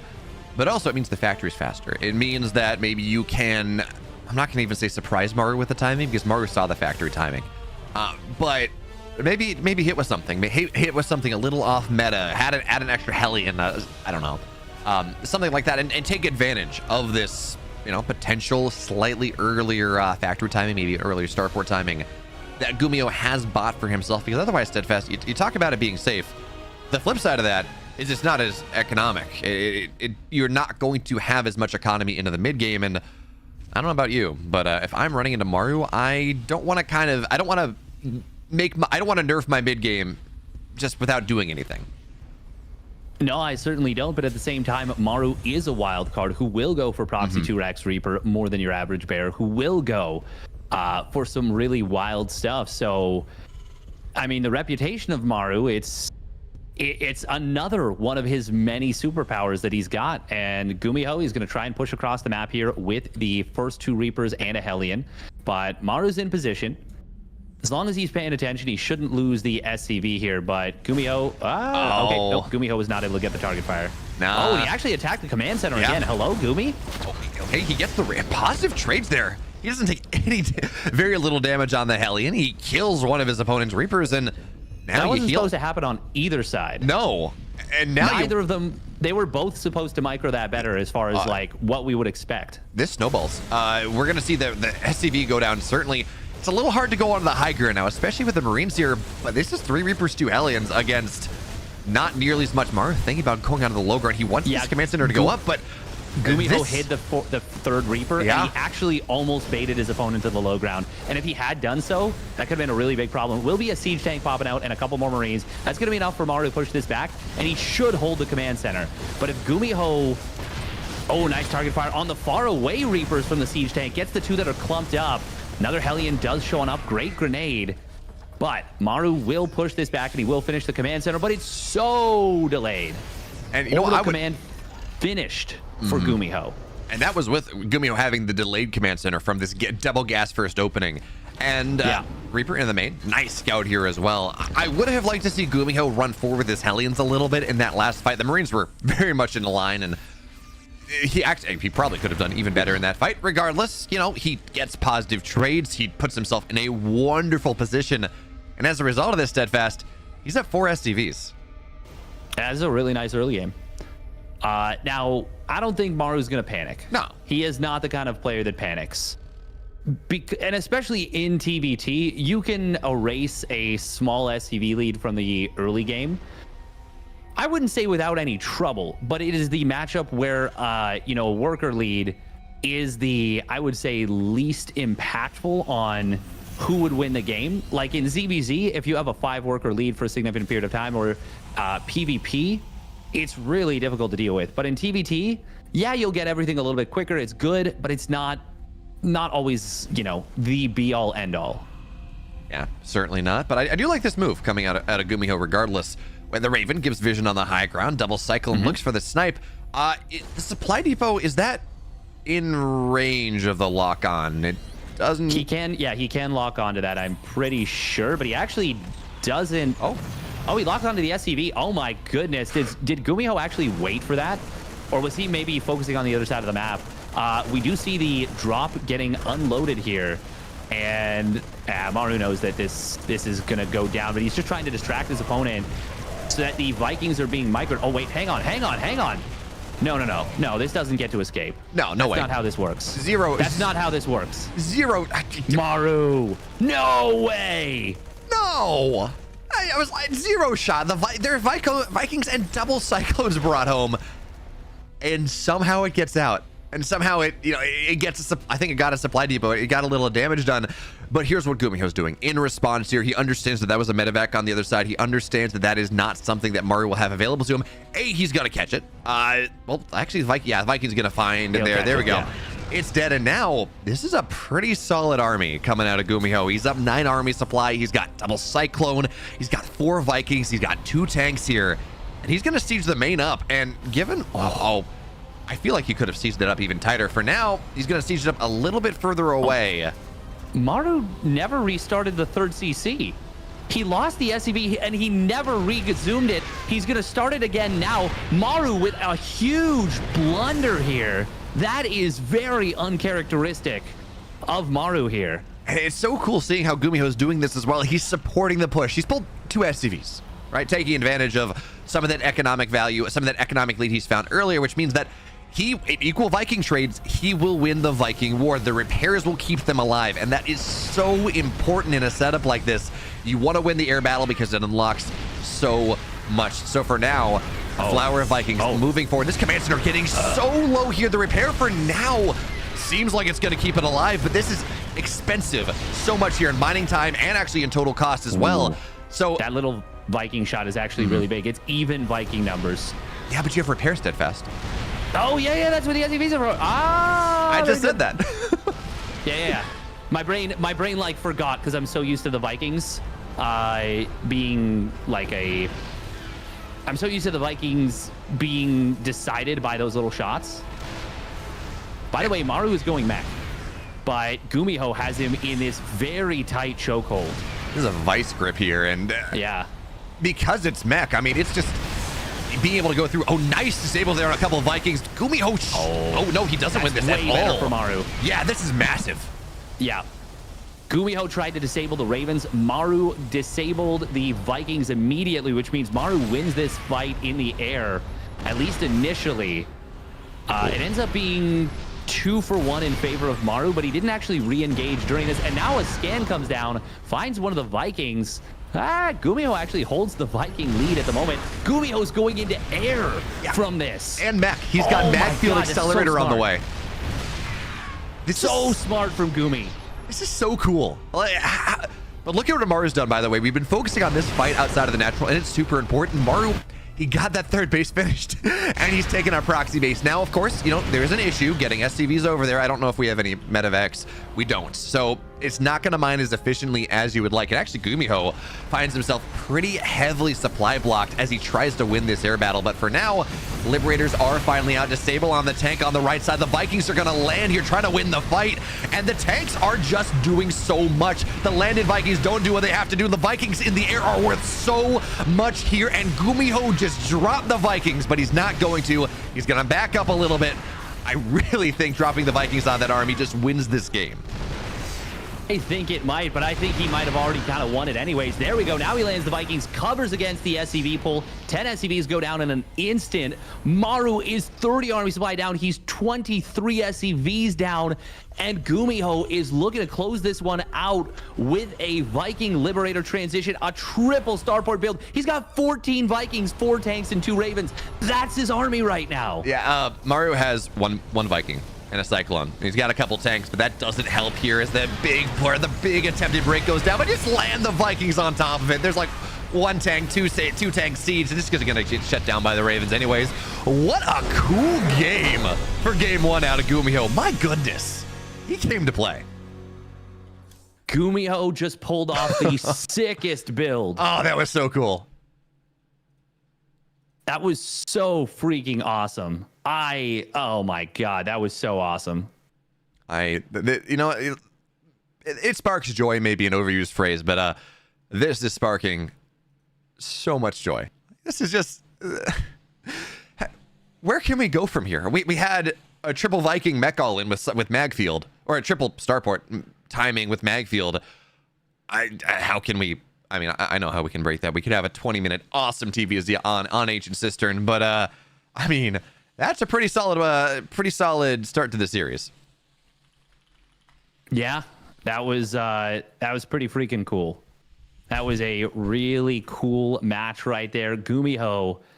I mean, honestly, the air transition didn't really get a chance to kick in. It was the hold at the natural, the contain at the natural that did so much work. Mm-hmm.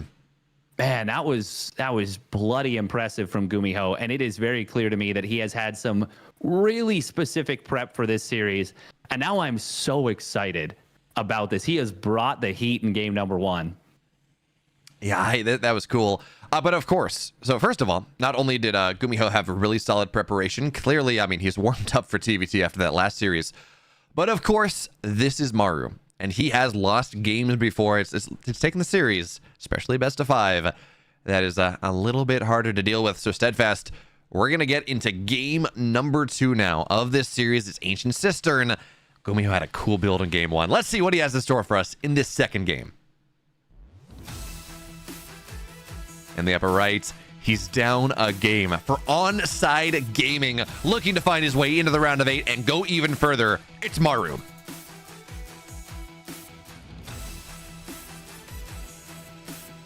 And his opponent spawning down in the bottom left with a super cool build in game number 1. It is Gumiho.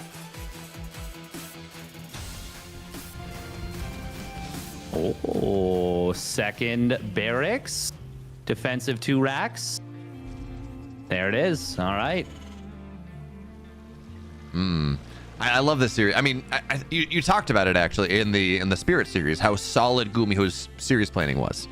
I mean, he went Reaper Expand game 1, and then I forget what he actually did game 2, but he goes back to it, and it's just this really good job of mixing his openings together to make sure that Spirit was kept off guard.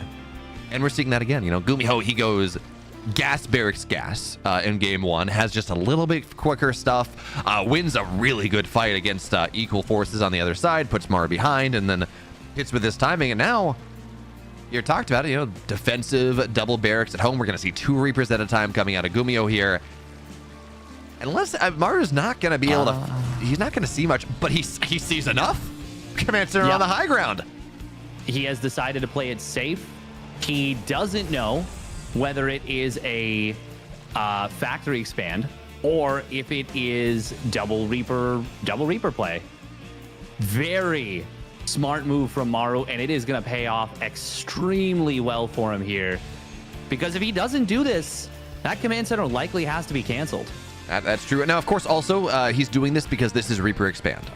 Single gas expand coming out of Maru. He's trying to play greedy, so you don't have... I mean, the command center would coming down much earlier. Yeah, you're right. He's going to be totally fine now. We have 1 Reaper on the map. It's going to go up to 3. Or excuse me, 2 Reapers. It's going to go up to 3. And that's 2-shot potential, right, on a lot of things. So for now, he's going to get this 1 scouting SCV, denying vision. And honestly, 2 Reapers right now doesn't really tell Maru all that much.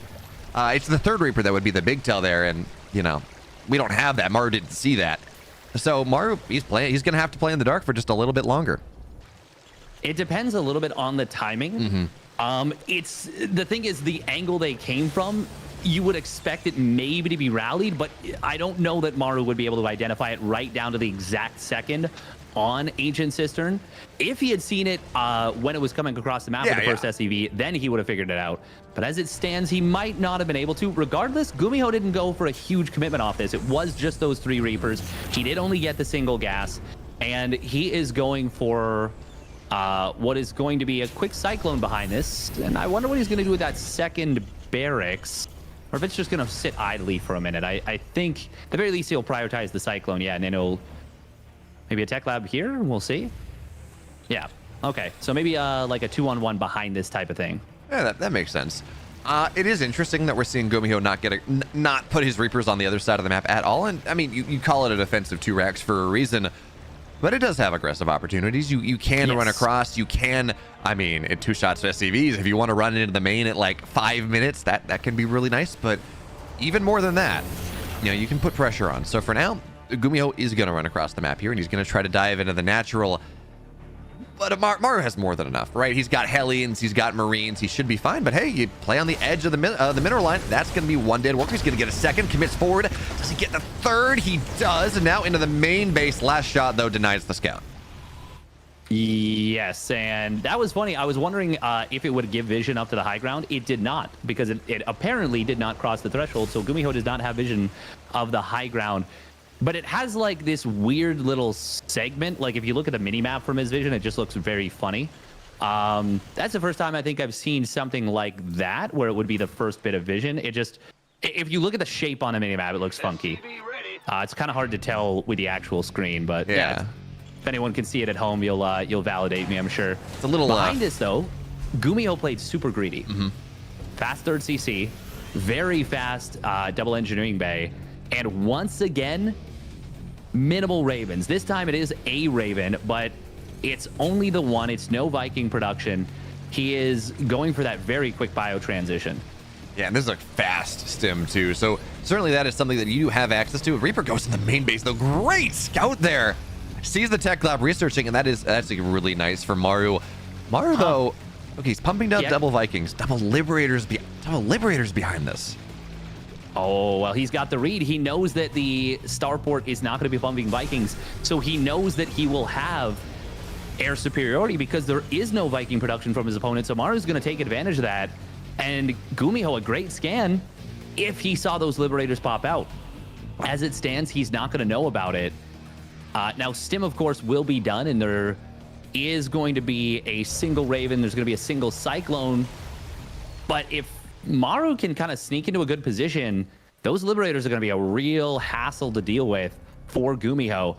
Maru, by the way, did not see the 3rd command center done. The scout actually missed it because it was so far in the right side corner. So just kind of a funny situation right there. So he might not realize that his opponent's already landed the 3rd command center. Regardless, this...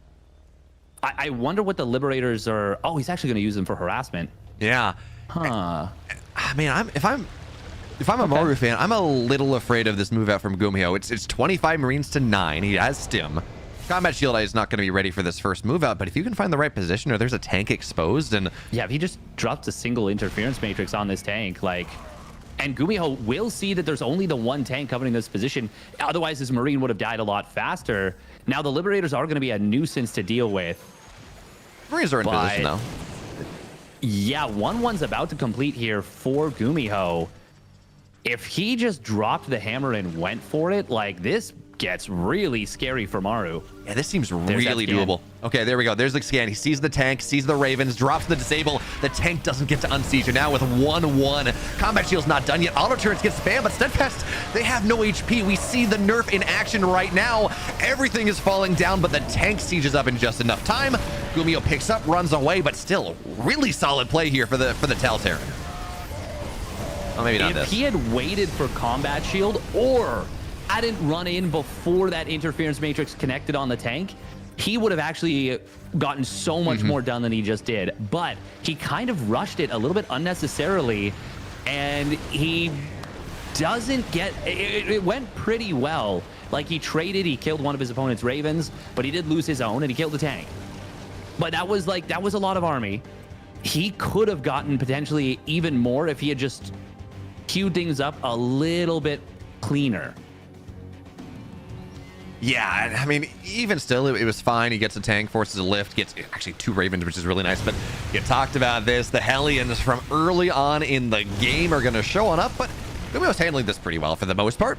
He loses a couple SCVs, but Marines and tanks are going to force them away for the moment. And they sieged up position. Is really nice, but you don't want to lose the medevac. You lose the healing there. That's a little bit unfortunate. But look at look at our production tab right now. Maru has he's forgotten his armory. It's so it's just slow. about to finish. Yeah. This 2-2 timing is going to be a chasm that Maru has to fight into. Yes. I do like, by the way, that Maru has gotten some value with these Hellions from the early game. That's really nifty.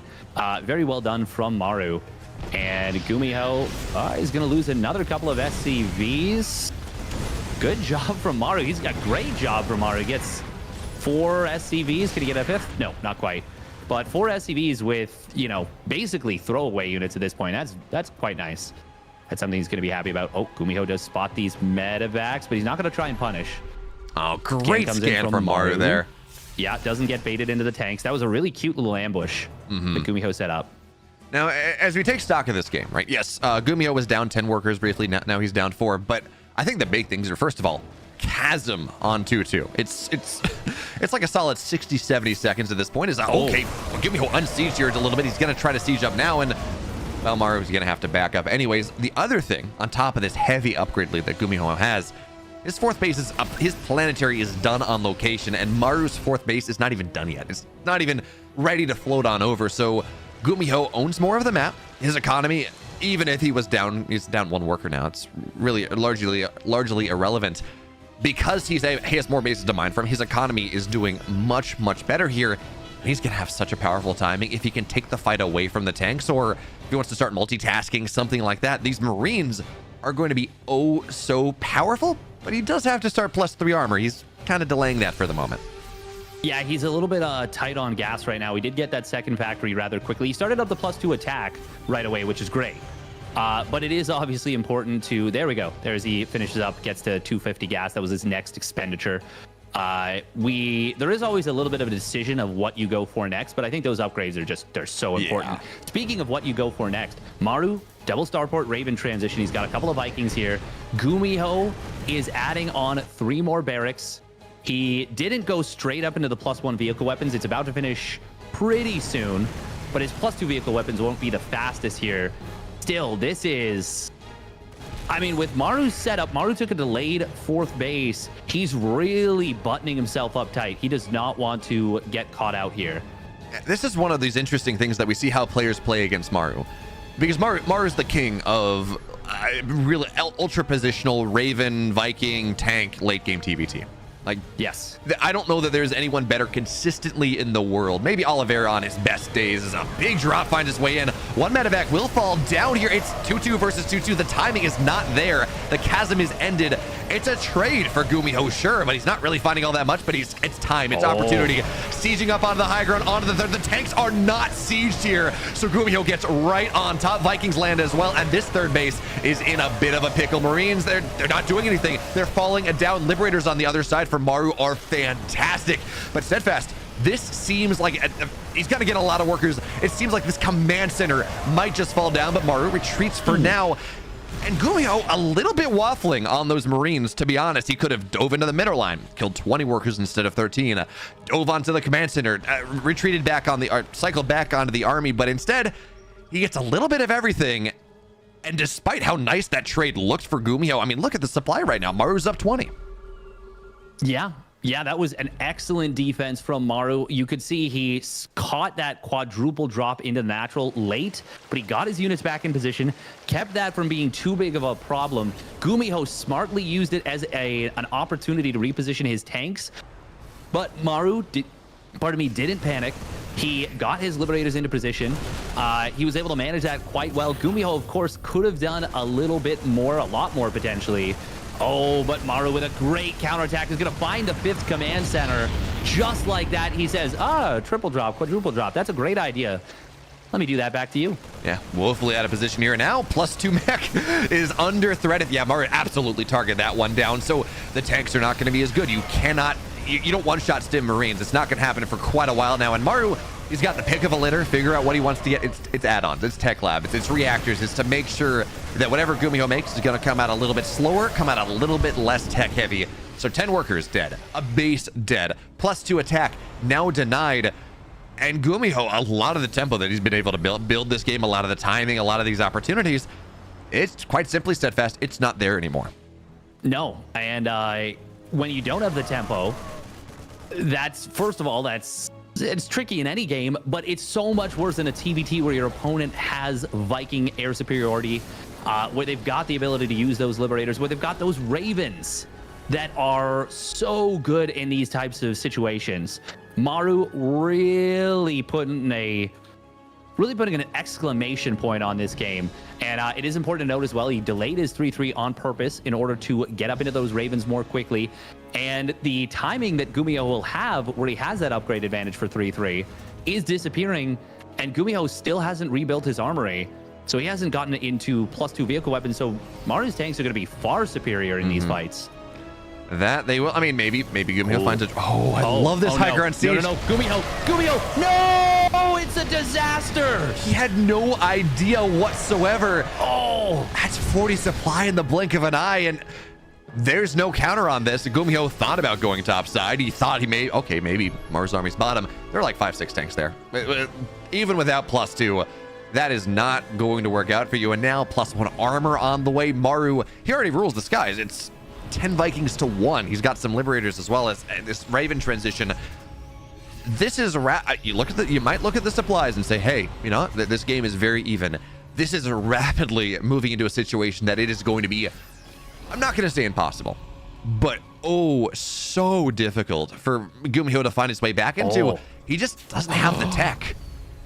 That's so cool. That is so cool. If you can't beat your opponent's Ravens with your Ravens, what can you do? You can knock the energy out, and you can go for that. We are going to see a drop into the main base. Only one siege tank gets out here of that initial medevac. The missile turrets actually weren't enough to prevent this. And there's actually, this is going to be a little difficult to deal with. We will see the +1 vehicle plating getting denied, as well as the kind of superfluous upgrades from the engineering bays. But even then, the high-sec auto-tracking will complete, which ironically, if that were done before, would have helped a little bit to prevent this drop. But Maru will clean this up. I mean, and it doesn't get the crippling damage that I think Gumiho wanted it to get. Now, in fairness, though, knocking down building armor like that is actually fairly nice. It does mean that Gumiho, it's helpful, yeah. He's got a little bit more of a timing when he can go and get damage done. And also, 2 medevacs on the top side, or 3 medevacs. One of them still has units. He can return and get a little bit more damage done. I think Maru thinks he cleaned that up. And, well, that's going to be rather interesting. Actually, but look, he's got Vikings that can just kill it off. Yeah. Ooh, big move through the middle of the map. There's only 2 tanks here for Maru, but there's another one behind this. Gumiho just trying to deny what looks like a 6th base. And Gumiho did get back into the main base. He will be able to deny +1 ship weapons, which actually could be a pretty high impact play here. Maru, he will get on top of this, and he will clean it up. Oh, Gumiho actually... Oh, well, that was cute. He left the other medevacs up to maybe pick up those units. Behind us, Maru's going for BCs. Yeah, this is actually so nice. I mean, it is 3-3 Marines, but I mean, Marines don't do all that well against battle cruisers, as we saw in previous series. And, you know, Ghosts are great steadfast, but battle cruisers are... these tanks in range. They're down upgrades. That's not great. Yeah, he scanned that siege tank and said, let me walk 2 tanks into it. Maru, of course, helped win this fight by the 1 tank on the top side, but I think this 1 tank would have won the fight on its own. So that's a little bit funky from Gumiho. Gumiho is mass expanding, though. We do have to mention that. But, and actually, it is a really big deal that he denied those 2 armories because, yeah, 100%. You know, the BCs would have been on 1-1 by now, getting into 2-2. And I mean, if the Marines are 3-3 and the BCs have no upgrades, the Marines deal with them pretty well. Okay, so first of all, I think he just thought that this scan was, you know, was going to end out in time, so he's going to be able to make that happen. But look at what we have on the production tab. Gumiho finally transitioning into air, but there is a nuke on the way. Personal cloaking is already done. We're looking at 4 ghosts on the field right now. Ooh, scan comes down, sees 1. That's actually such a big scout. But I mean, even still, are you going to be expecting Maru to be dropping or expecting Gumiho to be dropping a nuke? I don't think so. No, you certainly wouldn't. Where do those BCs just go? Oh, they teleport in. That was a big attempt there. Look at how so much supply is lacking, but still Gumiho finds his way into the natural. He's gonna find the starports. This is gonna be at least 1 canceled battle cruiser here, and that's more damage. Meanwhile, nuke on the north side is gonna start to go down. We're gonna take a look at that one in a second. Maru reacting to it though, so it's not gonna get all that much, but he gets an orbital into the natural. There are more armories there. That's what he wants, and the ghosts are killing tanks. The nuke actually gets the tank at the end, and Gumiho into the main base here. Armor shredder, anti-armor missile is a problem. But this is going to be another dead orbital, and the anti-armor missile is going to time out in just a second. More dead starports. Oh my god. These Marines will fall, but this is such a big move coming out of Gumiho right now. Is there a starport on the map for Maru? I was trying to check the production tab. It's tricky to see, but there is not. There's one. There's one. It is a reactor starport. The thing is, Gumiho did throw away a lot. Oh my god, the high-tech auto tracking reaches the siege tanks. That's not supposed to happen. You're not supposed to lose siege tanks to a planetary. No, it's really not. And the other thing we have to talk about here is Gumiho has been trading far worse than Maru. Now, on the gas count, okay, it's worse on the gas count as well.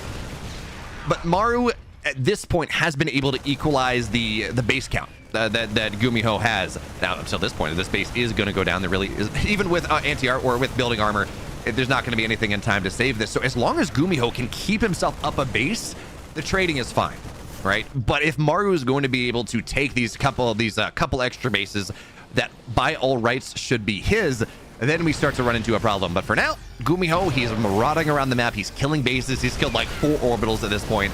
And now look at this. So he's moving into Ravens. And Ravens against battlecruisers, they're not bad. Battlecruisers can't shoot. Yeah.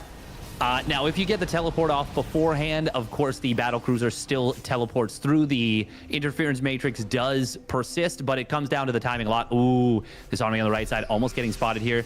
Sensor towers are completely covering the map right now. The ghosts... God, this is such a funny little setup. You know that Gumiho is hoping to catch the Ravens in transition, and EMP in the middle of the map. We're going to be trying to pay attention and watch for that. There's a lot of action happening all over the map, but another nuke coming on down. This game is wild here. Oh, I'm so happy. What a game. Jeez, Gumiho's falling victim to high sec, but finally, he found the right opportunity. Vikings move forward here. Are there any ghosts? I don't see any at the moment. In fact, there's not a lot of Gumiho's army on this top side, but look at what he's setting up here. It's big scan. He knows what's happening. A lot of Ravens are going to go down, but Gumiho, he drops the disable on the battle cruisers. This is the fight he's going to want right now. Only 1 tank available to fire on the left side, EMPs. 1 on the right. EMPs. He gets them all, and actually, there's no healing on the medevacs as well, so these Marines are not all that useful. Chase them down, Gumiho. Find what you can.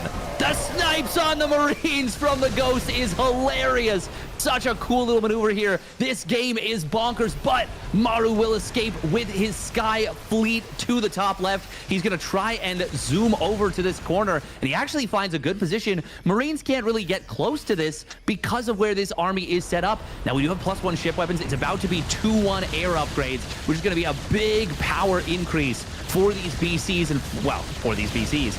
Meanwhile, Siege Tank in the middle is 3 Siege Tanks just kind of walked right up to this. Oh, BCs are going to teleport back home. Oh, that's dangerous. That's very dangerous. Now that he knows that those have used their teleport, that's a pretty big deal. We got 3 more BCs about to pop out. Maru really wants to go for this late game BC transition. Oh my god, these units, no, you cannot let them out. There's Gumiho. Oh, there we go. Okay, target them all down. He's gonna get so much here. They do have armor, so they're a little... Oh, he's going over the Marines again! He had a clean egress on the right side, but he's not gonna find it now.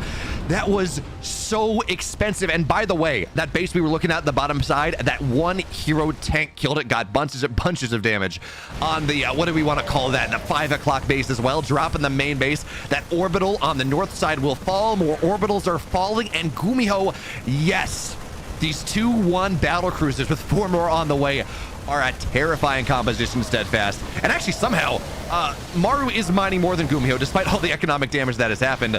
But Gumiho is starting to constrict the map, and I don't know how much longer the economic lead is going to happen.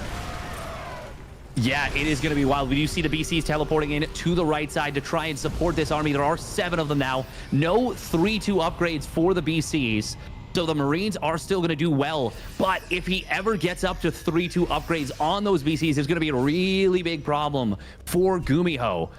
Both players are not that high on the worker count, but they are massively... Oh my god, he saved this base on the top side. That's pretty big. Wow, it was like at 5 HP burn. It was so low burning into the dead airspace. It did not feel savable. But anyway, Gumiho's going to stim on top of this. Tanks are not in position. This should be a dead base. Snipes on SCVs to deny the repair. And the base is going to try to stay alive as long as it can, but it seems destined to fall. So Gumiho doesn't commit a ton to that, but he doesn't have a lot of money behind this. No bank, really. Mining 1,600 minerals a minute. He's down below 170 supply, and the battle cruise is marauding on forward. Anti-armor missile is going to be really nice here. And Gumiho taps out, though. He can't take the fight against the late-game Sky Toss anymore. Steadfast, we're 1-1 here, but what a hell of a game. This was a wild game. This was a wild game from both players. I mean... Gumiho, if he could have seen what we saw after he found a fair bit of damage, I don't think he would have been so hard-pressed to make the moves that he did in the last maybe minute and a half, 2 minutes of the game even. But Maru, that is the pressure he exerts. He gets closer and closer to that ideal Terran army. Mass tank, Ravens, Vikings, BCs, and Gumiho. He was getting some really good work done, but it wasn't enough to crack Maru. Maru shows once again why he is such a defensive master. I really felt like Gumiho was starting to get it done there. You trap the army, okay? A lot of Ravens went down. A lot of Vikings went down. You start to knock bases down. 1 tank on the bottom side kills a planetary, gets heavy damage on another. Gumiho canceled the top side base. You're like, wow, this seems really doable, even if you are down in tech quite a bit. Even the Ravens are starting to get added in. But at the end of the day, I mean, it's 14-2-1 battlecruisers, and you add some anti-armor missiles on top of that one. The Marines couldn't fight. And, especially with building armor with high-tech auto-tracking, running into those sieged-up positions, Gumiho, he had to give up the Ghost. His economy was not there. And you talked about it. Gumiho did not redevelop his economy. He had orbitals, fine. He had bases, fine. But he's only like 59 SCVs. He wasn't able to build up that bank that you would really want to find. So now, we move into game number 3. It's Dragon Scales. We had some awesome games. Let's see if we get some more. And in the upper left, in the red here, playing a fantastic first 2 games and tying it up at 1 apiece, Gumiho.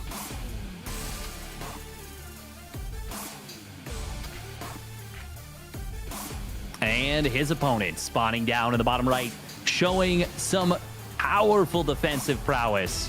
For Onside Gaming, it is Maru. What a stunning showing from both players right there. Really pushing each other to the limit. Maru, there were a few times where there was attacks that were coming in that would have killed any other player. Would have killed pretty much any other player. But he survived. He survived. He dealt with them. He was able to, I mean, not just deal with them, but really just perform immaculately well as we follow this SCV of Maru through the middle of the map. Yeah, so we've seen some aggression, right? We've seen some interesting builds from Gumiho in the first two. This time, Barracks Double Gas Factory once again.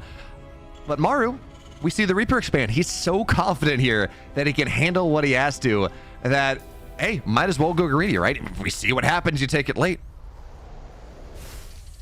Yeah, it's a toughie. It is tough, but it is going to be Maru who gets away with one Rax expand. It is going to be Gumiho who goes once again gas first, double gas. The much faster factory setup here. And on Dragon Scales with this ramp at the natural, I mean, it's going to be tough. It's going to be tough to try and get any equalizing damage. It's going to be really tough for Gumiho here. Maru does start up a bunker, just wants to be safe. Wise decision. Man, I actually just can't get over the fact that we just had a game like that. Yeah, and imagine that this game that we had, right? Gumiho goes to deal with the Ravens. Really smart decision given the game state he was in. Imagine this was like, I don't know, 3 years ago. When was the last time the battle cruisers had energy? I can't. Anyway, it's been a long time. Has it really been that long? A really long time. Anyway, shows shows how long StarCraft's been around. Maybe that's not worth talking about, but man, imagine you had, if he could have EMP'd the BCs. Oh, Yeah, that would have been really cool. Funnily enough, it was actually a change for TVP or PVT. They were like, oh, High Templar are way too good against this, which was a pretty valid statement. High Templar did very well against battle cruisers, which is funny. Ultimately, battle cruisers, I mean, the Ravens do well against them, but they are extremely powerful units if you can get up to them. And Maru, I mean, the funny part is he actually didn't do anything amazing with them per se, but which is to say, like, he didn't crack the game wide open with them, but they seemed to really make Gumiho feel like he had to do something. By the way, Gumiho's been going Banshees. I love this. This is pretty wild. This is oh man, what a Gumiho play. Now the problem is technically Maru scouts this, but how many people thinking it's close? Yeah, like how many people are going to look at this and say, Hyperflight Banshees? Clearly, that's what we're going to see in a TVT. Yeah, it's very unlikely. Gumiho coming in once again with another very cool prepared build going into this series. We are going to see little skirmish. Hellion. Oh, nice usage of the Reaper in the shrubs, but Maru will be able to get in there and will be able to get the pick off, dodge the grenade as well, which is obviously quite nice. But this is going to be battle mech, I think, with the addition of, or actually, is it going to be regular mech? We'll see. At the very least, he's going to open up with a very quick second factory. This is a really interesting play. Yeah, oh my God, and a quick second starport. Hello? Oh, this is two factory. I feel like I've seen this once out of Gumiho, where it turns into an all-in off this, right? You get a lot of Banshees. Hyperflight gives you a lot of mobility to crack tanks and things like that, and then you have two factories, or you go to a double starport right off of that, and you have the factories on the ground to just have that extra pushing pressure, and it's really cool. And Maru, he's got his own ideas. I mean, yeah, it's 3CC play. That's somewhat standard. Getting two extra barracks, fine. But hiding them behind the mineral line like that kind of means he wants to tell a different story. He's just going to dive on top of the Cyclones here. One will fall, and they're not good lock. Well, that auto turret actually does so much here. One gets out. I was going to say the lock-ons aren't great, right? Does it? It should, right? Yeah, it's out. Unless the Vikings on the way. A Viking. Yeah. And he's trapped. He can't escape. No. That is really bad so for bad. Gumiho. He reveals this. And he kills one Cyclone with it. That is very bad. That is really not what you want. He did get a couple of auto turrets out. Gumiho, though, is building a third command center during all this, the scan comes down. It sees a reactored starport and a factory. Doesn't see the second factory. Doesn't see the second starport. Gumiho, this is straight up wild. Yeah, it looks like the Banshee did finally fall. Oh, yeah. I moved away from it because it was trapped. There was literally no way it could escape. No way. It's good to know the timing, I guess. You know, we can mark time of death. But yeah, I mean... Wait, hang on. He did lose it. He did lose it. I was like, wait, he didn't... This isn't that Banshee, is it? Oh, I'm not a liar. No, this is in fact a third Banshee because Gumiho's continuing to produce them. He didn't even make Cloak. No, but he's building more Banshees. He's building Vikings as well. I was convinced this was going to be like a double factory, double starport all in, right? Banshees in the air, maybe add Vikings as well. Clearly he's doing. That's what I was thinking too, is I thought this was going to be an all in for sure. But, I mean, he's not right now, at least. He's got tank shots. Don't want to eat those. So Cyclone's, it's a scout, doesn't really get all that much, but I mean, you can scan and that gets everything. Does the second scan for Maru, does it actually, okay, I didn't see. Did it get, it still doesn't have it. He still doesn't know what's happening right now. He sees the extra tech lab that is not being used, but he doesn't see the second factory, doesn't see the second starport. Now 3 Vikings on the way at a time here. So we look at the Viking count. Right now it is in Maru's favor. It's 4-6. But very quickly, that is going to change. And if you have air dominance, the Vikings can allow you to crack tanks, crack a position wide open. The thing that's really funny about this is that Gumiho, okay, we see a scan coming down at the third base, sees the gases are taking, sees a Viking crossing the map. Gumiho is going to have the Banshees almost acting as more mobile liberators right here. The purpose of them is going to be able to try and deal with and push these tanks away. Oh, this siege position is very scary, but we do see a lot of interference Banshees coming on in. 3 siege tanks getting disabled right there. The Vikings are going to be able to win the air war for Maru, but the tanks of Gumiho, they're going to wake back up in a second. Nice scan right there. There's the Viking land, bombing it on top of these units. Maru will... Oh, hello? Maru, that was way too early. That actually just cost him like multiple SCVs. And the Cyclone at the third base, they're actually finding some good value too. Yeah, I want to point out there, as everything ran in, there were a couple tanks that were not knocked down. Nice trying to chase it down, not going to work. The couple tanks that were unsieged, or that were able to still fire, that were not shut down, one of them got a target on almost all the Marines that were clumped up. Yes. They all were low, and every single Marine died in the blink of an eye. Gumiho says to Maru, hey, you know what? You went battle cruisers in game 2. That was cute. Right? That was nice. Let me show you how it's really done. The king of battle cruisers back on the map. 3rd starport, adding in the fusion core. Steadfast, you thought game 2 was fun? Buckle up. I am buckled in. I'm ready for this one. We see a scan at the 4th, or at the 3rd base, sees the 4th command center.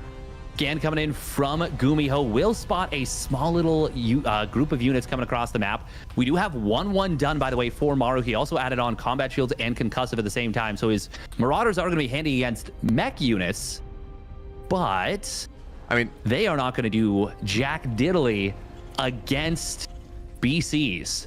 You cannot turn Marauders on their back. You cannot shoot up into the air. That's not an option. And the first 2 BCs are in production, as well as the double armory. But can Maru get something done before those BCs are out? I'm a little worried. Gumiho's got 3 command centers on the way. He's got everything else. That is goes massive. Down. Raven gets targeted down, and now it's going to be so hard to breach the high ground, even with these Marauders here. Mark can't break this anymore. There is really no way. The Banshee cracking the tanks as well. I was about to say, man, I'm so worried for Gumiho right now. He's been so greedy.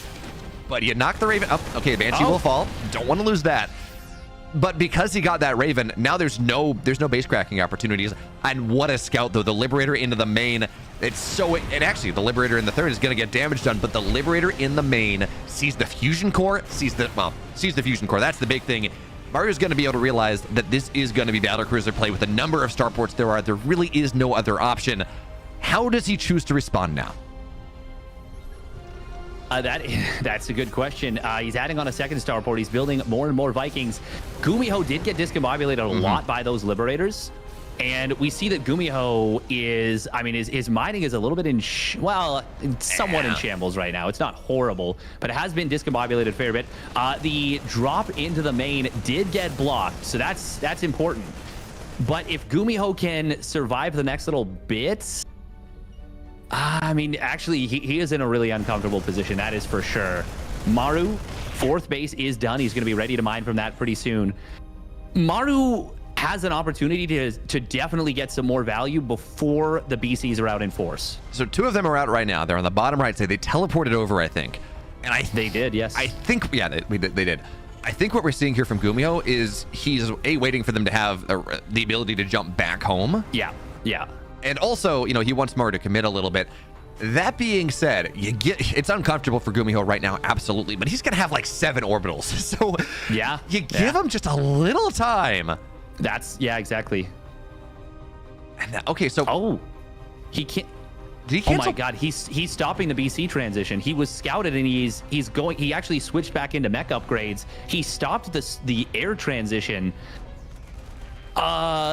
Okay. That's super interesting, right? So the battlecruisers, they show up in the main, they're going to get some damage done. And now Maru, his response, he's building a lot of Vikings. Okay, building some Ravens as well. That maybe that makes sense. But Gumiho, and again, he's going to teleport home. Actually doesn't lose any of these, but doesn't get that much done. The point is, Gumiho has... Oh, he canceled the starports too. I thought he was going up above 3. I was going to say that, Gumiho has more Viking production, so he should win the fight in the air. And then, obviously have that mech on the ground, but it's 3 starports to 3, and he doesn't have he's not going to have +1 air. So, oh no. Maru's kind of caught him in checkmate here. Well, not checkmate, but it's going towards mate. It's looking very uncomfortable for Gumiho right now. It is looking extremely awkward. Gumiho is still gearing up for a potential Doom drop. He built a bunch of turrets in a natural, one of which blocked the factory, by the way. Gumiho? He's building another battle cruiser. He's got 1/1 air on the way. Okay, he's going back into it now. He's gonna lose this orbital on the bottom side. Didn't see this army coming for Maru, and that's very unfortunate for him. You don't want to just lose orbitals or command centers. That's very expensive. Gumiho, if he does lower this depot, he can get this siege tank out now that he's mined out this 1 mineral patch. That's kind of funny. He unblocked it by mining its way out, but I'm gonna be fixating on this tank until he fixes it. It's gonna bug me. He's gonna tilt Steadfast out of this entire tournament. But going for +1 air and then canceling it and doing what he's doing, he's just gonna have an upgrade disadvantage in this Viking war. And as you commit to air, the air fight's the only thing that matters. That being said, by stopping on the battlecruiser production for a while, by really committing to this Viking pressure, Gumiho is up 4 Vikings. He's going to be able to get up even more. He will maintain air superiority for quite a while. But this these Vikings are perfectly placed, and if the shutdowns are going to be able to go out in time, I mean, these battlecruisers are not going to be able to escape. So Gumiho, he sees that he's been scouted. He's going to run away. And I was going to say just teleport back home, but it seems like Maru doesn't want to commit too hard. And what are these Vikings doing in the middle of the map? 1 will fall. They just killed 3 Ravens. Okay, well, there we go. Never mind. That's pretty good. These players are really baiting each other's attention very effectively. This is super cool to see, and super cool to see how they approach each other. Interference matrices. Oh, he does double up on the 1 BC. Will grab it, but could have potentially gotten even a couple of more. Still, Maru's got a massive air fleet. Gumiho does have more Vikings, but with the Ravens, with anti-armor missile, with interference matrices, this could get very scary. And now we've got a bit of a conundrum here for Gumiho. He is going to lose this base in the top left. Maru. Ravens. He's going to lose a couple of rallied Ravens. That's not what you want. And that auto turret's going to not do anything. We're in a bit of a base trade now, right? Maru, first mover's advantage. He's got bio. Technically, this is good for him. But if Gumiho can start to find his way... Yeah, there we go. Beeline into the main base here, Gumiho. We see panic missile turrets going down because Maru knows he has to defend his air production. Otherwise, this is such a problem. Ravens go down and tanks into the main base very quickly here. Now, Gumiho is going to lose this production. He's going to lose a lot. The bio is here already. But if he can equalize and if he can dominate the air battle, maybe that is going to be the play. So now here he is, right in the main base. He's got 1-1. He's not going to have any 2-2 upgrades. That does get canceled down. And at this point, Steadfast, can Gumiho get enough damage done to make this worthwhile? Maru, his buildings are everywhere. He's not going to win in a pure base trade. He has to find some way to do something. And this is actually a pretty solid seized up position in the natural in the third. Yeah, I really like the if Gumiho can find a way to hold on to his 2 bases, I really like that for him. Maru, of course, he has all of his units on the top left. Orbitals have been massively killed off here, but Maru is more spread out in general. Oh, +3 weapons is going to complete. That is actually really nice. Somehow Gumiho built an engineering bay and a missile. He's building missile turrets on his opponent's side of the map. Your base are now belong to us, says Gumiho. What is this game? What is this series? Gumiho's Spirit was a fantastic TVT, especially Game 4. But in terms of pure shock and awe value, in terms of shenanigans and everything else, you love this. Maru, though, he built up a couple more starports. So he's sitting at 4 right now. Gumiho only has the 1. But Gumiho pretty ahead in supply right now. He's up a couple workers. Importantly, big army. And even more important than that, it's 25 Vikings to 17. Or even count, it's 5. It's solid, but it's not quite where Maru would like to be. And you add the battle cruisers in on top of that. Are they 2-1? No. But they are 1-1. They are really nice. And Maru has to find a good angle for this fight. The battle cruise is a little far forward, but Gumiho, he gets scanned. He sees what's happening here. Vikings move forward. He trades 1 for 1, I assume, but it's all the bases for Maru. All the bases are now belong to Gumiho. Yes, this is really uncomfortable, and Gumiho did hold these bases. The only thing about that is that, well, actually, you need to switch his saturation. Needs to fix that a little bit. Okay, we are going to see an attack coming in from Maru. This time he does have the Ravens with us. We'll be able to disable quite a few of these tanks. Needs to disable the backline tanks here. But he does manage to do so. Orbitals are going to fall, and Gumiho's got no defenses here for this. He's going home. Coming back home with his tank Viking. Oh, so he's going to get the fight right now. Tank siege up. Vikings land.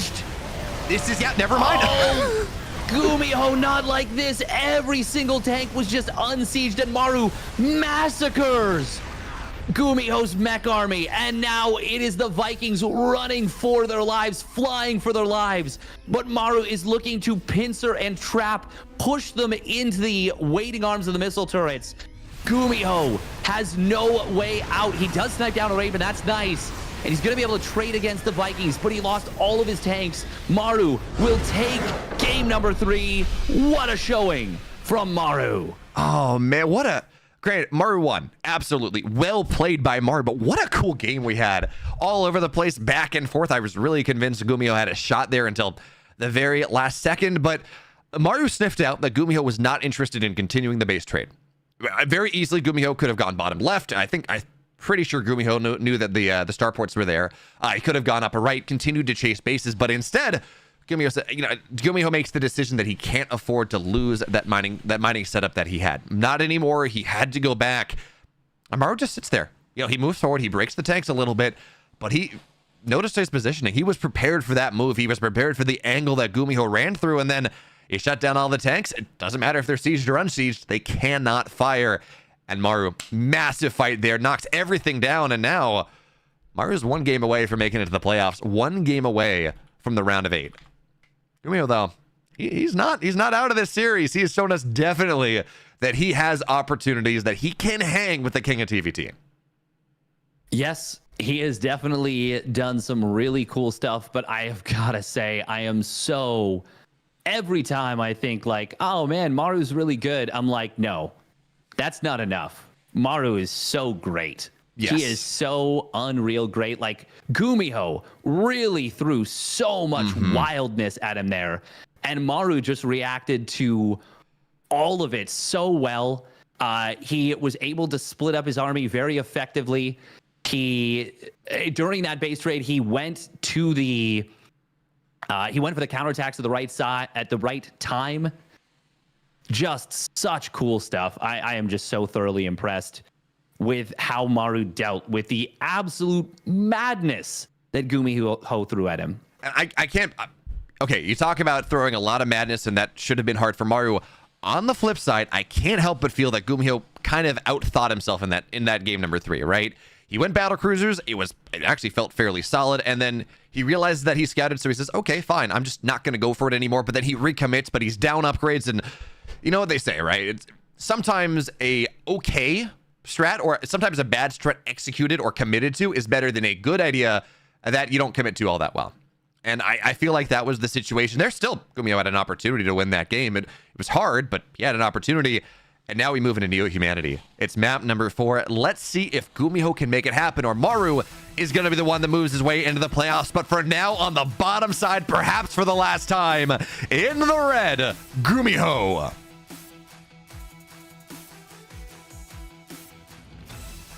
And his opponent, spawning up at the top left for Onside Gaming. Give it up for Maru.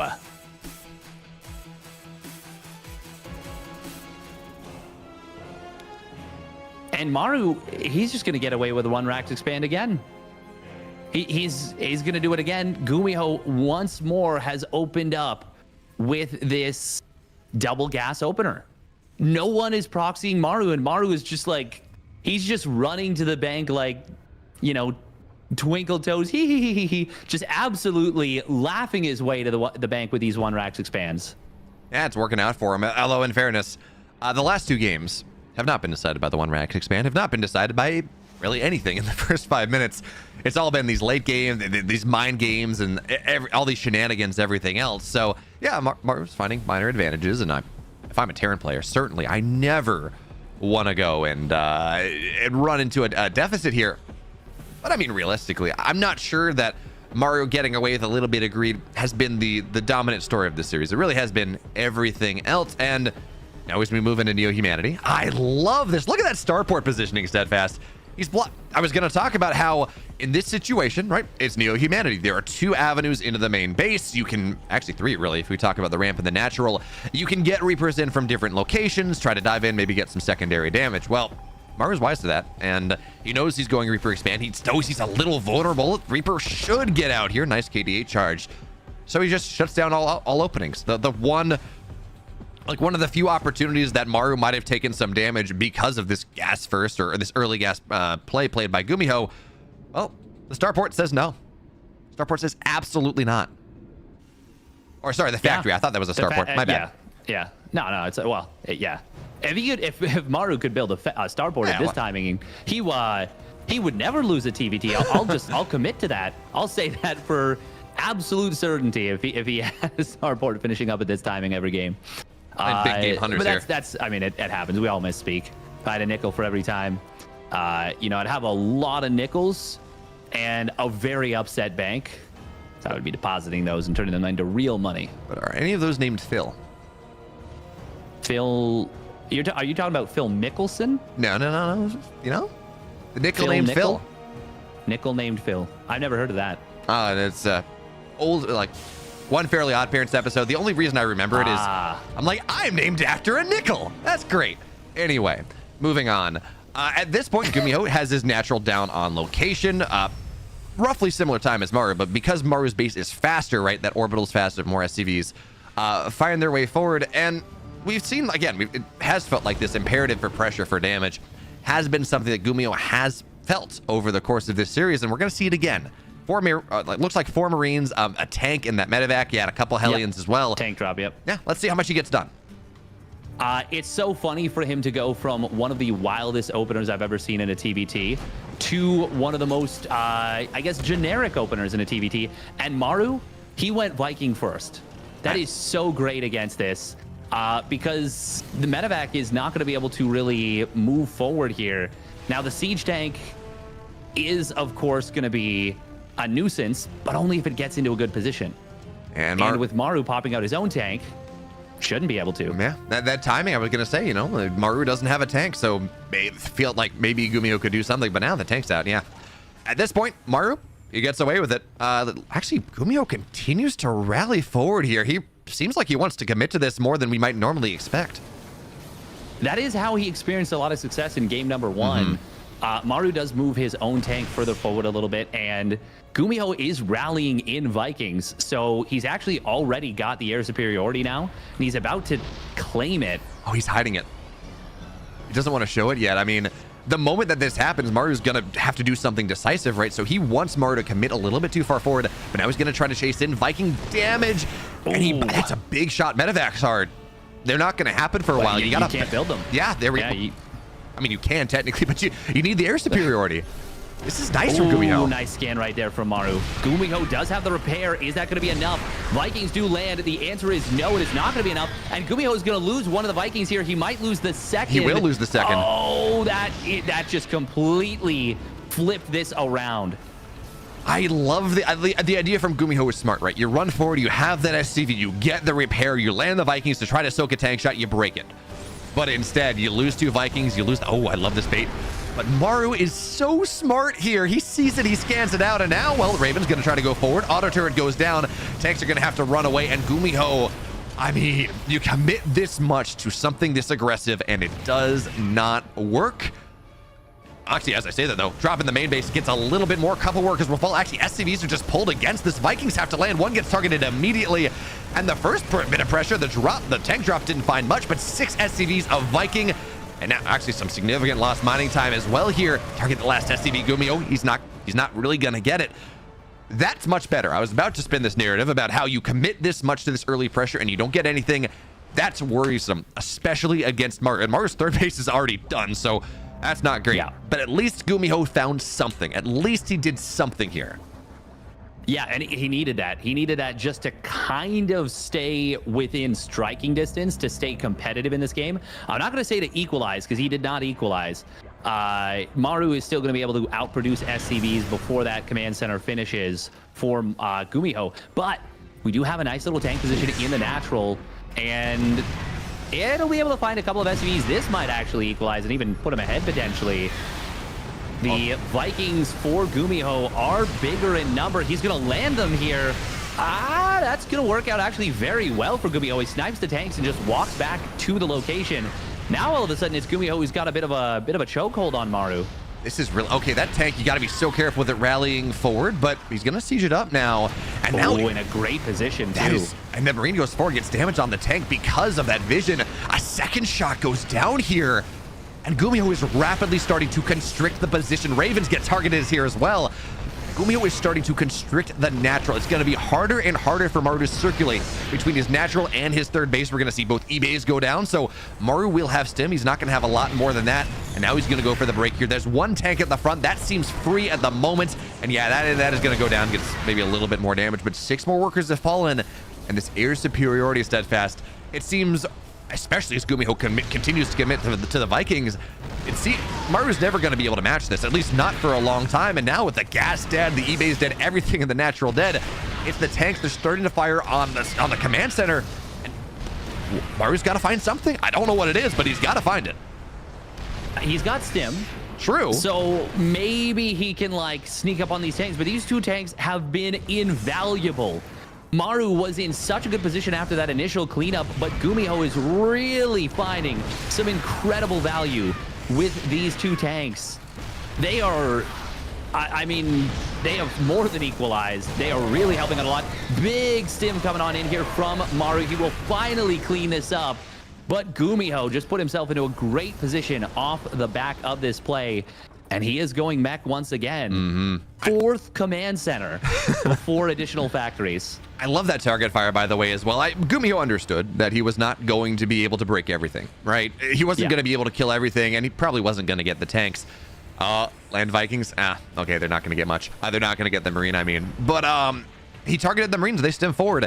Every single Marine went down, and what that meant was Gumiho was able to maintain position in the air. He didn't lose any Vikings. There was no threat on the Vikings. He was going to force Maru to stay down lower, and he's going to be able to retake the position once again. But Steadfast... Oh my god, this time with Liberators. Yeah, this time it's so much scarier. What are we looking at? It's 6 Vikings to... Well, 9 Vikings to 6. Maru did a really good job, actually, of building that Viking count back up, but it's... Oh, he gets another. Yeah, this is rough. This is brutal right here. There is a 3rd tank actually on the watchtower. If he sets up on this base with that could be really strong. We actually see a Liberator finding a little bit of value on the other side. The Liberator is actually sieging the mineral line too. I was just going to say, if he can move forward, he can force the repair to stop. He might be able to snipe this with the Vikings. And at that point, things get extremely scary. But Maru very quickly pulled away from this. Ooh, the Viking. Okay, there is a lot of firepower from these Vikings, but the mass repair is going to be enough. Good job for Maru to recognize a really scary situation for that command center. And actually, with the Vikings that just popped out, Maru might...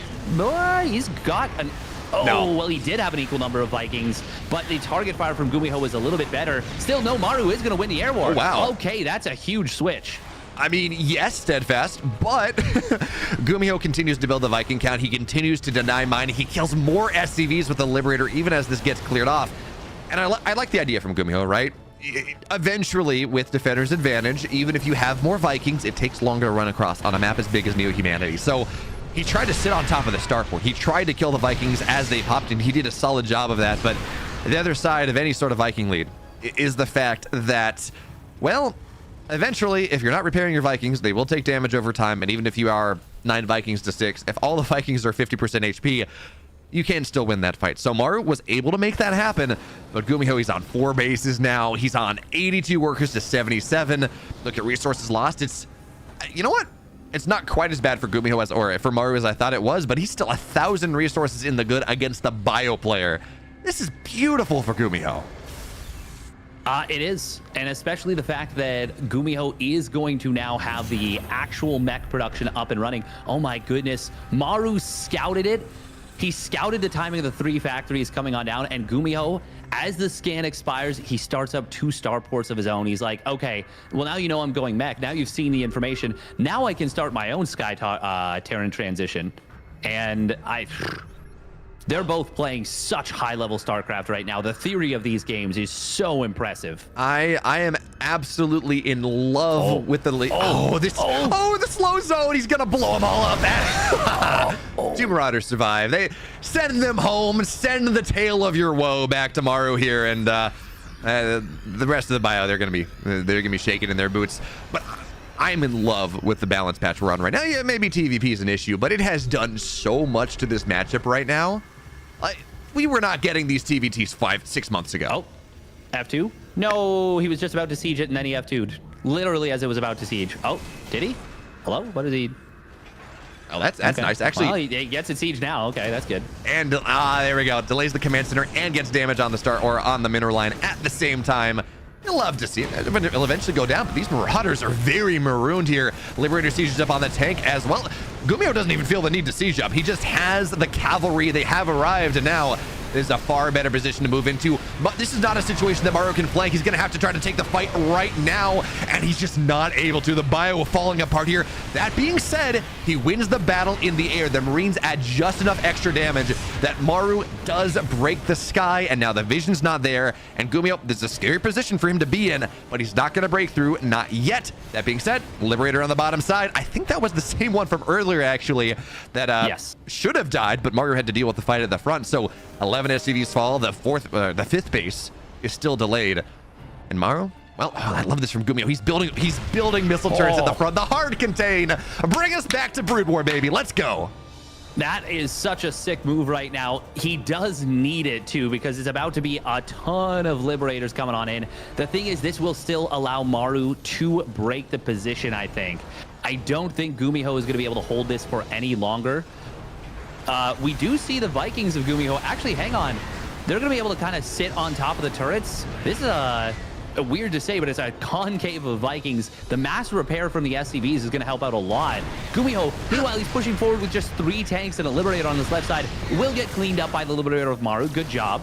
Going to be able to kill off one of these tanks. Oh, second one actually sticks around. A little bit of an oopsie right there, but another Liberator goes down, and that's allowing Gumiho to continue to hold this position while he takes a 5th base. Gumiho he's kept Maru on such a leash in this game. It's crazy too. You're looking at this, it's like, well, the supplies are equal, but Gumiho has so much more presence on the map. His army is, it's quite better at this point. 15 Vikings to 6, and the tank harass gets more workers here. Maru has lost 51 SCVs in this game, and somehow he's still above 70. We're seeing, I'm constantly looking on the left side, like, okay, 10 more workers dead. But again, Maru can rebuild. He has enough orbitals, and at this point, the thing is, though, is eventually Gumiho will continue to constrict this map forward. Right now, Maru can't take the forward base, certainly, but more Vikings, more pot shots will go down, kind of away from the Liberators. That's a bit scary, and the splash damage is there, but we're going to look at the Viking number. It's 15 to 10. Gumiho, it seems like Maru might, yeah, he's going to be able to win this one, even without the repair. That splash damage, there's 2 splash shots coming out of the Liberators, really making the difference. But even still, it's 6 Vikings at a time coming out of Gumiho here. Maru just can't quite match. Technically, he could match that production, but he cares about the Liberators more. And that is preventing Gumiho from pushing maybe a little bit further forward. But Maru needs to recognize that he has not fully won the air war yet. Gumiho, oh my God, he's... What? I mean, that felt so bad for Maru. Like, you look at... Looking at the positioning on the game, that felt bad for Maru. He did not have a 5th base. But then you look at the supply and you look at resources lost and you look at everything that players don't really have access to. You realize it's actually not all that bad. Still, though,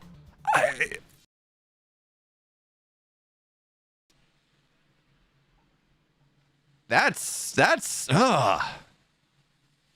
I mean, you're right. He was in a tough position. We got to say that. But this reminds you, and anyone who knows their StarCraft 2 history will currently be thinking of one Greg Idra Fields. There is no way anyone watching that game who is familiar with the games of old, of yore, didn't just have that flash through their mind. Whether that was the same situation or not, I don't think it was. I think that was definitely more of an even game at best, or still a significant disadvantage. But Maru just left a game where the supplies were even. Yeah. This is interesting. Unfortunately, of course, I exited the game a little bit too quickly. I can't look at the game and match history and look at the stats. But which is unfortunate. Regardless, I don't think Maru was out of that game. Yeah, I don't think so either. Let's think about this though, right? He's down a base. He realistically can't get another, right? That hard contain was just moving further and further forward, like inching further forward. So from that perspective, Gumiho was going to continue to expand to take the map. Maru was trading evenly, maybe even trading a little bit better, but he wasn't ever able to break the contain. And I wonder if the logic there is just like, look, I'm never going to break this. The game might go 20 more minutes, but I'm never going to break this, right? This is too much of a chokehold on things. Fine. You know what? Let's just go another game. It's like one of those situations where you see a chess grandmaster, right? And they're like, oh, hey, I have a ton of material on the board, but I can see mate happening, checkmate happening in like 10 moves. I don't see a way out of this. I'm gonna turn my queen over. I'm gonna concede the game, even if it looks like I have plenty of stuff, because I can see how this game is going, and I don't think that I'm gonna be able to find my way back. That being said, Steadfast, this is Maru's last life. You know, this is the knockout bracket, and I don't know who you are. All right, I don't care. Maru not making the round of 8, Maru not making the round of 4 is that's a massive disappointment for the Katowice finalist, for the GSL Season 1 champion, who, by the way, what matchup did he win the GSL, the semis, and the finals in? TVT. You know, he has that all-time clarity. I mean, maybe that's trust. Maybe it's like, yeah, this is not worth fighting over. I trust my ability to win Game 5, but that does not feel good. It's a little wild. It's a little wild. And once again, I want to make it clear. We saw that the supplies don't tell the whole tale. Mm-hmm. We know that, Gumiho was in a good position. He was winning the air war. He was up a base. But still, that is not the kind of thing we expect to see in a situation like this. And like you said, it would be pretty wild if we didn't see Maru in even the top 8. Mm-hmm. But either way, we're going to get into it. We are going to go for game number 5 on Babylon. Mm-hmm. And I really hope that Maru... I really hope that he's just... he's just good. He's not like panicked, anything like that. Because let's be real. That whole game was really going poorly for Maru. Like, obviously he dealt with the first attack pretty well. And he actually kind of flipped the script really nicely on his opponent, but then the contain at the natural killed a bunch of SCVs, denied so much mining time, denied that gas. There was a lot of things that went very, very poorly for Mari, very well for Gumiho. Still, that was unexpected. Yeah, and I'm looking at this. It's not like, okay, maybe Maru's starting to mine out, right? And he doesn't have a lot of money. But I'm looking back at the video here. He's not mining as much gas as Gumiho is. Absolutely. Gumiho was on 5 bases. Maru was only on 4. But his economy it wasn't like he was totally tapped out. You know, he didn't have a lot of gas in the bank, but honestly, neither did Gumiho. The Viking trades were going as they can. I'm looking back at this, and he built 3 Liberators, and I honestly wonder whether it's something like, okay, I built 3 Liberators, that's a mistake, I can't win the air fight anymore. You know? Like, if I cancel them, I'm not going to have the timing. I don't know, maybe I'm kind of searching for things, and yeah, I'm looking back, and he had enough gas mining. Don't know what it was. Regardless, the players asked for a bit of a break after that game number 4, and they went to go use the restroom. It's been a long series, but Maru is back. We're waiting on Gumiho right now, and, well, we're going to get ready to move into game number 5 rather soon. So if I've seen what happens here, actually Gumiho's back now, so we're going to be able to get in pretty quickly. If I'm Gumiho Steadfast, and I've seen how this series has gone, you got to assume that he's going to go something mid-game focused, right? Early game hasn't really quite found what it's wanted, but late game, obviously scary, but he's found so much incredible opportunities in this mid-game on like 2.5, 3 bases. Target something towards that, maybe? Yeah. I don't know. I'm still just like running through that game in my head. And we're not used to Maru doing something like that, you know? It feels like Gumiho, and I don't want to speak too soon, it feels like Gumiho's in his head a little bit. Yeah. Maru's shown, like, honestly, Maru's shown some mental weakness in TVT. Straight up, it hurts to say it, Maru's one of the all-time greats, but look at Katowice. You know, he was clearly mentally broken in that series, and of course, we don't have a camera on Maru. We don't see what happens. You might have been using the Oliveira restroom trick. I don't know, but we're going to find out because this is our 5th and final game here of our second to last series. It's Maru 2, it's Gumiho 2, and it's Babylon. Map number 5. Let's see if the onside Terran in the upper left can do it here. Give it up, folks. It's Maru.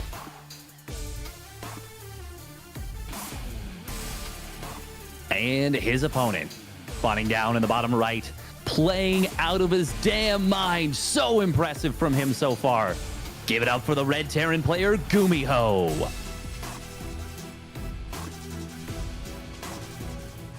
I am actually I mean, we've been talking about Maru and, you know, Maru maybe leaving too early in that game.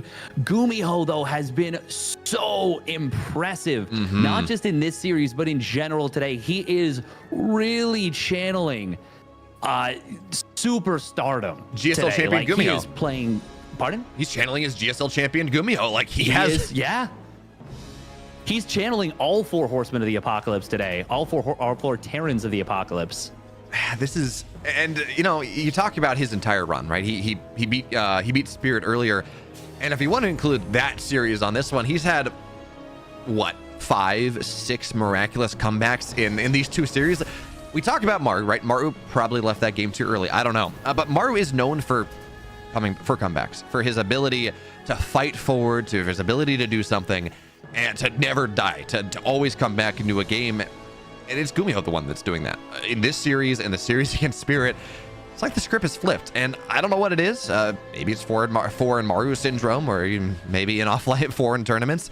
But even that, Steadfast, that as much as we talk about it a little bit in the last, I don't know, couple years, Maru has started to not have that issue anymore. He's started to, even if he doesn't win a tournament, make the finals look solid. So to see Gumiho, I mean, absolutely shatter, coupled with the Oliveira tournament, Oliveira Katowice championships, to see Maru's veneer of just untouchability in TVT, to see that shattered here it's pretty cool. Regardless of what happens in this series, that's pretty cool to watch. Well, I mean, tell that to Maru fans, and I think they would disagree. But yeah, it is really cool to see like some more competitive stuff coming up, because there was a time where we just kind of took for granted that Maru walked into a TVT, and if his opponent wasn't named TY, the series was over before it started. There was a period of time where it was just like, well, it's another Maru TVT. We'll see you in 2.5 hours when he advances on to the next round. But that's not really the case anymore. Now players are really stepping up to the plate against him. Oliveira obviously did that at DreamHack, at IEM Katowice. And now we've got Gumiho doing the same here. I mean, this is just really cool to see.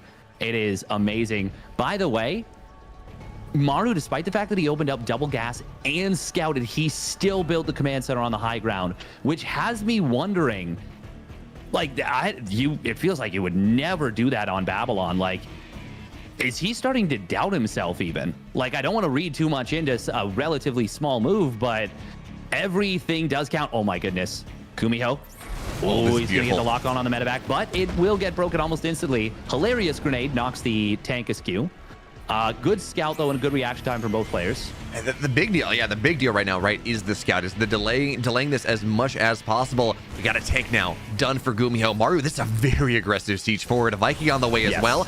That is the difference, right, between this game and the last one. The Viking is not ready yet, so this actually can find its way into the natural a little bit more, but no workers have died just yet. And here comes the break. Surround on the backside. Lock on, though, it's on a Reaper, not on the tank, so it's going to get a little more damage. Even still, nothing doing for Maru whatsoever. And here's the thing, Steadfast. Not only is Maru not committing to this, as Gumiho did, there's no secondary drop. It's just going to be this drop in the main base right now, and a Viking has more than enough, and the Cyclone on the left side should shut this entire thing down. Lock it on. The tank's going to get out, absolutely, but this is going to be the end of this. The tank's got it. Okay, there we go. Land the Viking. Tank goes down. Reaper survives. Beautiful for Gumiho here. Excellent crisis management in this game 5.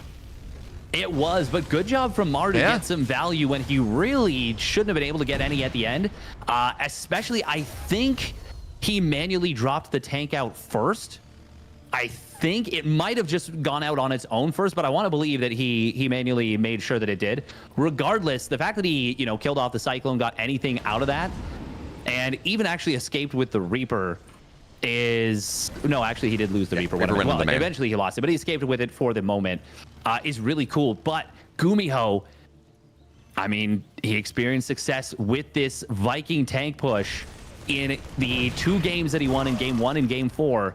And he is setting up to try and do the exact same thing. And it's a double starport play. Game number 5, 2 base, 3 starports. What are we seeing, Gumiho, you madman? I mean, we saw this in Game 3 as well. Granted, that was for battle cruisers and didn't work out super well. But wait, didn't Gumiho do that? Didn't he drop the double starport? Was that Game 1? Am I crazy? Right? That was game 2 way later. That was Game 2 off of 3 command centers. He did 2 starport. No. It was the Spirit game. It was a Spirit game. Yeah, there we go. You see, he's done this before, and I mean, what an opportunity. The tank drop got nothing, Steadfast, and this scan doesn't see anything either. No, it does not. It does not see what it needs to see. We do see a very nice line of tanks here from Maru, but Gumiho, there's the scan. Maru knew something was up. He double scans. He finds it in the natural expansion. Maru throwing down additional barracks. He's going to try and jump this position very quickly. He does have double Raven, or well, not double Raven. He's got double interference matrix off the single Raven. Oh, he wants to break this right here and now. He's going to get the advantage in the air. There's the double drop. The double interference matrix coming on in. The reinforcing Marines and siege tanks going to be enough to hold the position. Maru loses 8 SCVs with the early break attempt. He did take the air superiority, but this is still uncomfortable. Ooh, nice scan, but nice unsiege from Maru. And the big thing here, Steadfast, Gumiho holds the position. And you talk about air superiority, you can talk about it all you want. Gumiho can build more. Actually, it's kind of crazy. He didn't get add-ons. It's only 4 Vikings at a time. It's like the Clem 8 racks, right? You just want production as quick as humanly possible to make sure that you can make that push happen. So for now, the Vikings continue to land. It's 9 Vikings to 8, though, even if that extra Viking is very low. And Maru is doing a great job of holding on here, of forcing Gumiho back. Big shot there on the tank. Almost knocks it out. But this is round 1. Gumiho does have his 3rd base on the way. Of course, it's very slow. But I think we're gonna see him go for it again, right? Eventually he will have that Viking lead. In fact, he does right now. But the question is, as Gumiho is gonna want to hit again, you have to hit again with how committed he is. Has there been too much a delay? Has Maru forced him to wait too long? Is the stuff on the ground worth enough? I think Maru pushed this away, and what he did more than anything with that little break, even though he didn't break it, he pushed it back far enough and kept it from encroaching forward, such that now he is able to secure and mine from his third base. And Gumiho, while he will retake air superiority eventually, ooh, it's actually an auto turret coming on in, and now I say eventually, he actually just shattered the air of Maru. And now Liberator's coming on in is going to be a huge problem, but Stim is done. Combat Shields is getting close. +1 weapons probably won't be done, but that Combat Shields and that Stim are going to be valuable. That it is, and this Raven somehow is still alive here, Steadfast. It has energy for probably another shutdown, but now, okay, the Vikings, they run forward, they're looking for it. Great land there on top of everything, and they're gonna take the fight. The tanks, they have to run away. SCVs are gonna get pulled here. Maru, death's doorstep, he's gotta make something happen, but he doesn't commit. And the Vikings on the high ground once again, insurmountable air superiority at this point, but look at where the Raven is. It's so far away. He's buying time. Maru's gotta repair it here. But the SCVs, eventually the slow constriction of this game is allowing Gumiho to find his way into the third. That Raven it's looking for the shot. Okay, on the right side here, Steadfast, pay attention. Is Maru going to find the shutdown? Is he going to get the break here? Vikings land. One tank is going to have to do it on the shutdown, and I don't think it's going to be enough, even as these tanks will fall. 31 SCVs hit the deck, and Maru seems destined. There is no shot anymore. The third base will fall. Steadfast, Gumiho, the king of TVT in this tournament. Maru, one shot. What can he do here to avoid a round of 12 exit? There's nothing he can do at this point. It is all in the hands of Gumiho. Gumiho has killed the third command center. He has shattered the air, and he has broken Maru. Maru's going to try one last SCV pull, but the very quick Viking land is more than enough to prevent that move from doing anything. Maru, he is in desperation mode, but he is not going to be able to get his way out of this. 34 SCVs have fallen. It is all over right now. We've got the landed Vikings targeting down the command center. Marauder's going to try and get in on top of this. They're not going to do anything. And Gumiho, he has got to know that his ticket is basically punched. One last shot from Maru here. Pulls the SCVs, but the Kings rule the sky. And Gumiho knocks Maru out of the round of 12. No one had that. Absolutely no one had that result. No, they did not. But Gumiho got the job done. What an amazing series from him, all off the back of some very technical tank Viking pushes. What a showing. And Maru, the struggles continue at these weekend tournaments. I don't even think that's not even fair, Steadfast. Realistically looking at this, Maru, round of 12 is, even when we talk about Maru's weekender issues, round of 12 is not where Maru has landed in years now. It's top 4, it's top 8 maybe, even with his offline struggles. Especially now, this is 2 tournaments in a row. This is 2 foreign tournaments in a row where Maru has lost out far before he should have in the matchup that he has become known for. That's insane. Yeah, it is. And we are, I'm genuinely blown away. What do you say? Genuinely blown away. Gumiho played so damn well. The Gumi God rises again and finds himself in the playoffs, in the top 8. Mm-hmm. And with, it'll depend on the bracket, but there is a decent chance he may run into another Terran in this next round. But for now, I would love to see the look on his face because he has got to be ecstatic. Oh, man. We have been treated to some incredible TVT over the course of this B-Stream run today. Spirit Gumiho, incredible. This series, fantastic. But we have one more series on the way, and let's see if it can continue the trend, because after the break, one more series to round out our round of 8. It's going to be Bjorn. It's going to be Clem. And man, Steadfast, I'm here for it, but to get there, it's going to be on the other side of this break. So folks, don't go anywhere. One more series, one last player into the round of 8 right after the break. You love it, you wear it. Wear your passion. Share your passion. Wherever, whenever. Gaming is a lifestyle. Get your merch at shop.eslgaming.com.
ESL StarCraft 2 Masters is brought to you in part by Monster Energy and U.S. Air Force.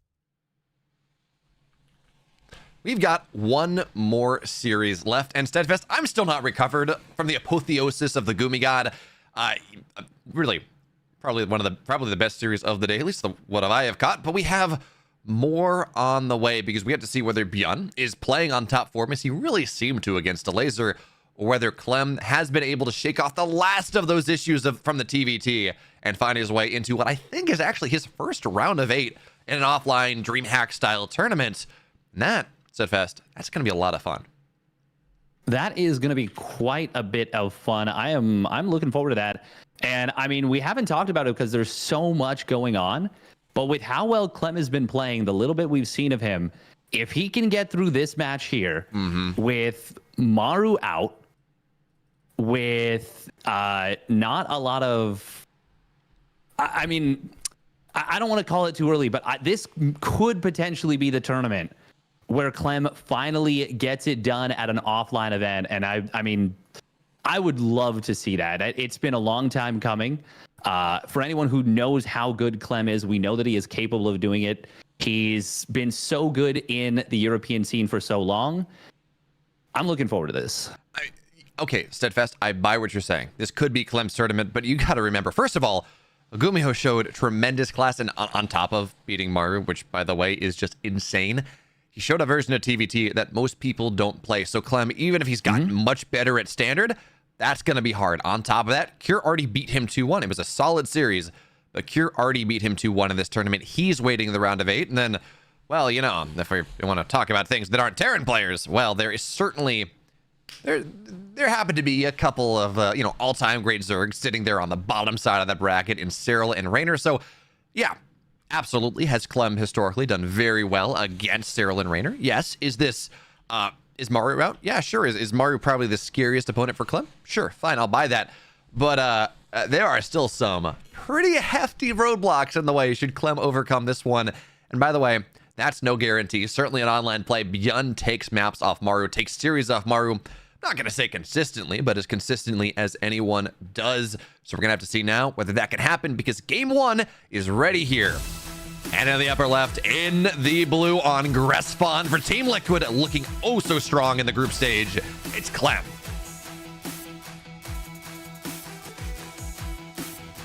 And his opponent spawning down on the bottom right for the Shopify Rebellion. It is Bjorn.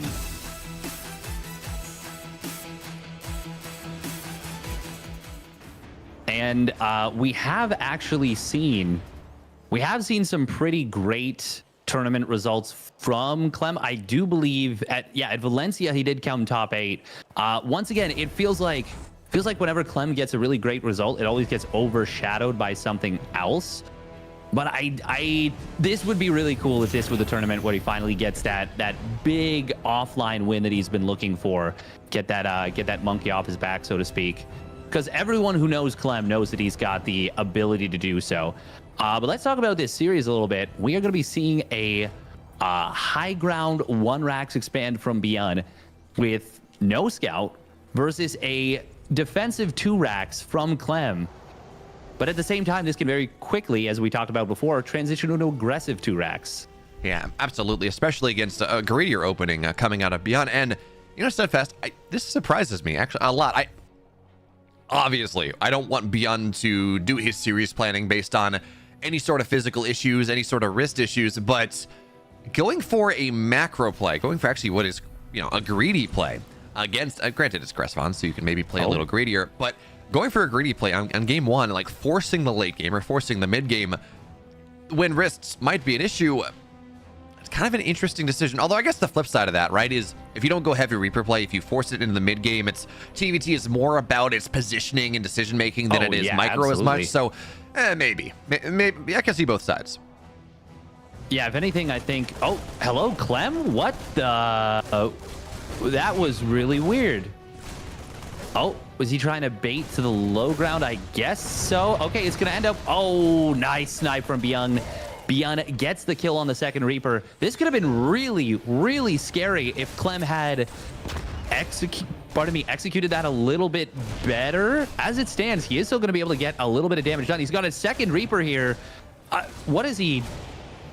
Okay, there we go. He does go for it now. Will kill these 2 Marines as they pop out. There's no starport from Beyond, so he is going to lose. He's going to lose a lot here until this Cyclone finishes. Nice repair from Beyond. It did keep a lot of the workers alive. Clem, he's finding some amazing damage right now.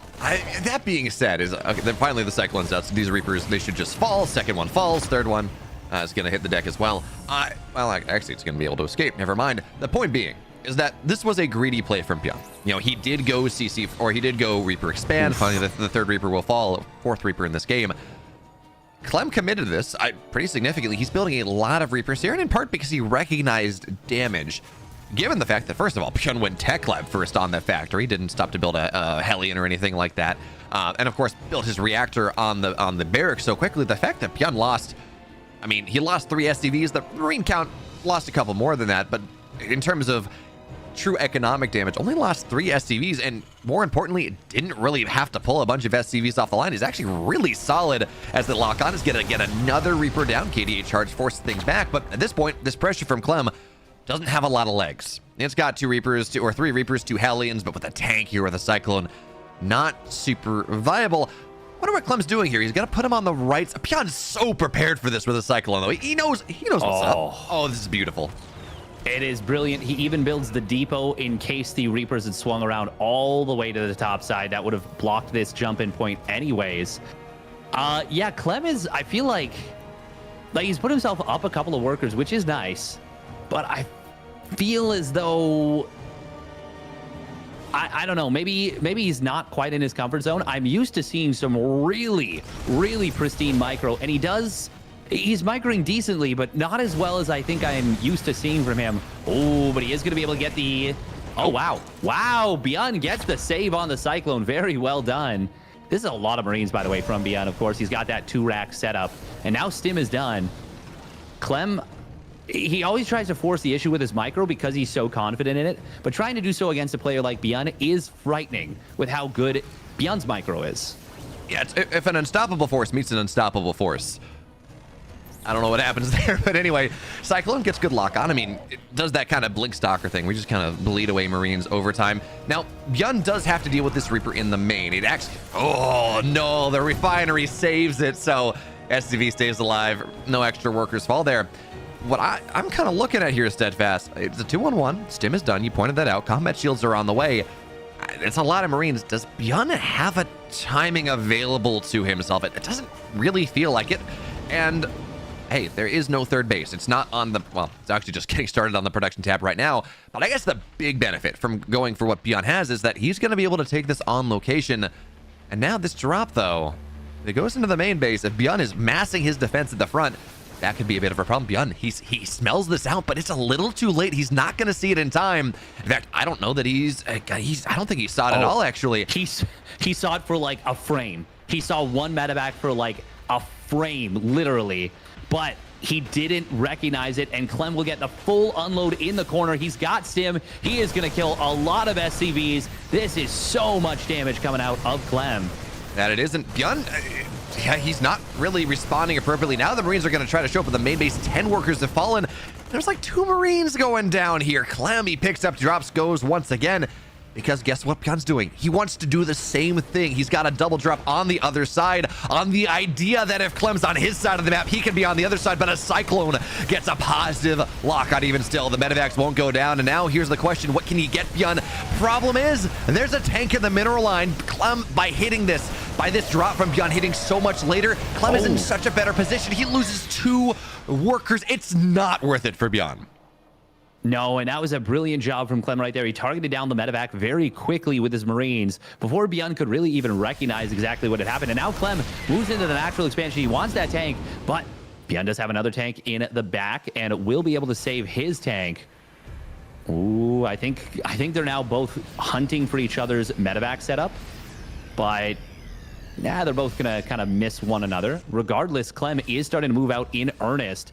Neither one of them built Ravens here, of course, because they did go for the double barracks setup, even if they were different setups. But Clem does have a couple of Vikings, and he's getting into a Liberator now. That's going to give him so much break potential as well. Beyond's got no idea that the main army is here. Clem's going to set up in a brilliant siege position. Now, the nice thing, because Beyond had the high ground, is he did get a couple tank shots off, but he's down 20 army supply. He's down upgrades here. Clem hit 15 seconds before 1-1, and that is going to be more than enough. The third base is broken. Workers go down. Beyond, oh, this paltry little force is not going to get nearly as much. 2 workers fall. The tank keeps everything alive. And now, Beyond, you're down 50 supply. All of us, well, not all of a sudden. It's been building for a while. Beyond's down 9 workers. He's down half the army supply. The main base is going to get sieged. Clem is looking dominant here in this game number 1. Clem is that guy. He's doing it here with the micro. I was saying, you know, like, oh man, there's a couple of things. Maybe he could have gotten some more with the Reapers. And Clem promptly was like, all right, Steadfast, I'll show you micro. And he's been decisive. He's been moving forward very impressively. He finishes up his +1 armor. Oh, Medevac does get left a little bit in the lurch, but now that the Liberators have arrived, this might just be the end of the game we're coming up on. Steadfast, the important thing here is, like, what Clem did was not... Clem won this game not off his micro, which was fantastic. He won it because there we go. Clem takes game 1. He won the game because he snuck 2 medevacs into the main base here, and he was able to get... Beyond wasn't ready at all. Beyond was so focused on keeping his third base up, on getting that greed, because, again, he took his third base on location. He wanted to defend it, that even as he sniffed out the possibility, his Marines were just a little too slow. And the problem then becomes is if you are at the 4th base and you don't have medevacs, it is so far to go from the 4th base back into the main. That one decision, effectively, what was it, like 15 workers that went down? That one Clem the game. And yes, his micro started to turn on a little bit. We saw that, but it's the decision-making and the positioning from Clem, which really did well. And that's been the thing I was a little worried about. It's like, yeah, Clem has this great micro or whatever, but that's why he struggled in TVT sometimes. It's kind of the game knowledge and the decision-making that takes a longer to develop. And, I mean, look at what just happened. Yep, exactly. I've been saying it for a while. He's shored up that problem. Mm-hmm. He's shored up that glaring weakness that he used to have. It is not there any longer. And he's really doing some impressive stuff. That he has. But Steadfast, you know the good news, if you are a Beyond fan or if you're a Clem fan, you want to see a couple more games, this is still a best of 5. It's only one map, and yes, Clem did look impressive, but I think you take that game back and he doesn't kill however many workers he got in the main. He doesn't get that damage done. The follow-up doesn't happen. The game continues, and maybe we see something else, or at least we get a longer game, and that's always fun. So for now, though, we're going to find our way into game number 2 here, and it's a different map. It's a different time. It's another opportunity for Beyond and Clem to show us interesting things. Game 2 is right here. In the upper left, in the Raddies up a game, and honestly looked so impressive in that first one for Team Liquid. Clem.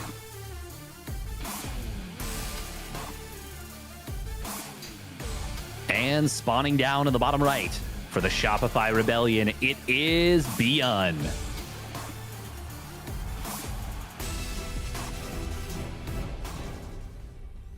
I really am blown away by the lack of proxy 2 racks that we've seen in this tournament. And this, like, there's been so few of them.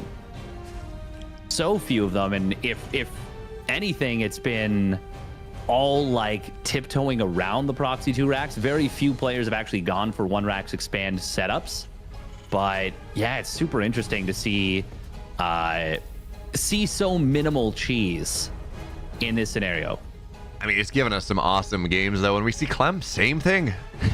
Double Barracks Reaper in the main base, defensive 2 racks Reaper, as you called it. And Beyond, again, he's going to go for the Barracks double gas idea. Interesting. So this is kind of fun, right? You can go about this 2 ways. You build a couple Reapers, then you build your reactor or your tech lab, and you go from there. But because this is because of the size of the map, and more importantly, I guess this is just what Beyond wants to do. He's comfortable in his ability to hold his main, and on top of that, he's not going for a quick expand. By getting the reactor like this, you actually can match a 2 racks Reaper. And most importantly, you have your production. It gets really nice on top of that. Beyond has trapped an SCV, though. It's not great. He's going to have to lift the barracks for a second. And given what's happening here, that really shouldn't make the difference. But I wonder if that's 3 seconds or whatever it was that you lift up and you drop, whether that is going to make the difference in the hole. That actually could be a bit of a factor here. Now, Clem is going to jump in. Oh, okay, there we go. He will find the little sweet spot. Sees that it's a reactor. But Bjorn, I was going to say, is he going to actually build a command center on the low ground? Yes, he will. Clem, okay, he sees this and he is not building a Reaper. Yeah, no, okay. He is wisely getting the command center, cuts the Reaper production, and instead we'll go for the command center before this. We'll add on more Reapers afterwards, but he wanted to start the command center before this. He realized, yeah, the chance of me actually finding any value here is very low on the aggression. So I'm just gonna kind of nip the build in the bud, and I think that's a really wise move. Yeah, it's interesting though. So he's gonna go up to, what is that? He's gonna go up to 5 Reapers, which is again a really interesting number. 6 is nice, 4 is nice, or 6 is nice, 3 is nice, 2 is nice. 4 and 5, they really don't make that much of a difference, but as you called it, it's the spare tire. And, obviously more damage is always nice, but in terms of breakpoints, it's that spare tire that gives you some power. Now Bjorn has got to feed himself right into it. One Hellion in the front is going to take a lot of damage here. Looks for the lineup, doesn't find it. Reapers, they're starting to fall. 3 on 3 here, but you're going up the ramp, Bjorn. It's not going to work out. Hellion moves forward, gets a little bit more damage, but it's a wounded Hellion versus not Bjorn. He senses opportunity though. Just out micros Clem. And at the end of the day, is this going to kill anything? No, but it shuts down any counter pressure that Clem may have had. Yeah, and I mean, the reason he built that 5th Reaper is he was specifically looking at that 4 Reaper, 2 Hellion timing. He was concerned about that. And I mean, even with the high ground advantage and the, 5 Reapers, 1 Hellion versus 4 Reapers, 2 Hellions, which with the defensive concave, you should have the advantage in. Yeah, like you said, Bjorn actually did out micro Clem there a little bit. He got the extra Reaper kill. That's notable, and Clem additionally chased when he really didn't need to. Now we are going to see a little push coming across the map. This is funky because it's a medevac. There's no siege tank with it. There is going to be a cyclone, but I'm a little bit confused by this. Maybe he's going to hope for a supply depot that's on like the left side of the base here that he could lock onto, or maybe he's just going to check in the front and see what he can find. As it stands, there might be an opportunity to find something. So he gets a lock on 1 Marine. That's not great. And actually, he's going to move forward, though. He doesn't get, his Cyclone does not get locked onto. So now, positive lock on the, he gets saved. Yeah, actually, damage not on the Cyclone whatsoever. So he's going to have to settle for workers. 2 workers will now fall, and the Cyclone falls here as well. So Bjorn gets 4 workers. Medevac stays alive. Doesn't really get that much damage done. But honestly, Steadfast, if I'm looking at this and you remove the nameplates, this move out that we saw Bjorn go for, more than anything else, it reminds me of last year's Clem's TVT. It's the kitchen sink move. I was like, I got some stuff. Let me see. I'm going to get a medevac on top of it. Let me see if I can do something. And hey, you know what? It bought him a little bit of a worker lead. Unfortunately, the tech got reset a little bit. You lose the Cyclone, but at the end of the day, kind of a wash.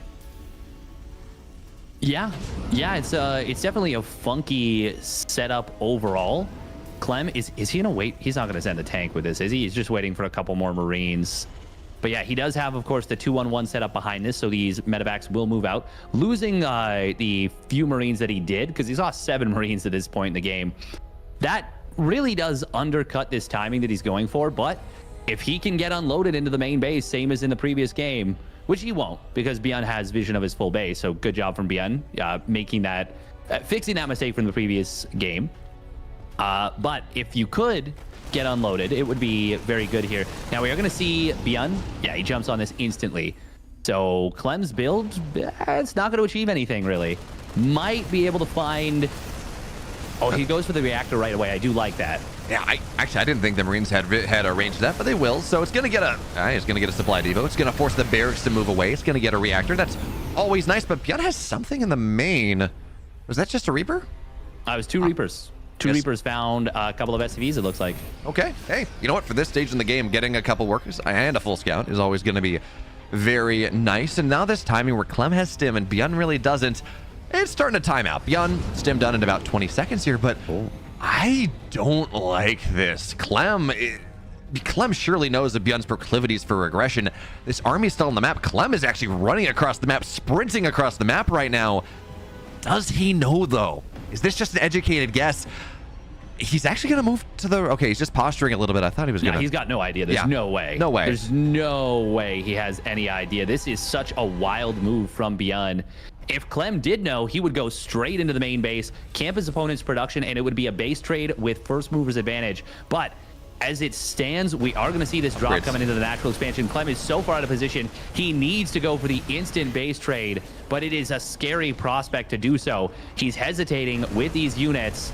We're going to see both engineering bays being denied. Clem, as it stands, does have combat shields against no combat shields for Beyond, but he is focused on the defense at home. Oh, that interference matrix was so good on this siege tank. Clem will have the tank waking back up, but he is in a lot of trouble. That he is. Now, meanwhile, on the other side, this is a solid push from Clem. He finds his way into the natural. But, oh, man, Beyond, he's got his main base so sieged up here. That's another fantastic interference matrix. And by the way, the natural orbital, it's burning. Beyond managed to get his out. He got all the SCVs out as well. So at this point, I mean, Beyond's into the main base faster. I don't know how much, well, actually, he's going to be able to get a whole lot more. The reinforcements are not strong enough, not yet. And yeah, you're right, Steadfast. Combat shields versus none, but Clem, he has to give up the pressure. He's got to run home. Meanwhile, we're seeing tech labs go down. We're seeing a starport get denied here. 1-1 got denied. Beyond is just, he's got everything he could possibly want in this game. Okay, that looks like the orbital did survive, but Beyond is getting, I mean, will it? No, it's going to burn down here. Clem has to save that. He's going to go for the break right now. Raven has to get away at the very least. Beyond picks up all of his Marines. Medevacs will fall. Raven falls as well. I'm unfortunate here, but he's going to be able to have vision of this dead and burning command center. It's got 13 HP. SCVs have got to find here in time. 3, 2, 1. No. It's dead. Almost. And Beyond redrops. Oh, I like this. This is such a smart move from Beyond because now Clem, he loses a siege tank as well. He's going to potentially lose another one right here. You see the SCVs being pulled very quickly. Decisive from Clem, but Beyond recognizes that there was a third command center from earlier. He drops to the low ground. He's going to massacre these SCVs, and he can just kill this command center, I think, as well. There's a tank. Actually, no, the siege tank on the high ground will cover, but now these SCVs, oh no, they go back into it. All of them die. And Clem must win the game pretty much right this instant. And there is not a world where Clem... Okay, maybe there's a world. Infinite possibilities in the multiverse, but Beyond's on 1-1. Beyond has combat shields. That upgrade advantage is not there. He's got this so well sieged. Clem is not going to break this. So no. He's got to win the fight. He can't win the fight, but he's still in this game somehow. He's going to... I mean... Again, you lose this series, you lose your tournament opportunity. So he's going to have to try to go for it, stay in until the very last second. But Steadfast, this is he's done everything he could have potentially done. It's not going to happen here. We're going to see the orbital command getting taken down here. And there it is. GG gets called. Beyond will even the series at 1 apiece. All right, so game 1. We saw Clem, he won the game because he got a double drop it and got infinite damage, or a significant amount. And then, of course, nice follow-up. Sure, fine. Game 2, Beyond, shoes on the other foot. He gets a drop. Actually, I think it was a triple drop, whatever it was. On the other side, he gets the damage done. He forces the base trade, and it was so dangerous to do so. It was a triple medevac drop, actually. Yeah, he added more later. It was a triple medevac drop, taking all of his tanks, all of his bio, or a lot of his tanks, a lot of his bio, the Raven, as well as Clem was the one that playing on the aggressive. Which very easily, if Clem had any notion that this was happening, you run into the natural, you kill Beyond when everything's in the air, and that's a very different game. But instead, Beyond, nice game sense, figures it out, and now we're tied up at 1. Yeah, and it's not just about that. Like, it's not just the natural. Even he could have boosted into the main base. Yeah, absolutely. Even as the drop came into the natural expansion, if he had been decisive and gone straight for it and said, "You have 3 full medevacs, 2 siege tanks, and a bunch of Marines out on the map," and he just goes.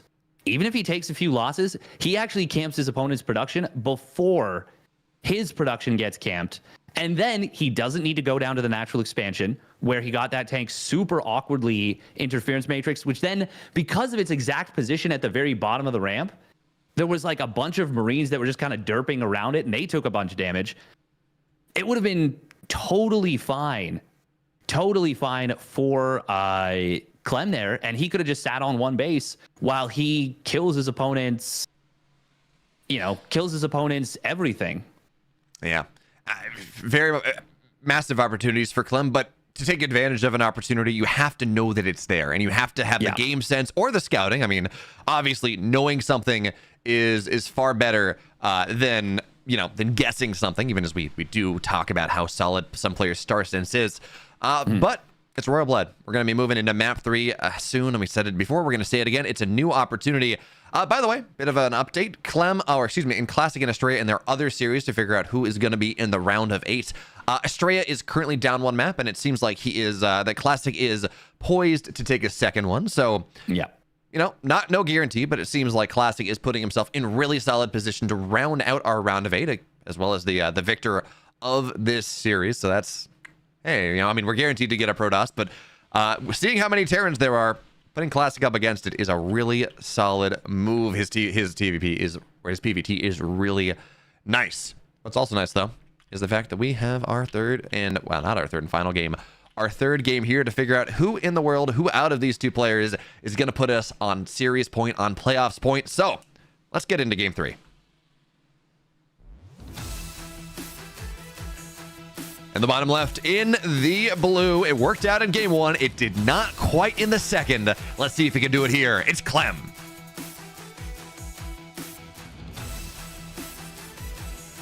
And his opponent spawning up at the top right for the Shopify Rebellion. Fighting back in that one with a wild attack. It is Beyond.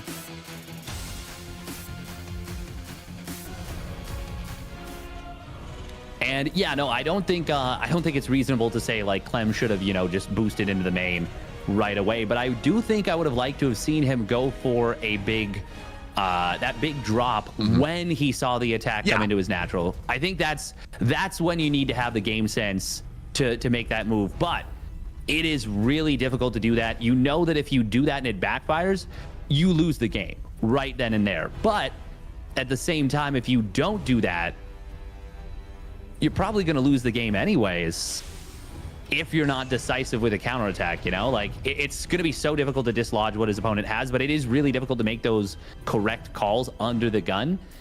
And yeah, I don't blame Clem for not doing so. No, but you're right. The problem was he didn't do anything. Run back home, run across the map, do something. And we saw he didn't know what to do. He was waffling. He just, it was fun watching that. You go look at it at his army, and he just unsieges the tank. Doesn't do anything else with it. Just has everything sitting there. And as I got by way of analogy, when we talk about APM, players playing fast, certainly as players go up the ranks, what you start to realize is APM is, part of it is, especially at the top level, is actual speed.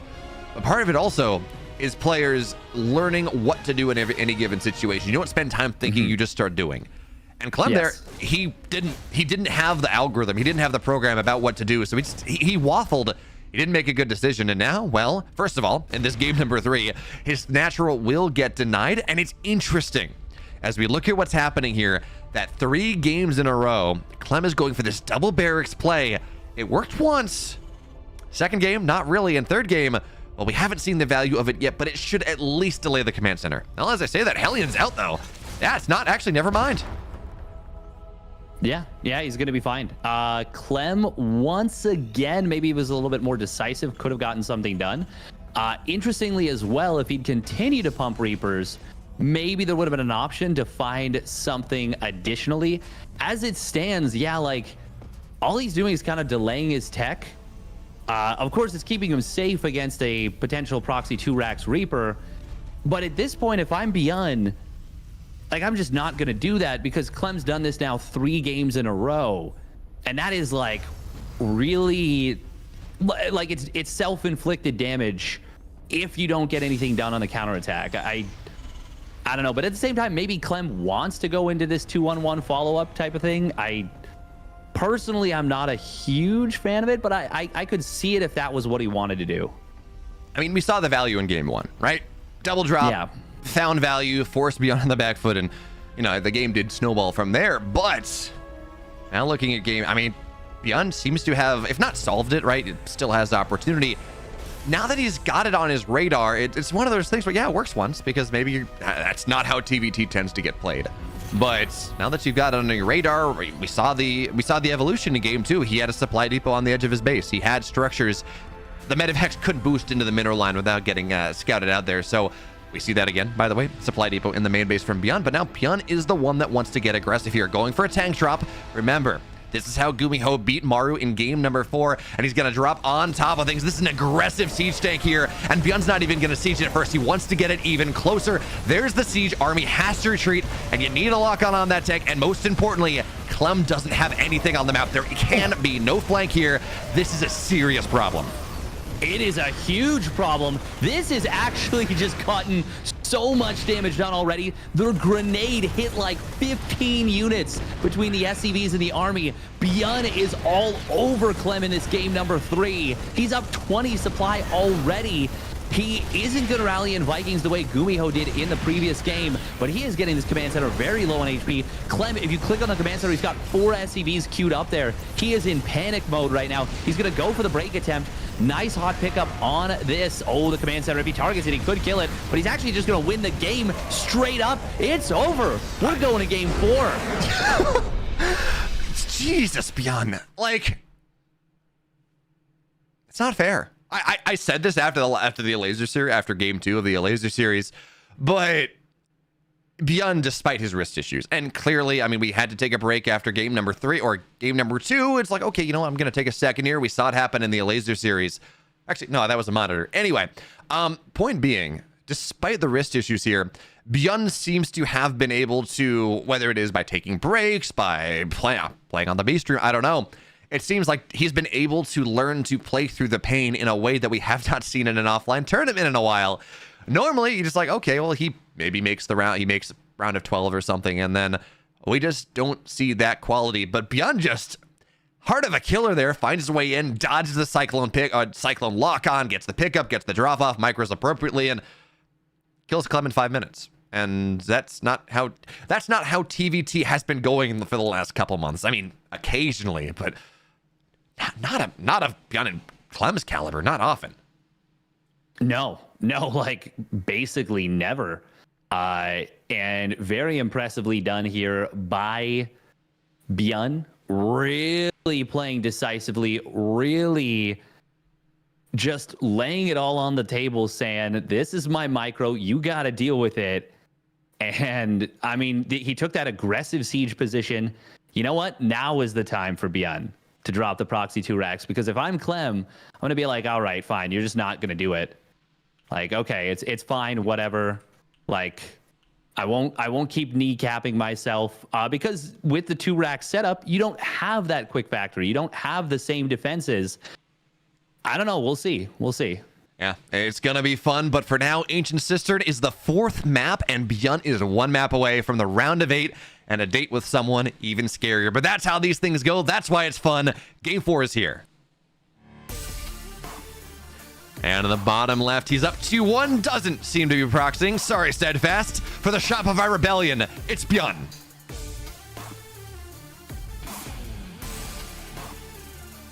And his opponent, spawning up at the top right for Team Liquid. It is the Blue Terran player, Clem.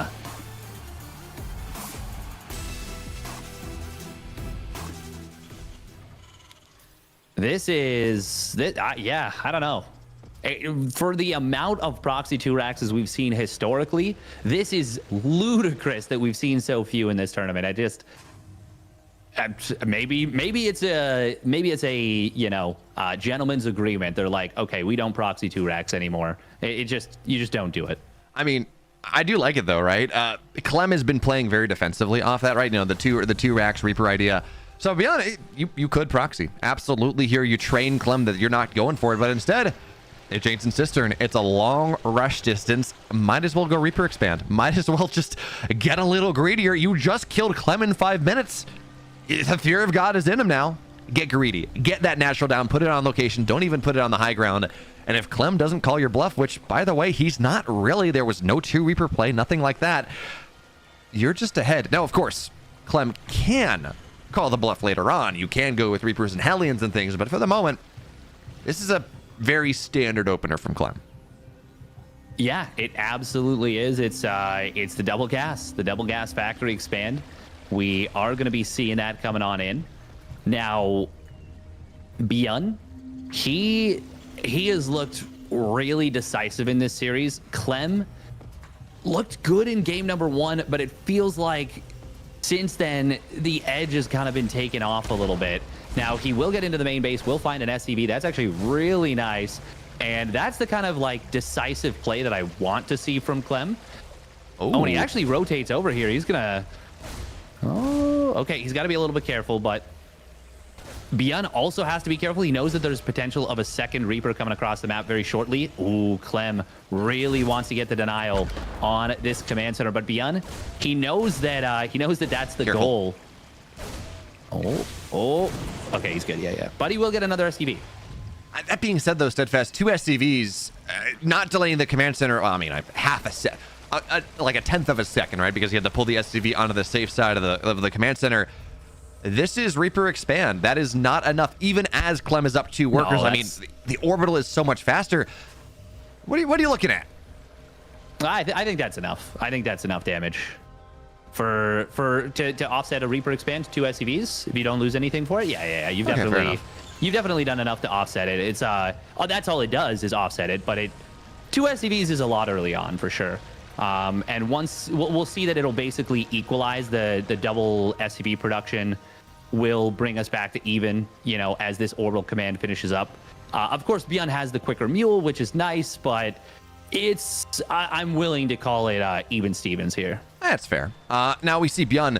Actually, Clem, we talked about how I think it was game 2 where Clem and Bjorn did very similar things, right? The kitchen sink drop. You run across the map with a Cyclone, some Marines, XYZ. And Bjorn and Clem are both doing the same thing. Although this time, the Cyclone is not there for Bjorn in this army, and Bjorn scouts it out as well. So he's going to be able to bait it out here. He knows what's happening. Clem does it. This is a beautiful position for Bjorn. Right now, it's only 6 Marines. Fine, sure. But Clem's committed everything to the drop. Nothing. It's 1 Marine back at home. A couple more on the way. Bjorn, he's here faster. He can get damage done, and he knows what's happening, so he should be able to defend on the other side. Couple workers go down. Call it 3. And even if he doesn't get more than that, as long as he keeps himself in a good position, which, okay, dropping the main base. Good lock on there. Bjorn gets onto the medevac. Look, keeps his Cyclone alive in the medevac. Oh my, Cyclone's still alive here. What? That's so obnoxious. Clem wasn't able to get the kill right there, and that is a huge advantage coming in for Bjorn now. Clem dove so deep for that. He probably should have just gotten out of there. The natural expansion, the siege tank held the line. This is now a gigantic advantage for Bjorn going into the mid game. We've already got a significant worker lead. Viking is going to pop out momentarily. Oh, lock on should get the pick off on this medevac. Yeah, he's not even going to get the unload. I do like that he tried to get out because there's a good chance there's going to be a Viking coming on down. And now, because he tried to escape, the Viking is kind of irrelevant. All he's done is delay his Raven production, actually. Yeah, so taking stock here, even losing that medevac, Bjorn is in a wonderful position. You got 8 workers. Yeah. Clem got like 1 SCV on the other. In no world is that worth it whatsoever. So Bjorn is up, what is that, 7 workers right now? Army supply down a little bit, but again, that's not really relevant in TVT right now. So Clem wants to find more. He feels the need to get pressure, but Bjorn, he sieges up a little further than Clem expected.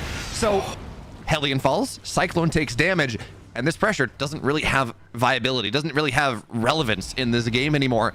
But it's such a small thing, Steadfast. You don't siege up in your base, you siege up right outside of where a wall would be. Clem wasn't... Who does that? Clem was in no way expecting that.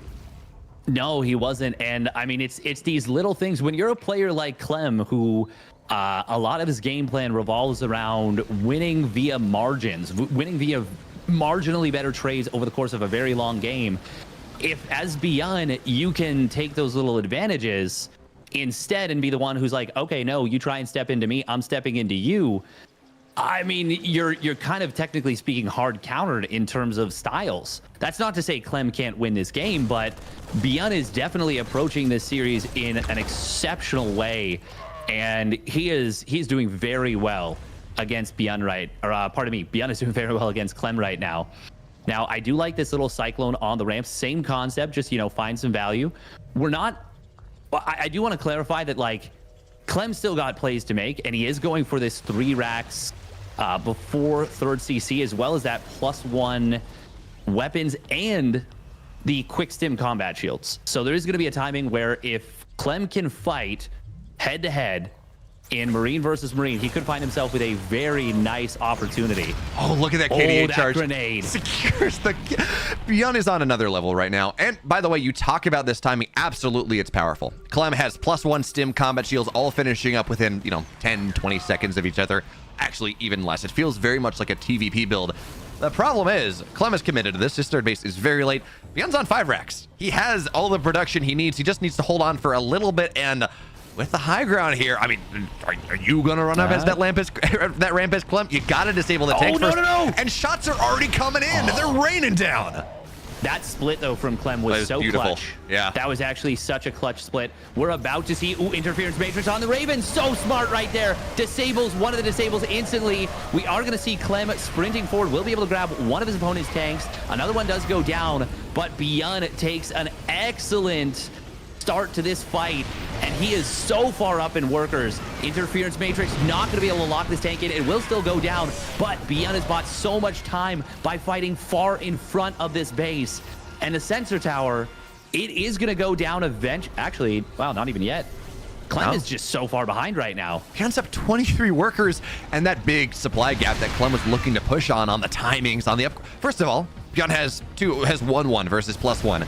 Combat shields are done just about right now. Beyond looking for that surround. It's a little too early.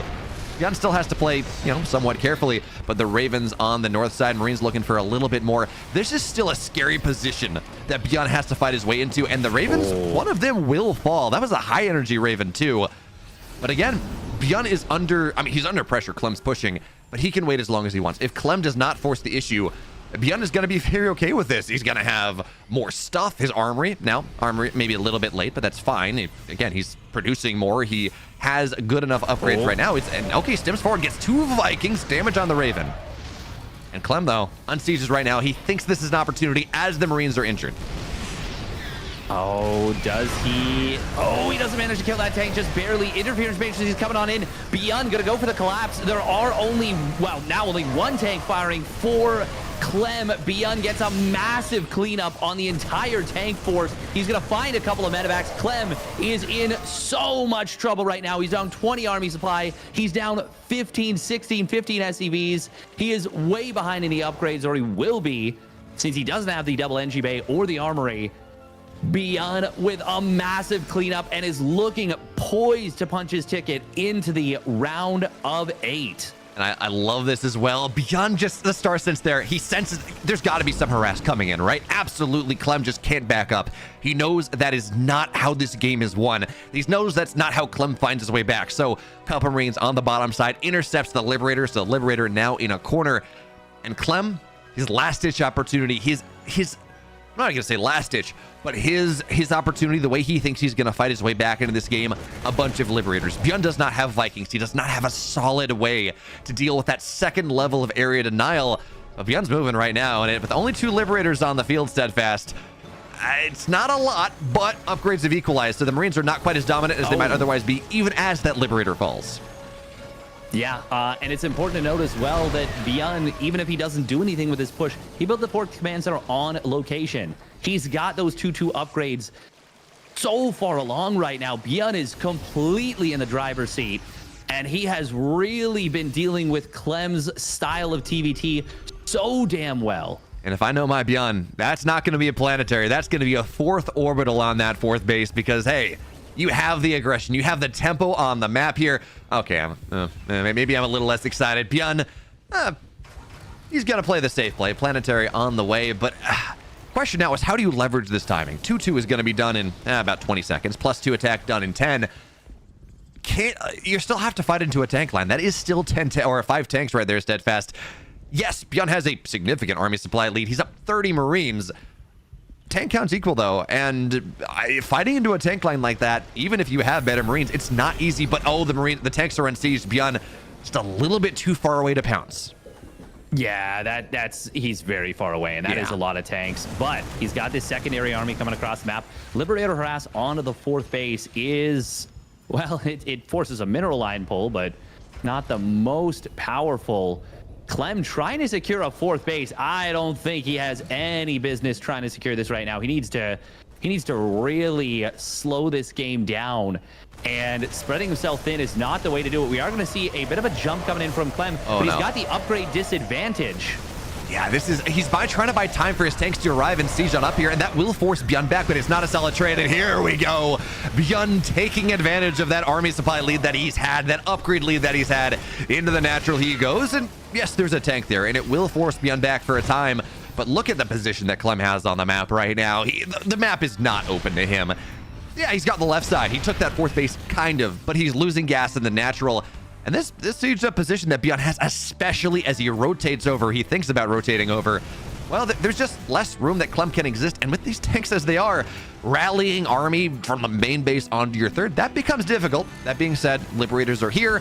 Bjorn should be, doesn't quite have the pickup, but here's the problem. Into the third base here, Steadfast. The tanks will fall. Yes, they will. So many Marines here for Bjorn. They are 2-2. The 2-2 of Clem is about to complete, but Bjorn might just go for the kill on this base. Actually, Clem does have this one tank in the back, and it will be able to outrange the tank of Bjorn. Clem is desperately trying to hold, but he loses the two Liberators. The Orbital Command getting very low on HP.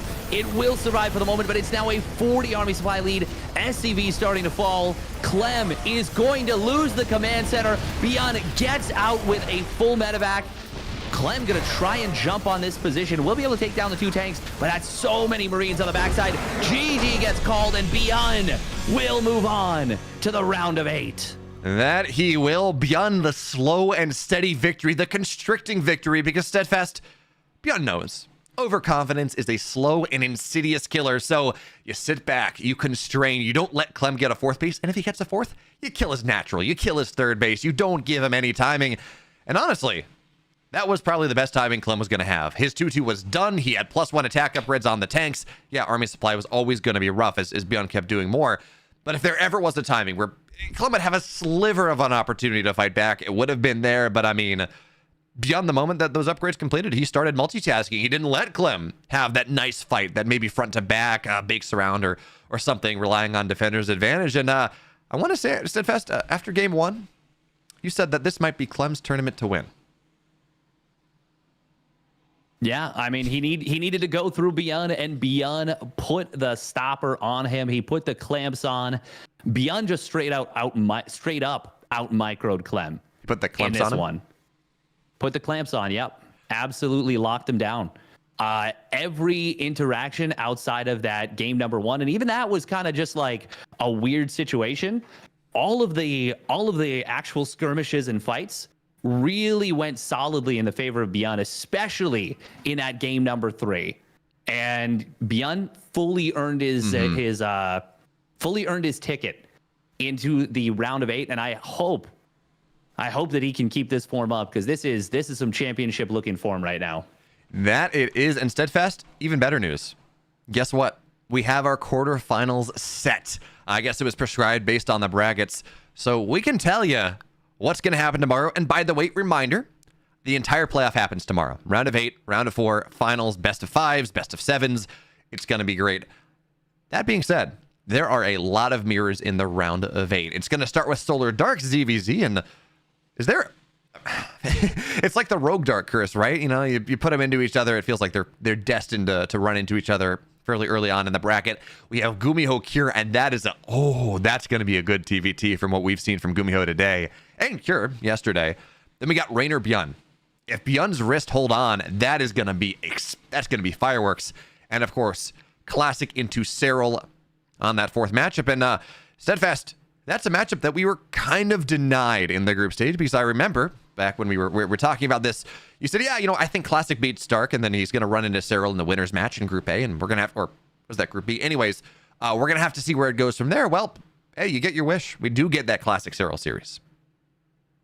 I mean, I said that I didn't think it was going to be much of an opportunity for Classic versus Cyril. I would love to be wrong. Classic has looked very good, and his PvP run to get into the playoffs has been great. But Cyril is the worst possible opponent you could run into in CVP. There is no one worse. That is very fair. Pulling it up right now. What is Cyril's win rate in ZVP right now? Of course, Cyril has like the all-time best ZVP win rate by a significant margin. Yeah, he's 80% in the matchup. But actually, it's his Steadfast. Technically, it's his weakest matchup in the last month. It's not his weakest matchup. 90%. Okay, by the numbers, fine. 90% win rate numbers versus. say Max Pax is superhuman. Cyril's weakest matchup is not ZVP. There is no. And if you go historically, it is his strongest matchup. Yeah, that's in the last month or so. Only an 80% win rate in ZVP. Only an 80% win rate. You know, we're gonna go and of course he's winning 90% of his games versus Terrans. So yeah, exactly. Regardless, it's going to be very exciting to see. This is drawing us to a close for the B stream here. We're going to be kicking back and we're going to be watching things on the A stream as they unfold. Yeah, it's going to be a good time. Day one wasn't chock full of it. There were some good games, but day two, especially these TVTs we've had as we go towards the end of the bracket, as we got towards, knockout 4 and knockout 5, were some of the favorite games I've had the chance to watch or cast in quite a while. I mean, Spirit Gumiho Maru, they were out of this world. They were so good. And then 15 Reapers and 2 Medivacs to knock a laser out of game 2. Was that the best game? No, but it was absolutely something special. And Steadfast, I'm so excited. You're right. Can't wait to watch the games tomorrow. But as we put a final pin on 2 days of fantastic StarCraft on the B stream, you had one. I'll give you a sentence, not even just a single word. How do you want to talk about these last 2 days? I mean, Gumiho Maru, pretty cool. Yeah? Pretty cool stuff. Gumiho Maru was good. That's a really solid sentence. So for now, we're done here. It's been a long day. It's been an excellent day. Playoffs, they're going to start tomorrow on the A stream. I'll see you there, spamming in chat. Have a good night, everyone. Afternoon, evening, wherever you are. We'll catch you next time. Stay safe. You love it, you wear it. Wear your passion.